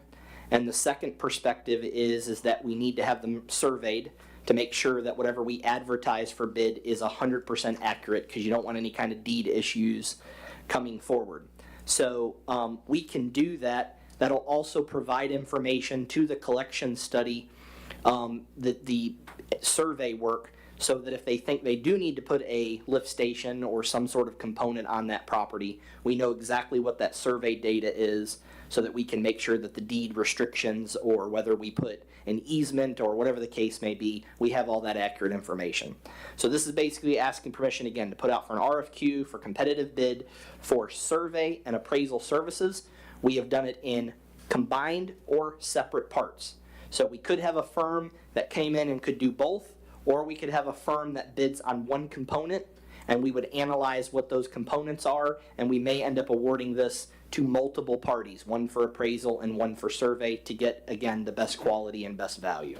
So that's how the RFQ is written, and so that's what we have before you. That's it. All right. So Entertain a motion So for moved. for consideration. A motion from Vice Mayor Bailey. Do I have a second? Second, Okay, for discussion? Any discussion? I have a question. Yes, ma'am. So, will we be able to pass on the costs for the appraisals if we were to surplus anything? It would be part of our minimum bids. Any cost related to that, even an attorney's review of the transfer of all that, closing costs, all of that, that would be within the minimum bid that would be accepted, and we would advertise that minimum bid, and then it would be a competition for anyone above the cost that the city would absorb. Okay, and I know you're going to be on this because you're good, but this can take years to actually sell, so we need to make sure we package it really nice so we have complete access to how much we paid for the appraisal. You know what I mean? Yes. Thanks. Any other questions? So my only comment, I have no issue with the motion on the table, but I want to go back to, because we're talking about the surplus sale of property, sale of surplus property. I want to go back to the thing with the Presbyterian Church. It's off the table. Is it off the table? Because All of it. okay, because my concern is that I sat here in the audience and there were like 3 separate votes on this thing where the commission voted to approve that. And so I just want to make sure that is completely off the table and it's not going to come back in the future again, except for as part of this. That's a good question. We turned this over to the city attorney's office. They assured us that because there was no contract that was signed, that any agreement that was made, because it didn't comply with Florida statute, that since no contract had been signed, we needed to move forward with the sealed bid process. Okay. And so we're just trying to dot our I's and cross our T's to everybody's point. I feel very badly for that. I mean, I genuinely think that it's a black eye on the city to have gone into an agreement and an understanding with a property owner. But what they're going to have to understand at the end of the day is that transparency isn't just about financial matters, it's about every matter with the city's business. And so I would strongly recommend that we not honor those agreements, although I feel very horrible saying that personally. It's just a better position for the city to be in. But, and I'm fine with that. I just want to make sure that is really and truly completely resolved, because every time I hear this again, it comes back up again, and I just want Well, I think because there's strong feelings, and I don't fault any parties for feeling that way, that they were brought into a commission meeting, recorded with minutes, with an duly elected commission, and were assured that they could have certain entitlements, and then not to have those entitlements proceed. So, I mean, I understand their chagrin to that point. I just, in the long run, my responsibility as city manager is to protect the liability of the city. Okay, fair enough. Any other questions? I have a question. Are we talking about all 17 to 21 surplus properties We would at the same time? talk about any ones that we've identified on the sheet produced by Folds and Walker that were earmarked in the color that would have the ability to be sold. So Archer has 40 properties under its assignment. We would only talk about appraisal and survey of the ones that would have any consideration of sale. Okay, and that needs to be brought back to us to identify those, correct? So you guys had a vote the first meeting that I wasn't here, but that John was duly the interim, and that list was presented, and from my recollection, we can go back and check from the minutes, but I believe that you guys identified that list, accepted that list, and asked the attorney and the staff to proceed based on the understanding of that list on those colors that were coordinated as being identified as surplus. Okay, no emotion, just straight facts, financial facts. I think that needs to be represented to us before we approve this, so that this dais understands, because that's where I'm getting the 17 to 21 properties that were identified. That's a big Right, but I wouldn't recommend all those, and I wouldn't put them out. And let me give you, wouldn't. Well, I know, but let me give you an example. But this dais needs to approve which ones they want taken care of. Well, we hoped that you would put that in the hands of staff. Again, when an RFQ goes out, you're not actually doing that. You would negotiate a contract, and on the contract, you guys would then appoint what is paid for. I'm just making my position. I disagree with that because of the expense and because of exactly what Commissioner Fiore said. This cannot take years to take care of because you'll have to redo it again. So there's no expense to the RFQ. I want to clarify that. No, but you speaking on our behalf of what properties and how many properties is going to be an RFQ consideration for who wins that. So, Mr. Mayor, to put it out, I would put a scope out, and then when the bids came in, you, the commission, would assign which properties were appraised and surveyed. You would have final approval. There would be no expenditure. But on the scope of an RFQ, just as we pointed out on the last one, you make that scope broad because you can always diminish that scope in the contract. And are you going to have a time frame in that RFQ for Yeah, we're going to have a 45-day because we want it to actually be very robust and competitive. So Well, we're going it's to do not robust and competitive, it's whether it's going to be a reality or not, because that's what we've kicked the can down for the 10 to 12 RFQ years. has restraints on time.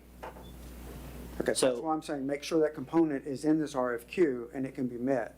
Absolutely. Because this is where we failed miserably with these properties. There's a timeline in the RFQ, from my understanding, that was programmed in it. I'm just making points of not just consideration, but of most important expenses to be expensed once it reaches the RFP beyond RFQ. Because we will be doing nothing but expensing unnecessary money, kicking cans down the road, period. I'm not a fan of doing that, to your point. Again, I would not recommend money go out from any budgeted items. This is another item that I would package in, and I did in my calculations of the 1.5 million debt consolidation. We are going to be cash flow positive if we get the $1.5 million loan. Number two, again, I'm not trying to interrupt you, just for the sake of time. The other thing I'd like to do is hear from the RFQ going RFP from our engineer of record on exactly, I think they have documentation of exactly where lift stations are going to go in this phase project. And if you haven't had that discussion, you representing us needs to have that discussion, and that needs to be presented to this dais. Because all of those lift stations have been identified, not only from the previous record, engineer of record, but also reviewed by Woodard and Kern. And that needs to be brought to this dais. So that's not the issue, to be clear. You just said that in the scope of why we're looking at surplus and surveying these properties. Yes. Is the wastewater collection project coming before us in 24 months.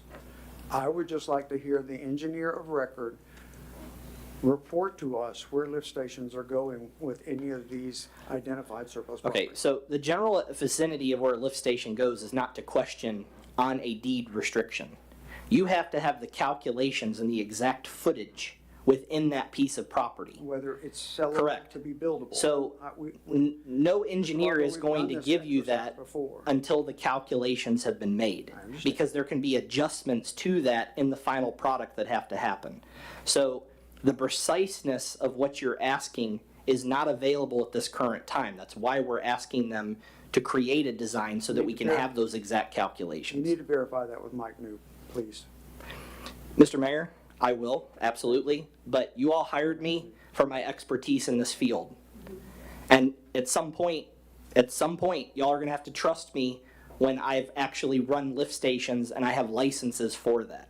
So that's not to be, terse. Mr. Barber. But I've actually have done this issue, particularly in my last role, on the issue of a lift station. And no engineer worth their salt is going to tell you you're good to go until they've had the opportunity to seal those plans that they come up with, because they can actually be financially liable if they tell you something different. Yes, sir. So I will absolutely get Mr. New to report on that. Thank you. So, any other questions? Yes, sir. Yeah. Commissioner. Am I on? Yes. Yeah, so I just want to be clear on this. So what we're authorizing with this is for you to create a solicitation, correct? That's it. Okay. And so this is not the type of solicitation this is a more of a classic solicitation. Correct. Not like with the RFQ. They're giving us a price. This will be pricing. Okay. They could price it per model of per, it's gonna be hard to do because they're gonna have to do some research on the properties that we put out. Yep. That's why I said the scope will be a larger scope, and then you all will have to determine, once they provide that pricing, which ones you prioritize. The commission could say, we're only gonna pay for 4 right now, have 4 done, and focus on the sale of those 4. You could choose anything that they come back with a price on as the actual contract. Yeah, so my suggestion would be, as you design this, is that you create the solicitation so that it's modular. Because if I was looking at this as a surveying company, I would give a better price if I was doing 21 as opposed to 6. So my recommendation would be, as you go through this process, to make it modular. So otherwise it avoids conflicts in the future. I plan on making it modular, yes, Okay, sir. thank you. Any other questions? Any other questions from the dais? Any questions from the audience regarding the action we're about to take? Hearing none, let's go to a vote. All those in favor of this? It's a consensus motion. Well, I'd rather have, well, no, we already have a motion and a second, so it's a vote, sir. Yeah. For the property appraisal and survey services solicitation for city-owned properties, say aye. Aye. Nays, like sign, nay. Motion carries 4-0. 4-1. 4-1, I'm sorry. Might as well have been 0. Okay. Next, this discussion with possible action, charter changes for November 2026 ballot. Workshop date set. All right, so this is something that's come up before you all. Last month, you decided that you wanted to go and make sure that there were changes on the November ballot, not the August ballot.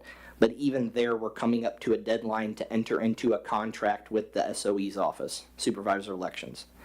So staff needs a clear indication if we are asking them to pay for the $2,500 up to a certain amount of language. Auxiliary to that conversation, we can set up a workshop date, we can get back onto what particularly those items are, but for the sake of the discussion for this meeting, all staff is looking for is 100% yes, we want something on the November ballot. We haven't determined what that language and what those items are, but yes, we want the SOE to understand we plan on having charter review questions. And to the city attorney, they have a really good point on this. We can do this individually for questions, or as they do in many cities, which I think is a much better idea, they have it as a slate. We would determine what that package looks like, and they would just vote that package up or down. It's a lot less space, and it's a lot of times people actually get confused by the language of each and everything. So it's totally up to the commission, and we can decide that later on. But right now, for tonight's sake, we need to determine, are you guys wanting us to authorize the SOE's office to prepare the documentation for us to put items on the November ballot? And John, do you have anything to add on this? Only that it could depend on if you extend the ballot, the further you extend it, the greater the chance that they might charge you more. It's gonna be like $2,500 now. But let's just say it added 3 pages longer than the ballot. then they might charge you more for it, because if they have to, then they have to go out and print more different length of ballots and stuff like that, so I would tell you, I'm not trying to limit what you put on there, but I think the concise way to do it would be what Mr. Barber was talking about myself, but that's up to you. I have a question, if Can that's we okay. make a motion in a second for the full discussion before we get into that, for just point of order? Do I have a motion? Well, for it's just a discussion item. But we're acting on whether we want them to proceed with November, and we're acting on also the date. Okay, I make a motion that we discuss And act on the. and workshop act date. on a workshop date. Thank you, that's what Okay. I mean, thank you. I need a second then. second. Thanks. And a second from Vice Mayor Bailey, thank you. No, that was Rosa. I'm sorry, Rossi, I'm sorry. Voices sound the same, I'm sorry. May I ask my question? Yes, ma'am, you certainly may. Thank you, Mayor. Oh crap, now I forgot what I was gonna ask. Sorry. It's your fault, Mayor. Yeah, I know that. I hate that when we do that. So Darn. charter. Oh, I know. So I don't mean to be really dumb, but what would we put on there? Like, what? Give me some ideas. Every one of those amendments, Commissioner Lewandowski worked very diligently. There are how So, many? yeah. How many Are they in changes the are? packet? In the No. backup? No, Oh. so there's, How many changes are? yeah, there's a lot of changes. So, No, that's not fair. There's like 20-something changes, isn't it? But that's a lot. It's So a lot. to our charter. Yeah, so Community there's, code. I read all that. You're changing everything on there. well, yeah, no. Okay, It's pretty much. I know it's a long meeting, and I don't want to go into all the charter changes. I could actually go through almost all of them, but I don't want to do that tonight. Okay. Can you email the manager so he can email? He us? has it. He has. I do have it. I wanted to pick a workshop date as well out of this, so we could have that discussion. Yeah, I think that the workshop date, more to your motion, I think that if we vote yes on the motion, we can get this stuff on the table so we can all see it. Because I know that some of the commissioners, you haven't seen it, you haven't seen it. It was a homework assignment for us to get before you were actually hired on, to get that was from our interim city manager. Get that to us as a homework assignment. This was back in October, November. But they And still, review them, they and still then we'll need set it. a workshop. They still, well, Yeah. he doesn't need it, he has it. Yeah. Okay, yeah, no, I don't want to You need slow it. this Right, down. right. I just, yes, okay. Yeah. Basically, Mr. Barber was just looking for, do we want to have this available for November? So That, we and then said the yes. workshop date. Yeah, he wants a workshop date once we If you figure proceed that with out, the, but if you we say proceed with the yes. Yeah. Exactly. Yeah, and just a real brief history, just so that everybody's clear and it's on the record. So what happened is that the commission decided it was actually time to do a charter review. Then Mayor Bailey appointed the commission as per the charter. A charter committee met for like 3 months, almost 4 months. 5 meetings, yeah. Yeah, we had 5 meetings, 5 months. We had 5 months. We had 5 months worth of meetings, and we did a very solid review of that with legal representation. And then it was presented to the city commission, and that's where it's at. So, and it's, other things came up, so it just didn't get hit. So now what we're talking about is actually having that city workshop and making that, and going through that and saying, yes, we want to have this on the ballot, whatever this comes out to be after the city workshop. My understanding would be is that the city workshop would be this discussion, but in June, there would still have to be a vote. Review with an approval. With by an this approval commission. by this commission, and then it goes to the voters. Yes. Okay. That's what I was gonna point out. Right. You need a workshop followed by your next meeting. Just for history's sake, that's why we tabled the actual workshop, because, or the decision-making, because it was gonna come up on the agenda for us to just do the homework and then approve it. We needed the workshop to include all the interested citizenry and constituents in the community to be able to have input. Even if we didn't make decisions on changes, because we cannot act in that workshop on that, we would have that opportunity for citizens to be a part of And that. people need to agree, at least, not everybody's gonna agree, but the the people need to sunshine. know what's in this, because Just in the it's sunshine, significant yeah. changes. Yes. And either they agree with it or they don't agree with it, but everybody needs to know. And we would hear that feedback before Right. we came up here on the Correct. dais and made a decision. So staff needs to say here that we all want something for November, And It could end up being one item, it could be all 29 items, but we need to let SOE's office know if we're going to have an intention to have something on the ballot. And I don't think we need to decide whether it's gonna be the bulk referendum. No, change. not tonight. not tonight. I mean, if He, I- yeah, he my just wanna consensus know if we wanna is, do it. Do we want it on November, and what's Yes. the date set for the workshop? Because we're in a time frame that's okay right now, because we decided that we want, or we're deciding that we want it in November, not the August primary. That was the decision. Yeah, The I got it. tiebreaker, whether we Yes. don't push it for August, and it's almost too late. so But we said November. do you already have dates in mind? I'm sorry. Yes, so I think there was another workshop that was addressed in the agenda. For some reason, the May 26th date comes up. And so my thought is that we combine that and have one workshop and it just have two subjects.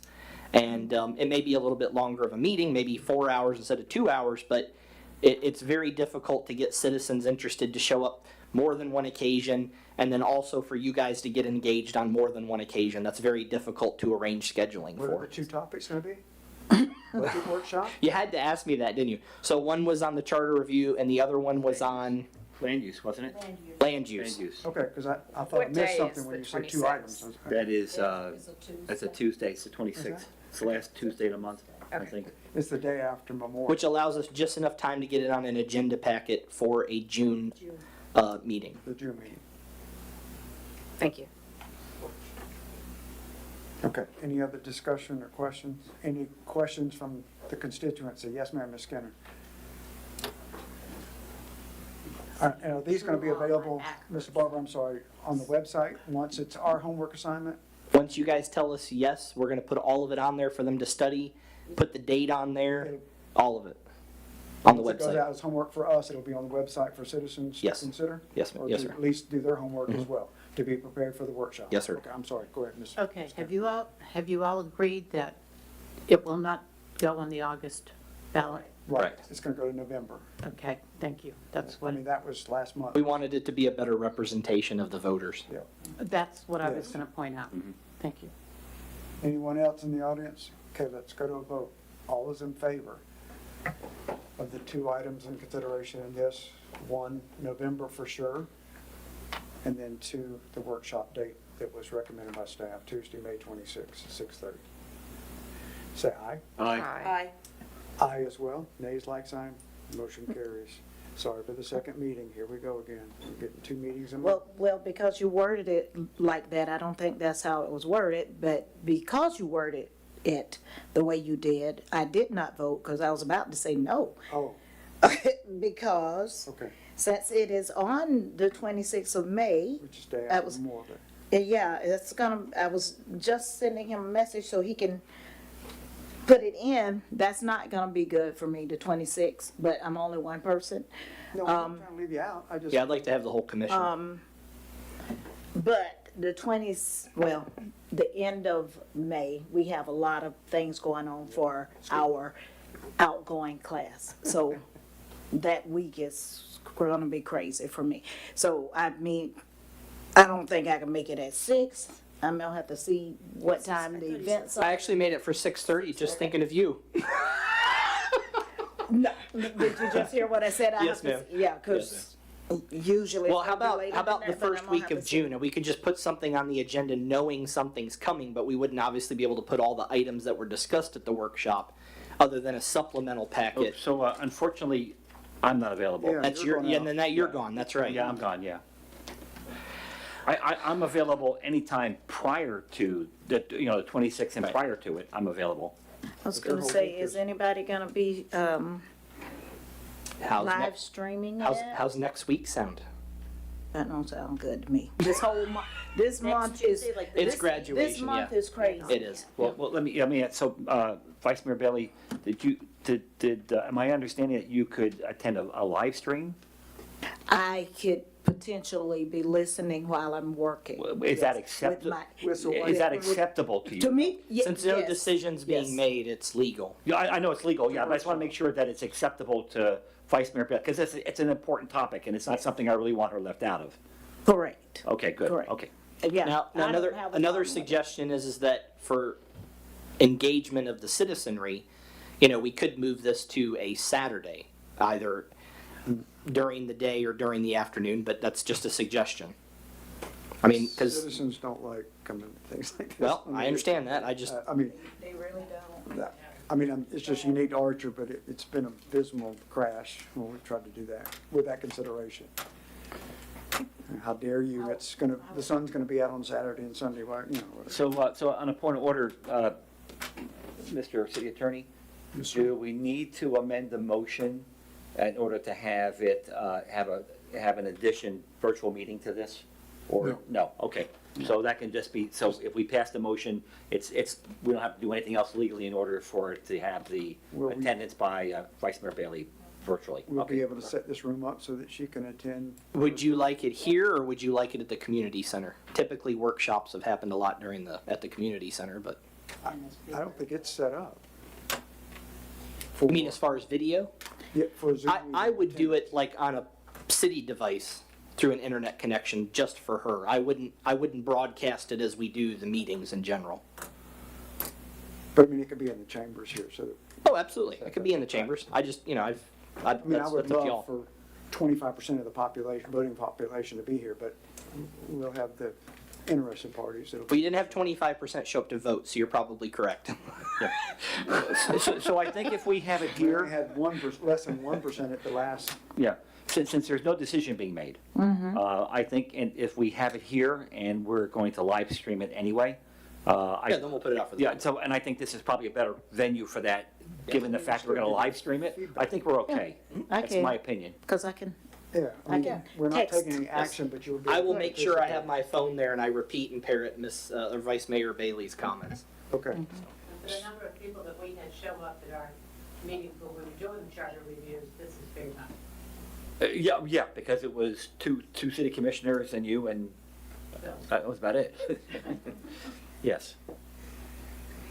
So we don't need to amend it, we're just gonna accommodate with the ability. We're gonna to do have here team on May view 26th at Okay. 6:30. At 6:30, is that okay? All right. And Now, so- granted, we'll start with the charter review, but there may be another subject that comes up. As long as it's advertised. Correct. Properly, please, sir. And- Okay.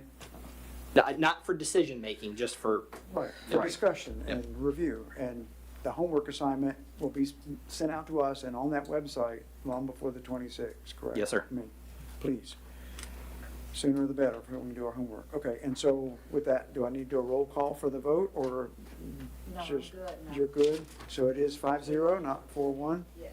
Okay, motion carries 5-0, thank you.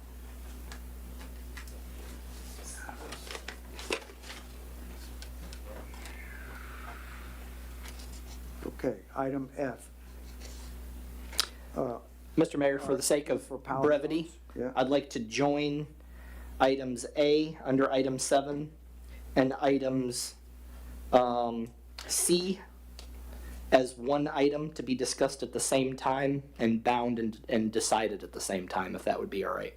You said A and C? A and C. on new business together. Correct. On those assignments. Just for the sake of, let's get it all discussed and then voted on if that's Okay, possible. But right now, we're just going to the Powell and Jones added item F.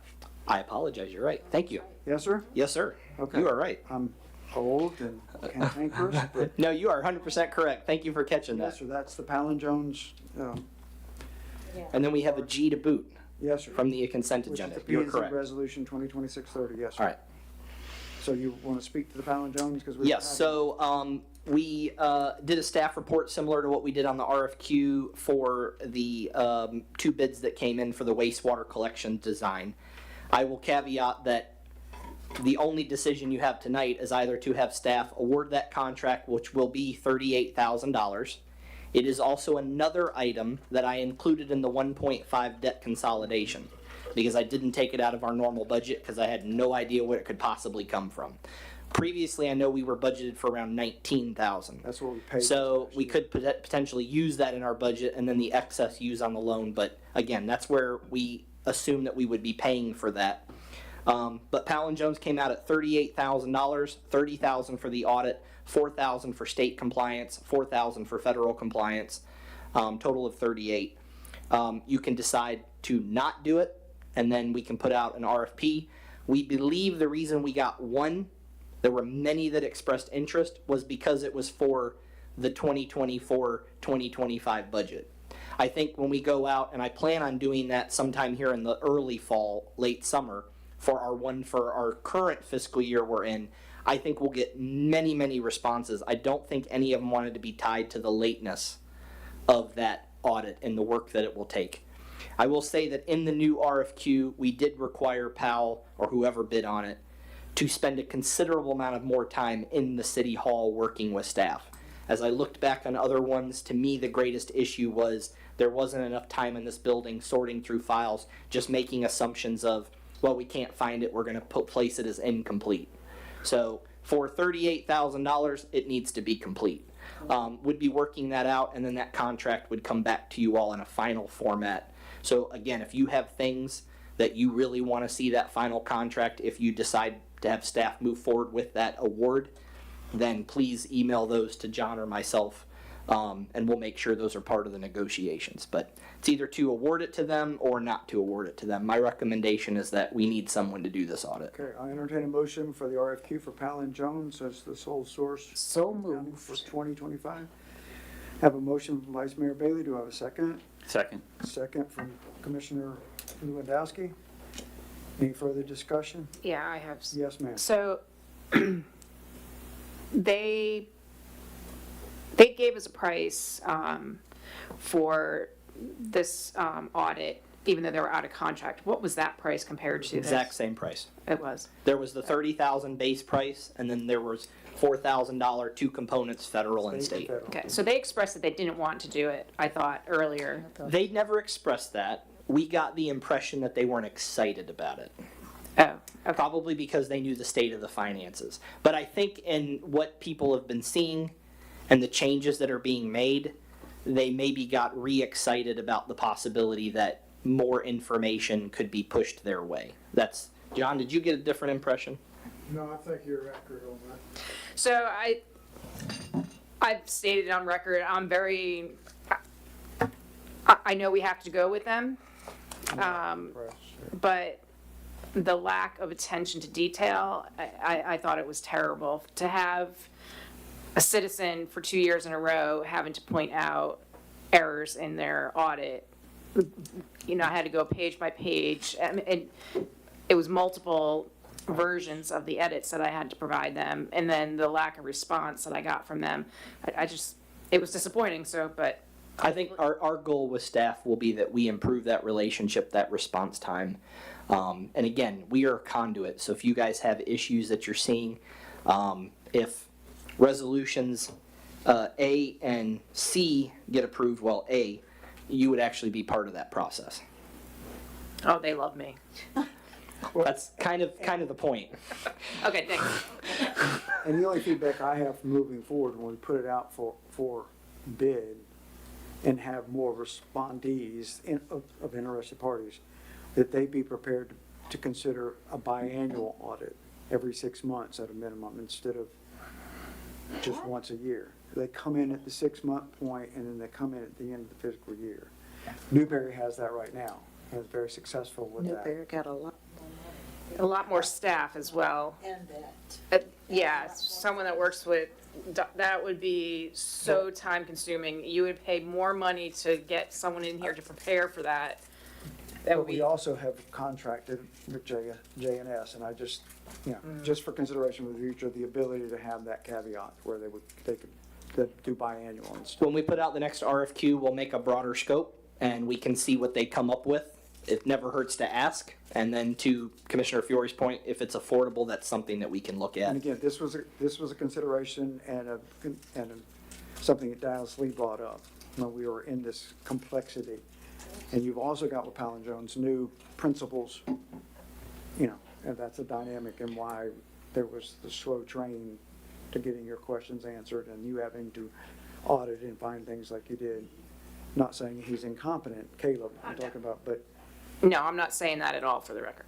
But they had a rotating management team coming in here when they came in here, and then it was the first time I had ever, and again, I don't know, Vice Mayor, how many times they audit or they interviewed you when you were mayor, and how much time you spent, but mine was almost 2 hours.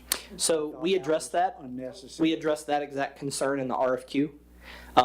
one of the things that we put in their RFP, excuse me, one of the things that we put in there is they had to tell us the team that would be doing it, and they had to give us profiles and histories of their experience. So they actually, in their packet, had an entire section, a tab, that required them to tell us the team that would be doing the audit. And the team member that interviewed me for 2 hours, no problem, but I would have liked, I'm just a guy that likes my homework. I would have liked to have that list of over 150 questions of really SOPs and things like that, that either I could have gone in there and just found out ahead of time and not speculated, or gotten up and down like I had to for 2 hours to make sure I was correct before I answered. And that's really usurping my position as commissioner/mayor to be talking about SOPs. That should have been by the administrator, i.e. Deanna Altop, who was interim city manager, but it was too late, Lucille. This was like a week before I had demanded it be finished, representing the mayor here for Archer, so that we were compliant with the state and getting them something. You know, I'm not proud of that, but it just certainly, if this next year comes up, I want a questionnaire, what they're gonna interview me or Vice Mayor Bailey. I think you would want to see this. It's very untraditional, let me put it that way, that the commission are involved in the audit. To that degree, I mean, To any degree, but, you know.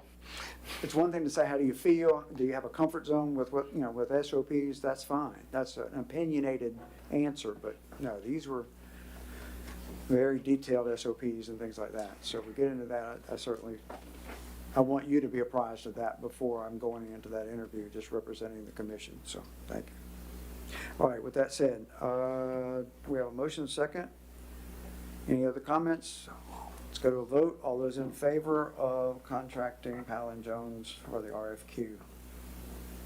Aye. Say aye. Aye as well. Nays like sign. Hearing none, motion approved 5-0. Pending legal review, I will provide that resolution to the city attorney's office. Just wanted to let you all know that. Item G, P and Z resolution. I'm sorry. That was what I was gonna say. I have, what you just said as, Item G. as item G. I'm a good note there. All right, item G, P and Z resolution 2026. I always got good points in I'll notes. read this by title only, Mr. Mayor. Yes, This sir. is Yes, a resolution of the City Commission of the City of Archer, Florida, reappointing the members of the City of Archer Planning and Zoning Board, local planning agency, confirming the continuing service in accordance with the city requirements, providing for continuation of a vacant position until filled by separate action, providing for conflicts, providing an effective date. The appropriate motion is to pass ordinance 2026-30 as read by title only.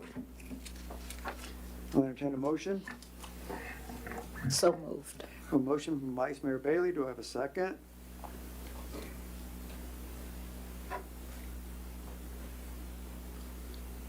Do I hear a second for discussion? Maybe not. Let it die.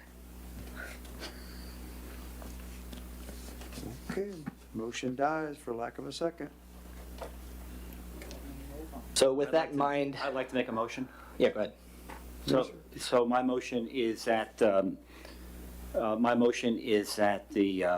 we open up for applications for the current seats on the planning commission, and that the current members could stay on until they're replaced, and that the current members are certainly welcome to reapply. Reapply?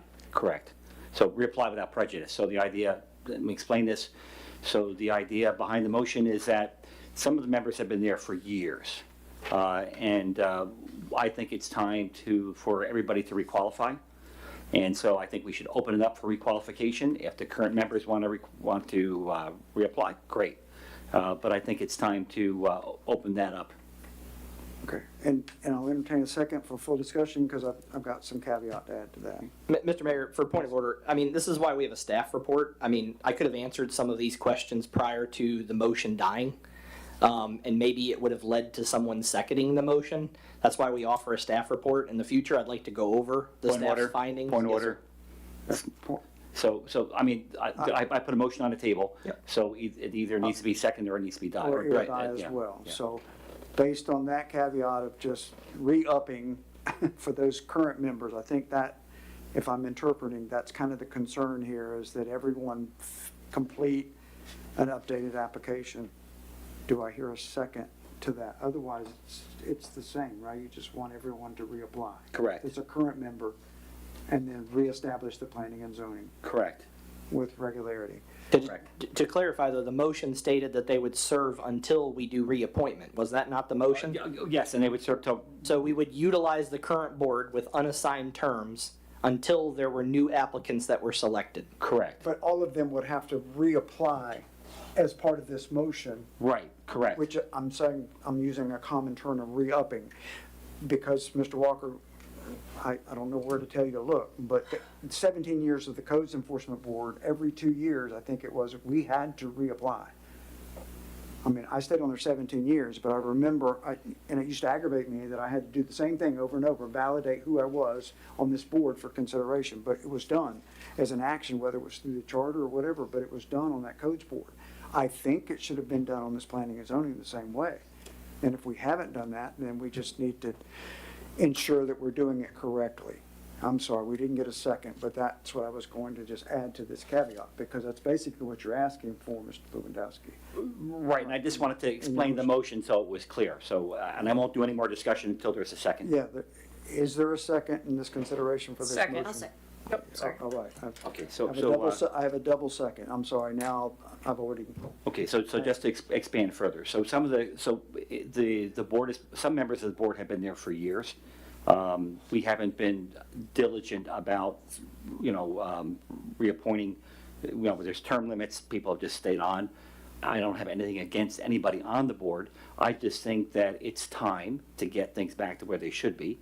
And we should reappoint people for specific terms as we're supposed to, as in the and then they ordinance. reapply when their term is up. Right, and that's I what- also don't want to leave everything vacant while we're going through this process, which is why I think that we should, the folks, because I don't know, is there anything that's coming up? Yes. Okay, so what I don't want to do is to have a vacant board and have a problem with an applicant if there's one coming up. I thought that was the case.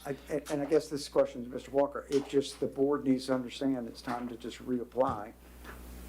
And I know, I'm not making this up, I know that was an action within the charter or whatever for these boards to have terms and then reapply, because I did it for years on the codes board.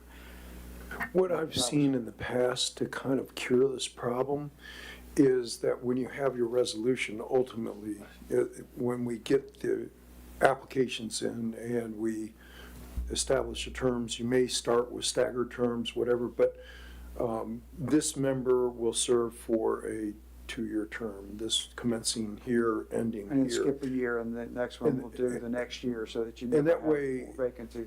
Your clerk and your administration can say, okay, you, member Hope, are coming up for renewal, we need you to. Just like the Friends of Archer 501c has got the staggered terms in there. I mean, it cures that before there's a problem of over having too many vacancies. As well, and again, just for discussion, the one vacancy that we do have is because the member did not want to fill out the Form 1 that was required of the state, which is now no longer, he did not want to divulge his financial disclosure, and I don't think that's required. Did they never send that? It's not.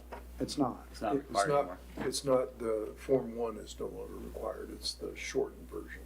That's only required, not That's the more, Correct. yeah.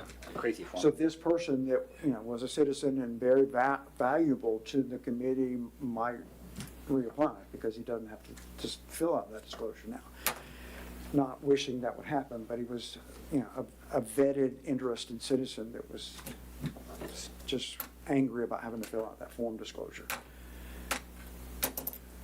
So, did we have a second? We did, 2 people seconded, actually. Oh, that's right, we had a double second. Double second. Any further discussion regarding the process and the mannerism of establishing this? Yes, sir. Yes, sir.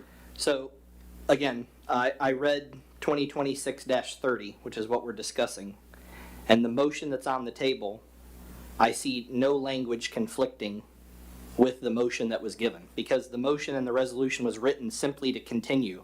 It wasn't written to reappoint for term limits. So, Well, the term limits are part of the ordinance. they're part of state statute, but again, as the city attorney pointed out, we could have opened this process back up. But this resolution addresses maintaining continuity on the planning and zoning board. To continue that as an entity, the Correct. planning and zoning board. Correct. I never intended for these members to be appointed 2, 3, 4-year terms. It was meant to, so we could have meetings as of next month, and then as you all get applications, as you all move forward on how you see that, but we need to get a planning board in place as quickly as possible. So whatever's determined, that was my only point, is that we need to get someone there in those seats. And again, I'm sorry, Mr. Walker, however, we need to address this as a resolution with an updated term limits on it, because apparently, in respect to what Commissioner Lewandowski is saying, there hasn't been any identification of term limit with an upgrade of an application, so. Nor in the resolution. Right, but if we could do this in one sweep, then when we unsunset a planning and zoning committee that hasn't met in over 2 years, they would understand that seat 1 is this term, seat 2, and move forward. I think what we could do in section 3 is just take the existing ordinance for, subject to approval of the commission, and amend section 3 that, which gets to Mr. Barber's point, that the individuals are reappointed by this resolution shall serve in accordance with the city charter, city ordinances, adopted policies, and applicable law, and shall continue to serve until their successors are appointed with specific terms as provided, to be Term limit determined. with renewal. Right. Which is just completing the application for a review at the end of their term. And that be established in this. The current group can meet, but they have a homework assignment when they get up here and start acting, that each one of them has. So my intention on that, also to be very clear, is that the very first meeting or two, my intention was to have North Central Florida Regional Planning Council or another consultant come in and teach a class on the applicable laws and the do's and don'ts and sunshine and all that. I'm on a board with my county, appointed by my county commission, and there's 2 criteria, not only the application going in, but and the short form, Form 1.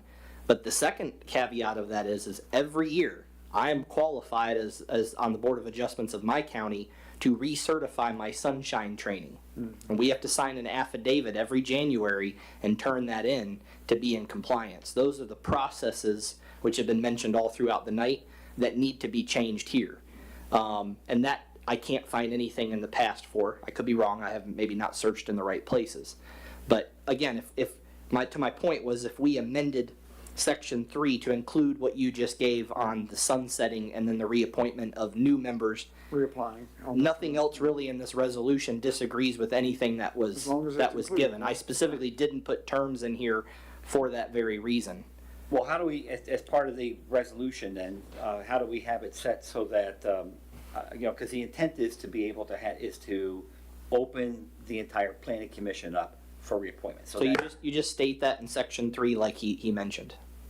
We just amend the resolution. So you could pass the resolution, but you say with the amendment. Were you reading from section 3 or were you reading from? Section 3. Okay. Sure.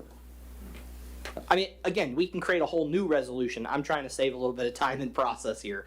So that's the only reason why I mentioned that, is if we can get this through tonight with the understanding that we move forward in the direction and the manner in which you all stated, which I'm not opposed to at all, we can at least start getting something on the calendar and start working toward the reestablishment of a board, and in the process put out there, hey, we're looking for new applicants, we're looking for new blood, we're looking for those who've already been on, you can apply, reapply. Well, But I certainly don't want to insult any current members saying we want new blood. We want the term limits established, and they have the option. I get your point. And I misspoke, I apologize. No, I'm not chastising anybody, but even the vacant person that left because of a Form 1 disclosure mandate from the state can understand that that's not required, and he may come back on and want to fill that position and reapply. But have that clearly established, whether it's alternate years, they're all coming back on, and they're going to have alternate years to re-up and then that's how you get what you're wanting, Mr. Lewandowski. Right, yeah, right, because, I mean, I essentially. don't want to slam the whole group because that just, I mean, It's not a matter of slamming the group, it's just, it's time to open the board back up. and make sure you have that rotation and that Correct. opportunity to look at new applicants when they come in. That's right. When their term is up, because then you'll have the one reapplying, but you may have a new candidate that's coming on too. Well, and to clarify, I reached out to all the candidates. I have not gotten a hold of Mr. Dreyfus, but Mrs. Kasicki, Ms. Green, and Mr. Willis all stated that they would be willing to serve. I did not specify them that they would be serving new terms. I specified that we were just trying to get the board reestablished while we worked out how to move forward. Right. And they all, the three of them, so technically if I did not, if I didn't get Mr. Dreyfus back, if I didn't hear back from him, you would actually currently have two positions that would be available. Okay, so, could you reread the change that you recommended for section 3? Section 3, continued service and terms.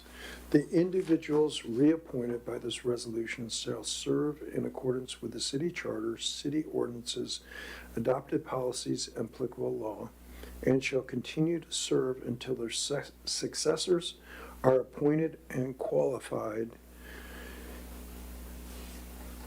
and the city shall seek applications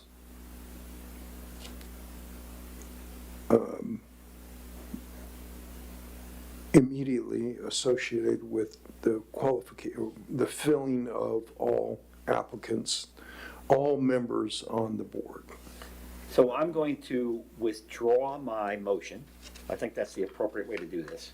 So it doesn't require, so that automatically counts as a second. So I'm going to withdraw my motion and make a new motion that we amend section 3 as stated by the city attorney.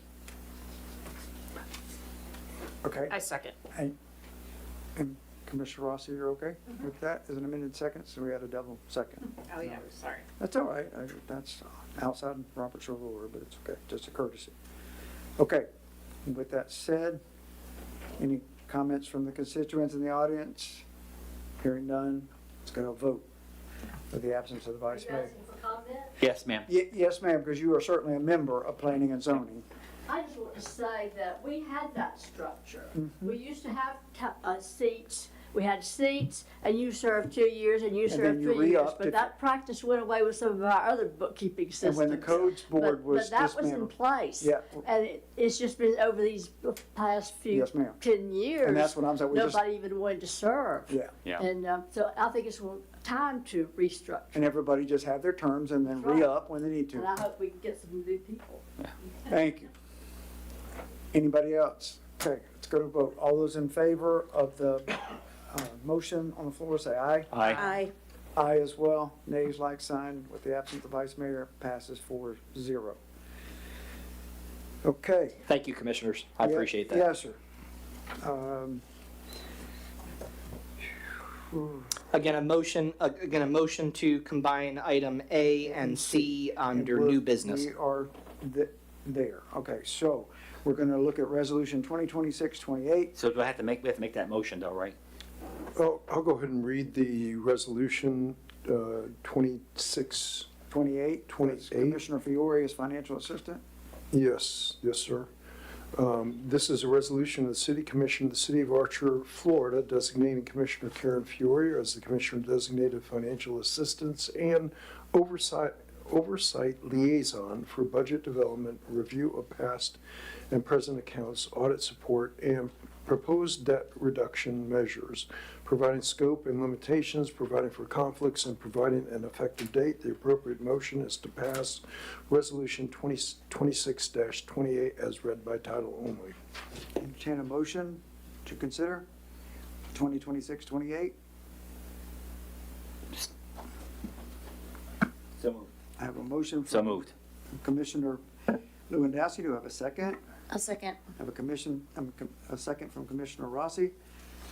And I think the reason these are being combined, Mr. Mayor, is to stress or emphasize that the commissioner liaisons on this matter or the next matter are not to have direct oversight or direct authority over employees. It's to provide information and do what it is that they are doing, or Commissioner Fiore is already doing, which is It's to strictly an information gathering gathering and and disclosing provide her that, expertise. and that communication to the body of this. So that, Correct. I mean, not saying that you all thought you could do it, but it protect yourselves and make sure it's just information gathering and reporting, and then it's disclosed.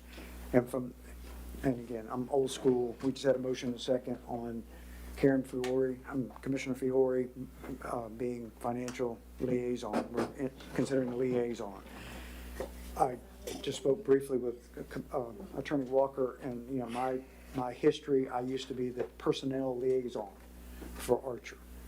As long as I wasn't reporting and authorizing staff, it was good. As long as I could bring information that I gathered on the SOPs and things like that regarding personnel back to the dais, it was a safe zone to be in. But you just don't want to start being an authorizing entity as a commission in these areas.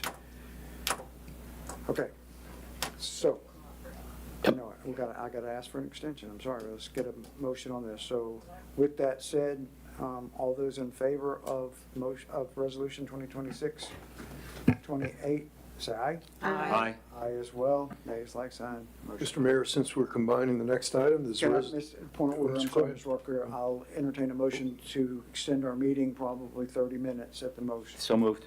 I have a motion, do I have a second? Second. A second from Commissioner Rossi. All those in favor say aye. Aye. Aye as well. I'm sorry, go ahead, Mr. Walker. Next is resolution of the City Commission of the City of Archer, Florida, designating Commissioner Bill Lewandowski as the City Commissioner Liaison for wastewater grants and wastewater project coordination, establishing limitations of authority, providing for implementation, and providing an effective date. The appropriate motion is to pass resolution 2026-32 as read by title only. I'll entertain a motion. So moved. I have a motion from Commissioner Fiore. Do I have a second? Second. I have a second from Commissioner Rossi. Any discussion? Hearing none, any constituency comments or questions regarding setting these liaison positions to provide information back to the dais? Hearing none, let's go to vote. All those in favor of resolution number 2026-32, say aye. Aye. Aye as well. Nays like sign. Motion carries 5-0. Mr. Mayor, next item is resolution 2026-29. I know Mr. Lewandowski at the beginning of the meeting had commentary on this resolution. I'll read the resolution so that we can put the matter on the floor and then and take the commentary of the commissioners. Resolution 2026-29, a resolution of the City Commission of the City of Archer, Florida, appointing the initial and/or new board members of the Friends of Archer, Inc., a Florida non-for-profit corporation intended to operate as a 501c3 support organization for community, park, historic, recreational, beautification, civic, and charitable projects benefiting the City of Archer, approving the board appointment roster as attached as Exhibit A, providing for acceptance, onboarding, background review if required, and compliance with the corporation's articles, bylaws, and applicable law, recognizing the organization's independent nonprofit status, providing for conflicts, and providing an effective date.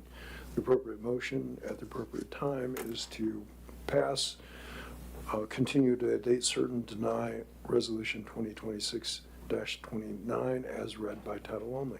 Entertain a motion for resolution 2026-29. I have a motion.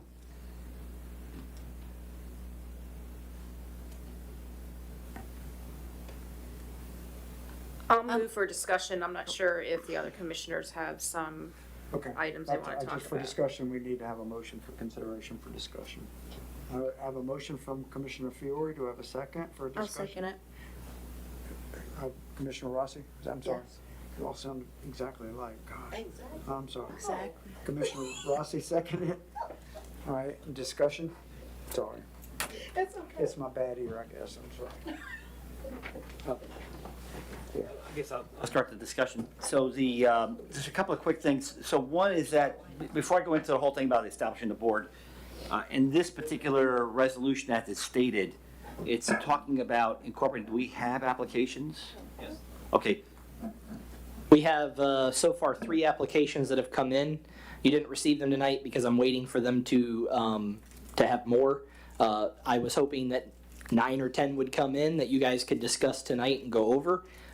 My own recommendation that was after we discussed this and you guys have a direction that you want to move forward on, that we push this to the next meeting where hopefully I will have those 9 applications. I need at least 7 in order to set up the board. But I've been promised another 2 or 3 just within the last couple of days, but they haven't come in. Okay, so my suggestion, just to, not to belabor it, is when so you're going to redo this resolution with those, that your intention is to redo the resolution with those additional. No, you'll see the same resolution, but That's what I mean, but this resolution with packets to go along with it. you will have an entire packet next time, hopefully, and it'll be everyone who applied for you guys to go through. Okay, so what I would like to see in that resolution is a couple of extra sentences formally establishing the board. And then I have no comment, then I'm good. That's the only thing I'm asking for. You can add a couple sentences onto this and saying that we formally establish it, and then. Yeah, that shouldn't be difficult. Yeah. At all. I'm good with that. And then when the board, because I won't be here for that meeting, if it comes back next meeting, and then the board's gonna have to make sure that you guys are happy with the fact of this sort of a hybrid system where you're appointing members of a nonprofit board, and that Mr. Barber is going to be the executive director of that, so you're gonna have to make sure you're happy with that. Well, let me also clarify that. So, and I've spoke to the city's attorney's office. My intention is to come before this commission at a much later date. There's too many issues to deal with that are more important right now. But the blight and the issues that the city of Archer has that are preventing the right type of economic development that will bring some jobs and some beautification to the city. Really what we need to do is we need to establish a CRA. And a lot of reasons why that shouldn't have happened earlier is because the legislature, the last 2 sessions, has had it out for CRAs. But this session, nothing went through, and I think that really was dropped. So because of that, it was my intention to establish the 501c3, and its bylaws and how you can be appointed and how you qualify are identical to what a CRA, Community Redevelopment Agency, would be. So the reason why I wanted in the habit of you all appointing that board, although they will be independent, the only time they'll have to come before you for any reason is to alter or effectuate any type of change on city property, city-owned property. Other than that, there's no say-so. They can go out and raise money, they can throw a festival, put in an event application. There's no oversight whatsoever that you all would have over them. But the reason why I'm asking you to appoint the board and establish this is because the long-term intention is to convert this to a CRA when we can get the county on the board. And that'll actually bring in some tax revenue to have that independent board. Again, a CRA is completely independent. Their finances are completely separated from the commission. You all would not be able to authorize them or prevent them from spending that money, but you would appoint those members. And the attorney can talk more about that process, but CRAs are a very effectual tool to some of the change that I think that's necessary here in the city. Yeah, and I don't want to belabor because of the time, and it's actually going to be reconsidered at another meeting. So I guess my recommendation is that you withdraw your motion, and then you can withdraw your second, and then that dies, and it can be tabled for the next. So that would be my recommendation. I pull my motion. Rescind it? Yeah, that's a good word. Second, Yeah. Commissioner Rossi? Rescind. Okay, and I'm sorry I was absent. What was the basis for it? Because, why are we doing this? For applications. There's no applications. Because it's all So- blank right now. Well, no, we have 3, but I didn't want to present just 3 to you all because that wouldn't suffice for the limits of a board. I need at least 7. That was your staff request? Yes. Just to table it till next month? Yes. Yeah, and I asked him to make a slight modification to actually establish the board as part of the resolution. Yep. Okay, and we can't do that until you have the applicant? That's Okay, correct, yeah. All right. So that'll all be done at once and. It's just for my clean that up. scribing and noting. Yeah, that's in fine. my Thousands of, yes, ma'am. So regards this, Yes, ma'am. We haven't voted yet. We just tabled it at this point. Okay, I realized I missed a couple of months of meetings during the winter because I wasn't here. But I've heard about this, but I've read nothing about it. I've asked a few people about it who know nothing about it. how are you getting the word out about what this is, what it does, and Job who you're description. looking Yeah, for? well, what's the job description to do? I have an application at the house that I can give you if you'd like. Oh, there. No, but I'm asking for the city, for the people in the city. How do people know? I mean, if they're sitting here listening, you talk about Friends of Archer, but you don't talk about what it is. You don't talk about what it's for. You just talk about Friends of Archer. Every meeting I've sat at, every time I've listened to it online, all I've heard about is Friends of Archer, but I haven't heard an explanation of what it is and what it does until I read the resolution tonight. So the people sitting out there aren't going to know unless they've sat there and read the resolution. Mr. Barber, is it on the website? So it's been on the website for months. Yep. Not only has the packet, which was Archer Ascending, that this was a component of with the visioning plan, we've also placed the bylaws on there. We've also placed the articles of incorporation on there. And then we have also placed the application on there. Flyer. And then we actually created a flyer on it. That flyer's been hanging at City Hall. It's been posted at a couple of places around town. We've gone out and knocked on doors. We've gone to churches and asked the pastors to pass the application around. So as much as I have the power to put the information out on the tools that right now are available to me, the staff and I have done that. Matter of fact, the applications that we received is because we went out and we solicited people like, hey, do you want to do this? Do you want to do this? So we've actually placed all that, and all of those documents I just mentioned have been on the website for now at least 2 months. And I'm sorry to kill a tree and expense city money, but could I have a couple of those packets of what's on the website? They're sitting at the table right here. The whole packet of what you just said? The application. The bylaws and the articles of corporation can be taken from online. We don't have the paper resources to print up all Neither those. do I, but okay, my church would probably have 3 or 4 sitting in the narthex with my Yes. members if I knew that they were there. I also emailed this out to everyone that's previously been on a board that I had email addresses for. Okay. I mean, the only thing that we didn't do is we didn't put it in the utility bill. That's basically the only thing that but that's too expensive. It would have changed the mailing. A lot of you took Yes. Yeah. But the notice could be on the bill of, please look on the website for the Friends of Archer? We'll do that this month. To market, Yeah, just to market. we'll do that this month. The interest. Mhm.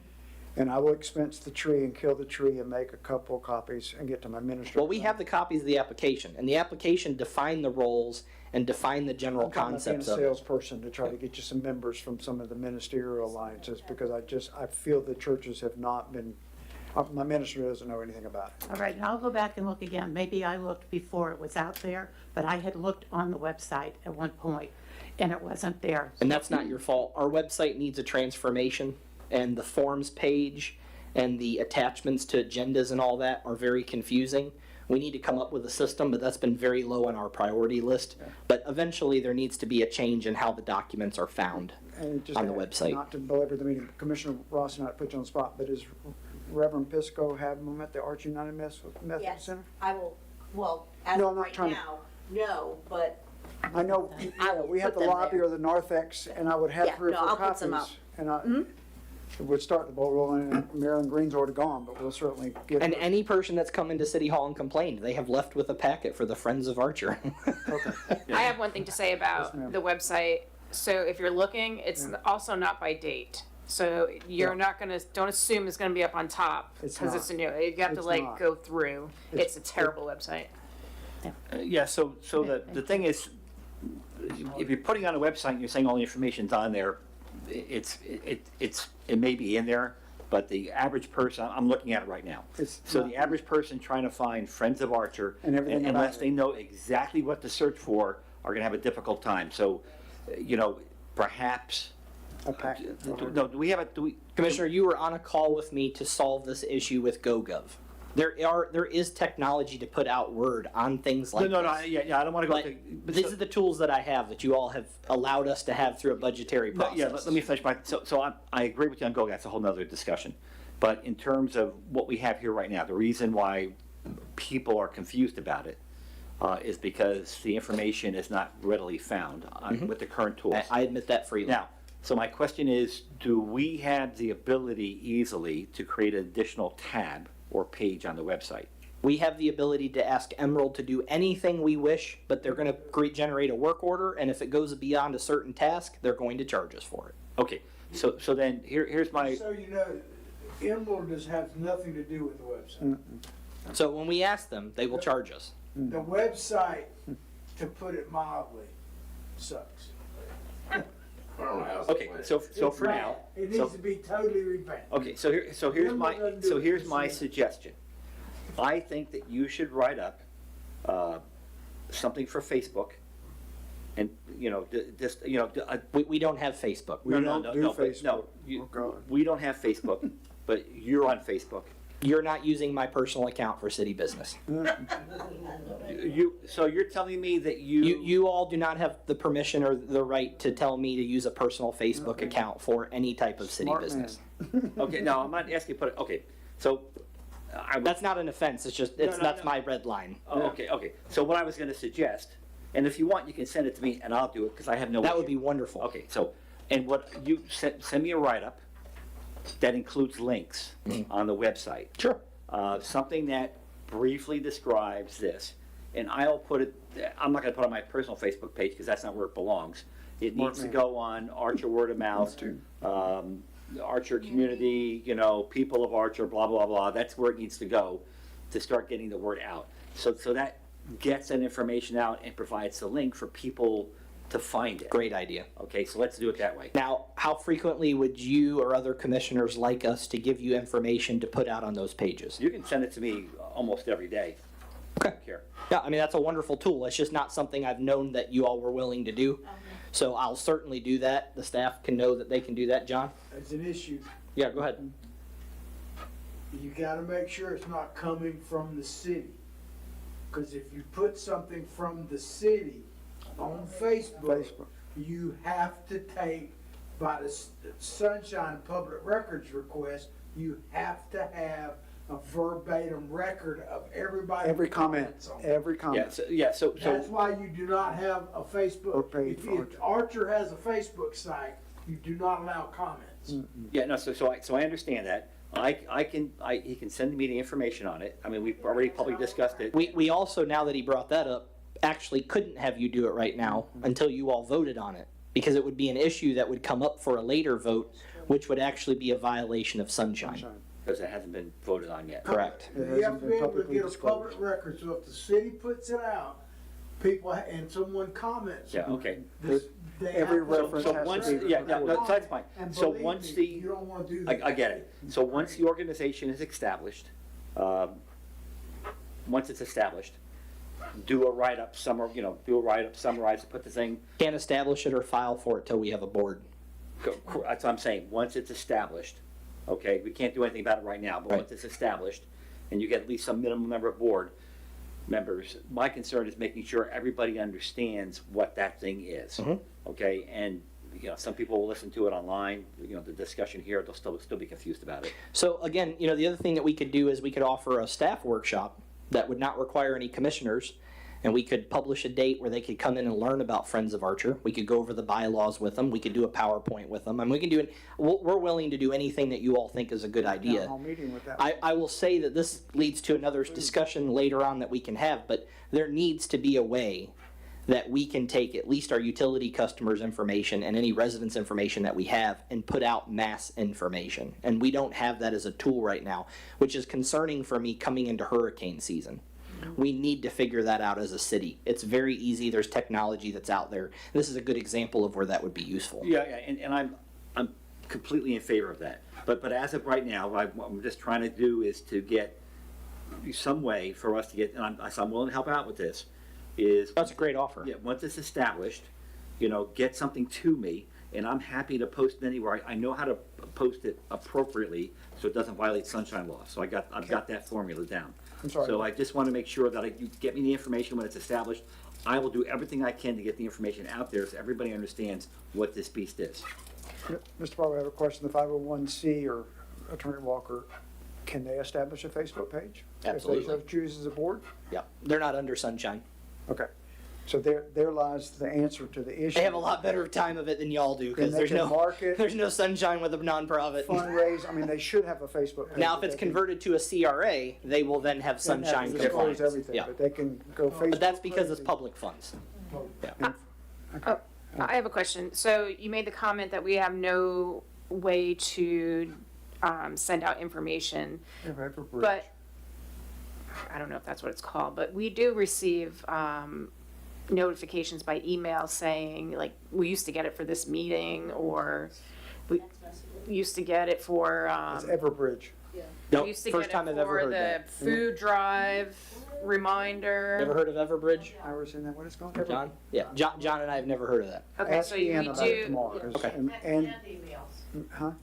We get text and emails, if you sign up. Sometimes I get phone calls. All right, we'll inquire about it. Especially with hurricane season coming, Everbridge is, everybody that signed up with Everbridge. sorry to find out that way. There are different types I'm surprised. And No, I'm not. It's becoming the normal standard. Tansy has advertised that on the water billing Yeah, okay. periodically, so you can ask her about it. Appreciate it. Okay, so on a related subject, I think that I've already started with Mr. Barber in regards to looking at some ways to get information out. So I sat with him on a marketing call with a company that does this type of stuff. It was actually quite good. I think we need to move forward on that, but what I would like to have is a consensus that you would, are you okay with me continuing to work with Mr. Barber? And I will get a little more aggressive on this to try to get this information out. So the idea would be, is we'll talk to some more companies and we'll actually start getting some quotes in so that we can take a look at it. And it may not be for this, within this fiscal year, but at least maybe in the next fiscal year. So essentially, these are app-based things. It's able to get broad information out to everybody on what's going on with the city. You can put emergency information out, just lots of good things in a way that we should be communicating with our folks that we're not currently. And the other component, since we're talking about it, is it also allows residents to put in a work order, to literally be standing in a place, geolocate, take a picture of a stop sign down, and literally that creates a work order in our system, even with Edmunds, and could then be given to the staff to say, here's a concern. So we're not waiting to find out about it on our own. Handwritten. Correct. So if there's a consensus, you Oh, guys are and okay it with that? reports back what the staff did. It does, yes, yes. You don't need our permission. He's the city manager, so you can work with him And just- and talk and to their him as report. much as you like. No, I know And that, but it would be nice to be able to see you guys say, yeah, we think this is a good Yeah, idea. you don't send us anything. I think it's a good idea, but you don't need our Don't permission. send it to us, you send it to Mr. Barber, and then he can I send think it it's a out. great idea. It's a new bill, okay? I'm just trying to.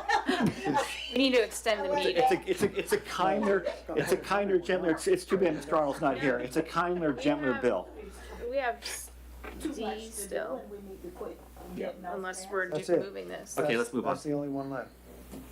Okay, next item, discussion and possible action, city manager and deputy city manager compensation options. It's in your packet, page 70 and 71. For the record, we got a motion on item A, and we discussed item C, but I don't believe on resolution 2026-32 with, Yeah, we did. you did? We Okay, did. fantastic. And it was Sorry. 5-0, pass. Well, I was hoping that this topic wasn't gonna be just a rush.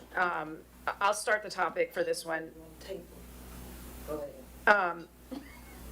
I said this last meeting, both the manager and deputy are working way more than 20 hours. They're not being compensated for that. They're many times left alone in the office because staff is out sick or on vacation. Barber is up at like midnight putting packages together for the agenda. Both of them are making time to meet with citizens and us as needed, including us on a lot of different meetings. Way more time than the 20 hours that they're being compensated for. I understand that that was the contract, the negotiation, but I'm bringing this forward because at the very least, maybe compensate them for more of the hours, maybe not all the way up to 40 hours. I understand that. I did have a couple citizens reach out to me in regards to this when they read it. They felt that Barber, because he's on contract, should fulfill his contract, but they did mention Martin being compensated more. So I don't know what the rest of this group feels like, if that's where they want to go, if they wanted to table this until next meeting to discuss further. I'm up for both of those.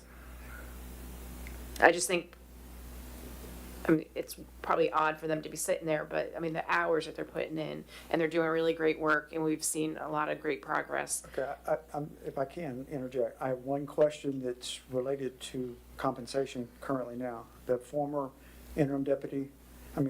former interim manager, is she back in her salary that she was in her previous position since she's returned from FMLA? Yes, both of you confirm that. Okay. Are you asking for just ideas or whatever? And it would be an Well, and as amendment to far- the budget.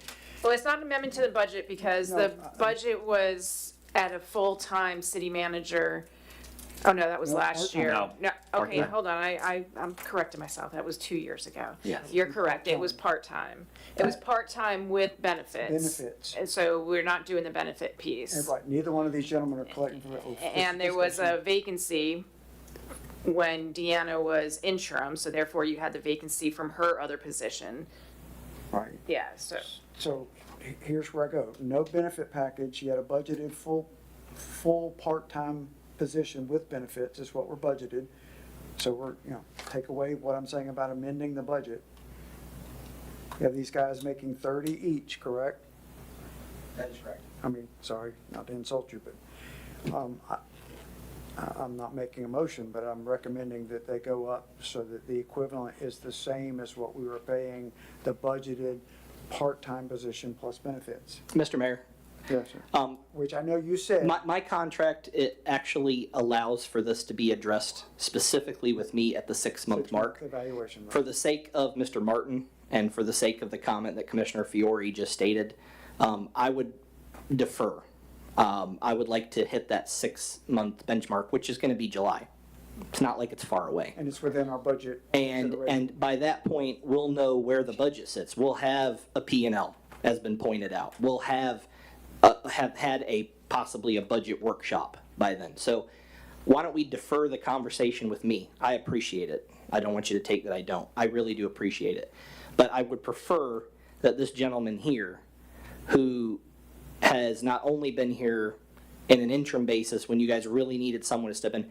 Let me point out the $5.8 million grant that we discussed tonight that we almost lost. He's the one that responded and kept $5.8 million on the table. He's paid for his salary 30 times over. So, well, more than 30 times, a lot more than 30 times, but you get my point. So if you're going to have a discussion tonight about this, I would ask that it relate to Mr. Martin and allow me the ability to increase what that compensation is. And then we can handle me at my 6-month mark. Do you want a discussion, recommendation on what that should be? I think that Mr. Martin should be compensated for the hours that he's doing over his 20 hours. And I think it should be at the current rate. So our rate is just below $30 an hour. We have a motion. We've had an extended discussion on this, and we need, We're still discussing. We're not unless Mr. Barber's making the motion. No, I can't It's make a not motion. six- I understand that. That's what I'm saying. He can't make a motion, so we're still in discussion, so I'd like to Well, hear we the haven't had a discussion. motion to have a discussion. It's an item of discussion with It's possible discussion. action. Oh, is it, okay. I thought The item on that is actually, no, there's no resolution And connected. Mr. Barber's discussion, the staff is giving us direction on what we Okay, want got to it. do. Got it. If you Okay. understand, So again, I didn't request this be on for the point of the discussion. your fault. I'm also asking that I'm removed from it, and if you all want to stop, you have 2 minutes to extend the meeting for a couple minutes if you. So I make a motion that we extend the meeting another 20 minutes. We'll be out of here, but, okay, I have a motion, I have a second. Second. A second. All in favor, say aye. Aye. Aye as well. Right. Motion carries. So to answer your question directly, I would like to see Mr. Martin speak to what he needs. He may value, instead of a paycheck, he may value some contribution to FRS or contribution into a 401k or a 457 deferred. He may value something differently than what you all value and I all value. So this might actually work out better for you all in terms of compensation, or he may just want the direct paycheck. And what I would recommend is that you solicit his opinion and what would be beneficial to him. But I do think that over the 20 hours that are documented, he really needs to be compensated because he's already more than paid for any salary we can give him. Okay, just to speak to that, Mr. Martin, what is your biggest concern now besides loss of sleep and being home alone? And I mean that sincerely, not with jest, I mean, because you've been here by yourself a lot. So, Yeah, it's better than it was for sure. yes, sir. I know. But yeah, I tease it. I've been home alone a few times and the last man to leave Archer more than once, but that's a whole other story. So for me, and I appreciate what Mr. Barber said, I don't have a problem with either like putting it more towards retirement funds. I don't know exactly how that would work. I know in order to be vested, I guess, with the state that y'all have, it's like 2 years or something, 8 years. 1 year for an investment plan and 8 years for pension investment. Right, so I'm open to that. I actually have a couple of different retirement things that I possibly could contribute or have y'all contribute directly to as well. I'd have to investigate that a little bit more, but I'm open to that. It might be cheaper for y'all too to do it that way. I don't really know. Okay. But I'm open to all of those So not pushing possibilities. anybody against the wall, so if by consensus to not to table this, but to allow Mr. Martin to speak with you, Mr. Barber, and then come back to us, not to belabor this for another month, then you'd be home alone and everything else, but come back with recommendation from staff on what you'd like to do. We can do a report, to your point. We can do a report. And then, Mr. Martin, you can think about it more and make sure it's what you want to do. And then for mine, you guys will receive an evaluation packet sometime near the end of June. And what I would do is have you evaluate me, And then we would have a discussion Consider on you. what the 6-month mark looks like. Yeah, as part of that, I would like to hear what your proposed management structure is. So in other words, right now we have 2 part-time managers. When they initially had this discussion on hiring a manager, they're going to have 1. So now, and I'm not criticizing, I think you've done great work, so I'm just talking about as far as process. So now we have 2 part-time managers. So yes, we have a part-time city manager and we have a part-time deputy city manager. Yeah, right. And the duties, we can have those very clearly laid out. In previous meetings, we have discussed that in depth. And as you've seen through email correspondence, our deputy is worrying about day-to-day. He is the liaison with the staff. He is processing work orders. He is making sure that the day-to-day operations of Archer continue. I have been primarily focused on these massive issues of policy, grants, compliance, the issues that are going to either cost us a lot of money or potentially save us a lot of money. And that's how we've been defining it. We read each other in on everything, so that if I get hit by a bus, he still knows the information. But we have played lead in that fashion. Right. And it is the only thing I will tell you that has kept us moving in a positive Yeah, direction. and I appreciate that. My concern is, are we talking about moving forward a city manager who's part-time and a deputy city manager who is full-time? Are we talking about 2 full-time?